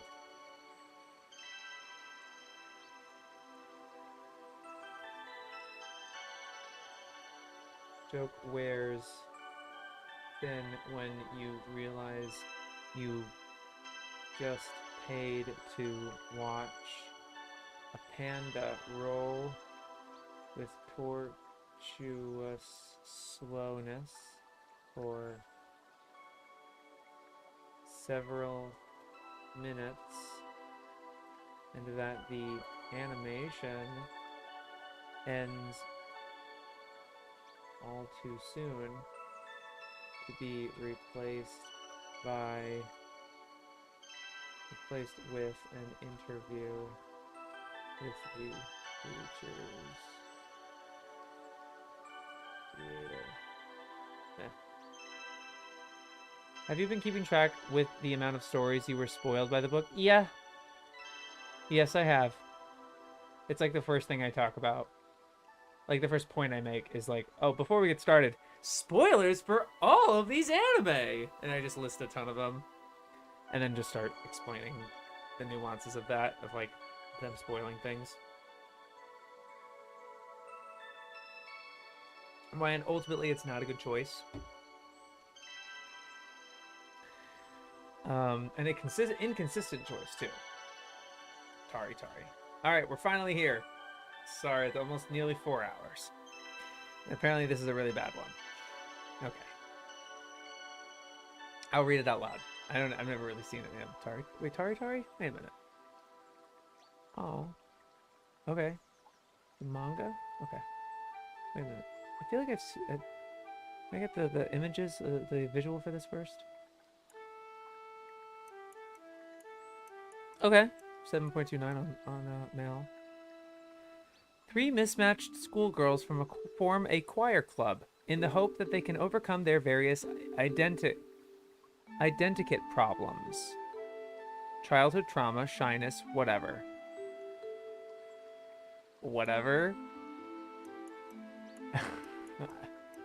Childhood trauma, shyness, whatever. What are we doing here? Write the fucking article. Focus. Whatever. This is not on command. I'm not asking you to do this like off the cuff. What you physically wrote, like shyness, whatever. Like, what are we doing here? They are joined by 2 boys. Crunch. I think that's what's going on here. They are joined by 2 boys, one a shy badminton player, the other a recently returned transfer student, whose time in Austria has left him unfamiliar with Japanese customs. They battle all the usual obstacles of quirky teen clubs, including obstructive bureaucracy, disapproving teachers, and parental pressures. K-On! With choirs. They couldn't be bothered to think of anything new, so neither could we.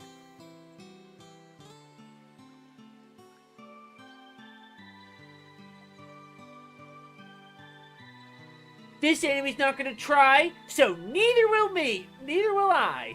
Neither will me. There's only 3 girls. There's only 1 more to list.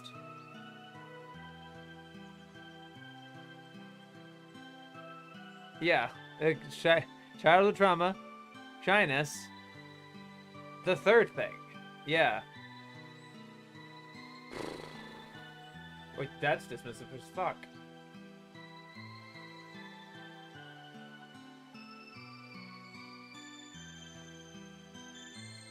Childhood trauma, shyness, whatever. This is a printed book. This is in. Let me just like read it from the fucking print here. That people paid money. That we paid USD $120. USD $120. And they have an article where they gave up. Where they were just like, whatever. What? What are we doing here? Let's see. It's a big book. It's got the exact same text. The exact same font and text as the first edition. Tari. 3 mismatched schoolgirls form a choir club and hope they can childhood trauma, shyness, whatever. K-on with choirs. They couldn't be bothered to think of anything new, so neither could we. Oh, man. Describes something that is nothing like K-on. It's the exact same thing as K-on, guys! The show with 2 male main characters is apparently just like K-on, the show that is infamous for having an all-girl cast. Aww.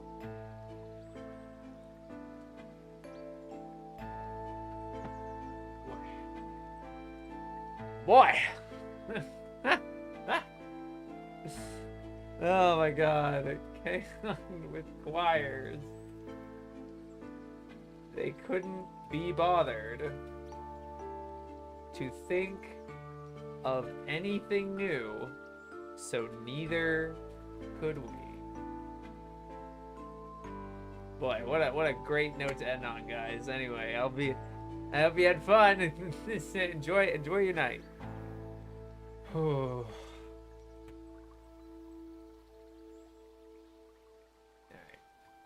Next time on the expedition of the anime encyclopedia. We want to do I need to count how many entries there are, and then really divide it, how really get a plan of action here. But I will not bore you with that on stream. I hate the smugness in that final line. Yeah.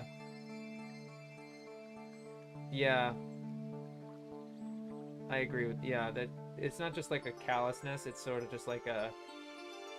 They're using it as a way to dig on the show as well. Silly. Dumb. Not a fan. As usual. This sick man, what a ruckus time.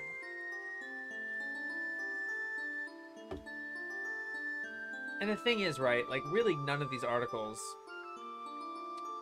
It was useful to read them. For the sake of, I guess I would say that their Anderson Monogatari one was good, but like, I wouldn't even say it was exceptional because they had this really annoying comment of like, oh, one shudders to think of the uses of which this as a concept would be used post Pokemon. Like, that was an article, all right. Yeah, but it really is like it's sad. It's really sad that like a lot of these are serviceable at best. Like, yeah, you sure told me what it's about. You sure did. And maybe some people find that valuable and everything, but like, I don't know. I really don't think the majority of media unless the premise is extremely captivating, like, this guy, he does this thing, and then this other thing happens, or something, right? But, like, it is almost always about the execution, for me. You know? It's always about, like, the specifics. you kind of have to lay the groundwork of what the setting is, but then you talk about what you find interesting about it. That's how I always describe Monster or Gungrave, or then this thing happens. Like, whoa, it takes place here. You know, that's how I always talk about this sort of thing. But I never really, I don't know. It's always about execution, and they're not really discussing that. You know, it's sad. It's really sad. Ugh.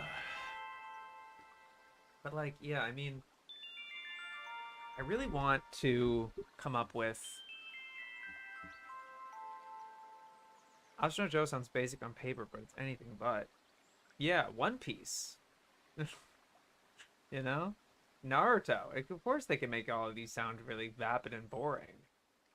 But yeah, I'm thinking about I thought I voiced it here, but like a new series of videos.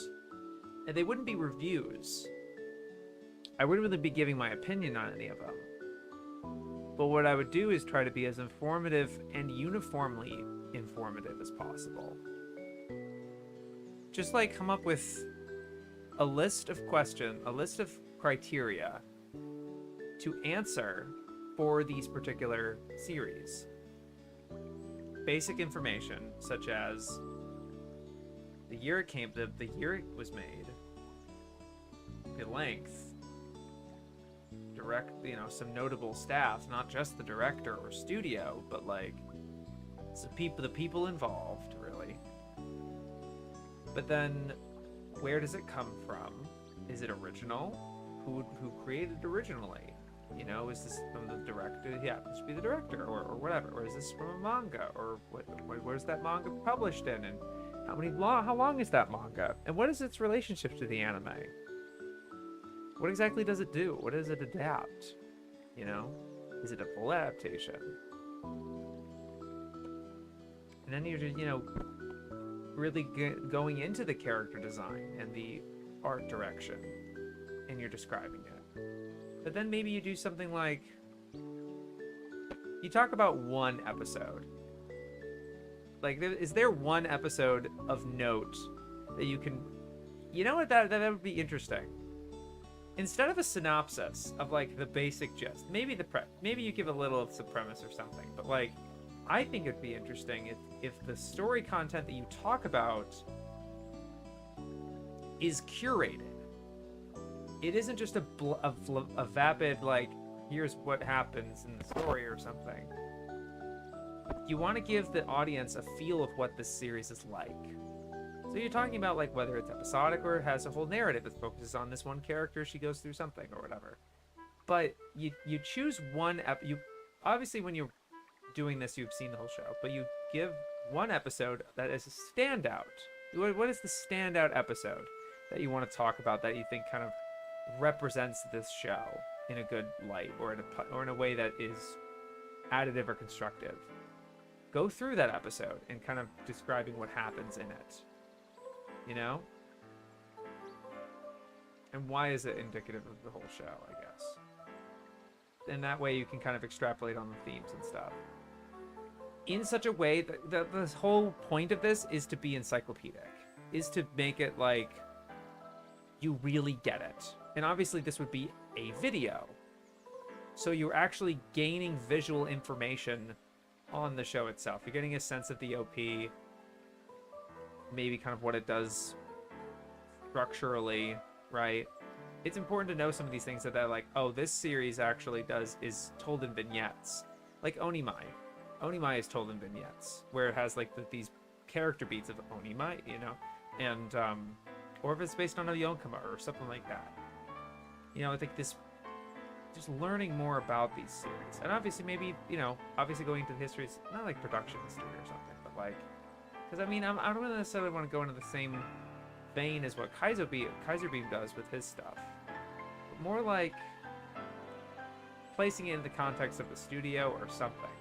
I don't know, just being more encyclopedic, I guess.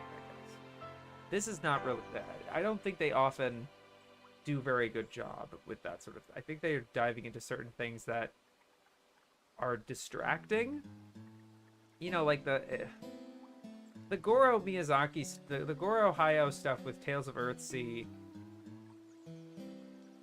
Sure, maybe make a mention of that, of like this was Goro's debut movie, and in the context of Ghibli, right? This is what that film represented for them. But I wouldn't necessarily indulge the way that they did as like some sort of thematic through line, like, oh, it starts with a patricide. That's interesting. You know, I wouldn't want to really delve into that speculation. Or what the author thought. Maybe what the author thought, if it was relevant.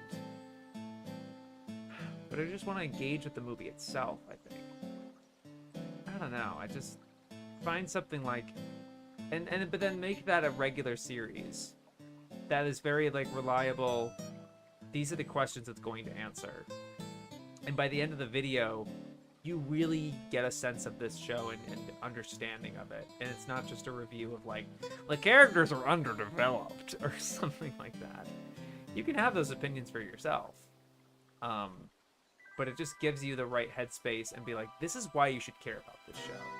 And I know Beatrice did something kind of like that with the Alphabet series, or even with like Be the Beginning or something, like how it's made or whatever. It's that same through line, I think. But it would not... I don't know if I would go the same route that Trixie did with really... Like, I felt like several of the Alphabet series was plot synopsis and just describing what happens. And I think that some of that makes sense with like the genres and discussing it in the things that it does. Like Anderson Monogatari, to make mention that it is told from the perspective of this character that is trying to collect all these cards, you frame that in the way that's like, this was in 1970. Very few series have done something like this, if ever. This was kind of a progenitor of these sorts of things. Granted, it was not all that, remarkable or has much of a footprint or footnote. It didn't have as much of an impact, I guess. But it's good to bring that sort of thing up, being like, this is an interesting point to note. And that's why it helps to actually have watched the show, because then you can be like, oh, they actually end up like in Dougram. It's, if you hadn't seen Dougram, you probably wouldn't really have expected anything other than what's on the poster or the cover or the OP or something. But watching Dougram, you realize they actually they end up taking the focus away from the main group and end up focusing more on this aide of the bad guy that kind of grows into his own character, and and there's some spoilery territory in that, but every time you spoil a series, it really should have historical precedent or like context of, this is important to bring up because this had never happened before, or this is what really separates it from any other series that you can think of. This is really interesting. It's not just, oh, this guy dies, It's pretty significant that there's a character in Get a Robo that dies, that particular character, and the way that he goes out. That was kind of unheard of for a mecha series at that time. That's a significant moment, and it probably influences the way they tackle this stuff later on. Or at the very least, kind of influences the series as a franchise, right? I don't know, just thinking about this stuff, not critically, but holistically, I don't know, or some other adverb. A young man sets out to fight lots of people. To be fair, a lot of these shows, and they probably don't even have that much information available on it, let alone the ability to watch it. Oh yeah, absolutely. But that's why it's important to do that personal digging and see what can you bring up, and it's okay if it's fragmented. Like what Mateo was saying, like, unfortunately, this is not very well documented. Nobody talks about this show. So it's kind of like whatever I can scrounge up. But that is still better than a cover and a synopsis on Mal. That's what I want to improve. I just want to know more about it. I think the examples that demonstrate what I'm trying to do, not in the cookie, like the reliable, repetitive, short, tight way that I'm thinking of in this, proposed idea. But it's sort of in the vein of my manga sekai video, the Madhouse Anime at War with Itself, and Ninku, or this is where Naruto got his run. Those two videos in particular, the way I talk about them to really get you an understanding of this show without you needing to have seen it. And very little of my opinion. And just kind of give you that context. Or just understanding. I think that's what I want to do. I'm sure that I might have already said this before, but gosh, do some articles remind me of so much of Jay Sherman, the critic. They remind me of Bennett. Or something a critic cartoon would say. I haven't watched much Bennett. You're not missing much. You can find any information on it, at least don't insult it. Yeah, if you can't find any information, at least don't insult it. Absolutely. Absolutely. Yeah, you'd think it's easy, but nope, apparently not. Alright. Well, I've absorbed much of your guys' time already. And my own, of course. But I love talking about this stuff, gosh. Good golly gosh. Anyway, this has been lovely. I will hopefully see you guys on Tuesday. That's when I want to stream next. I will see you guys then. Yo, peace.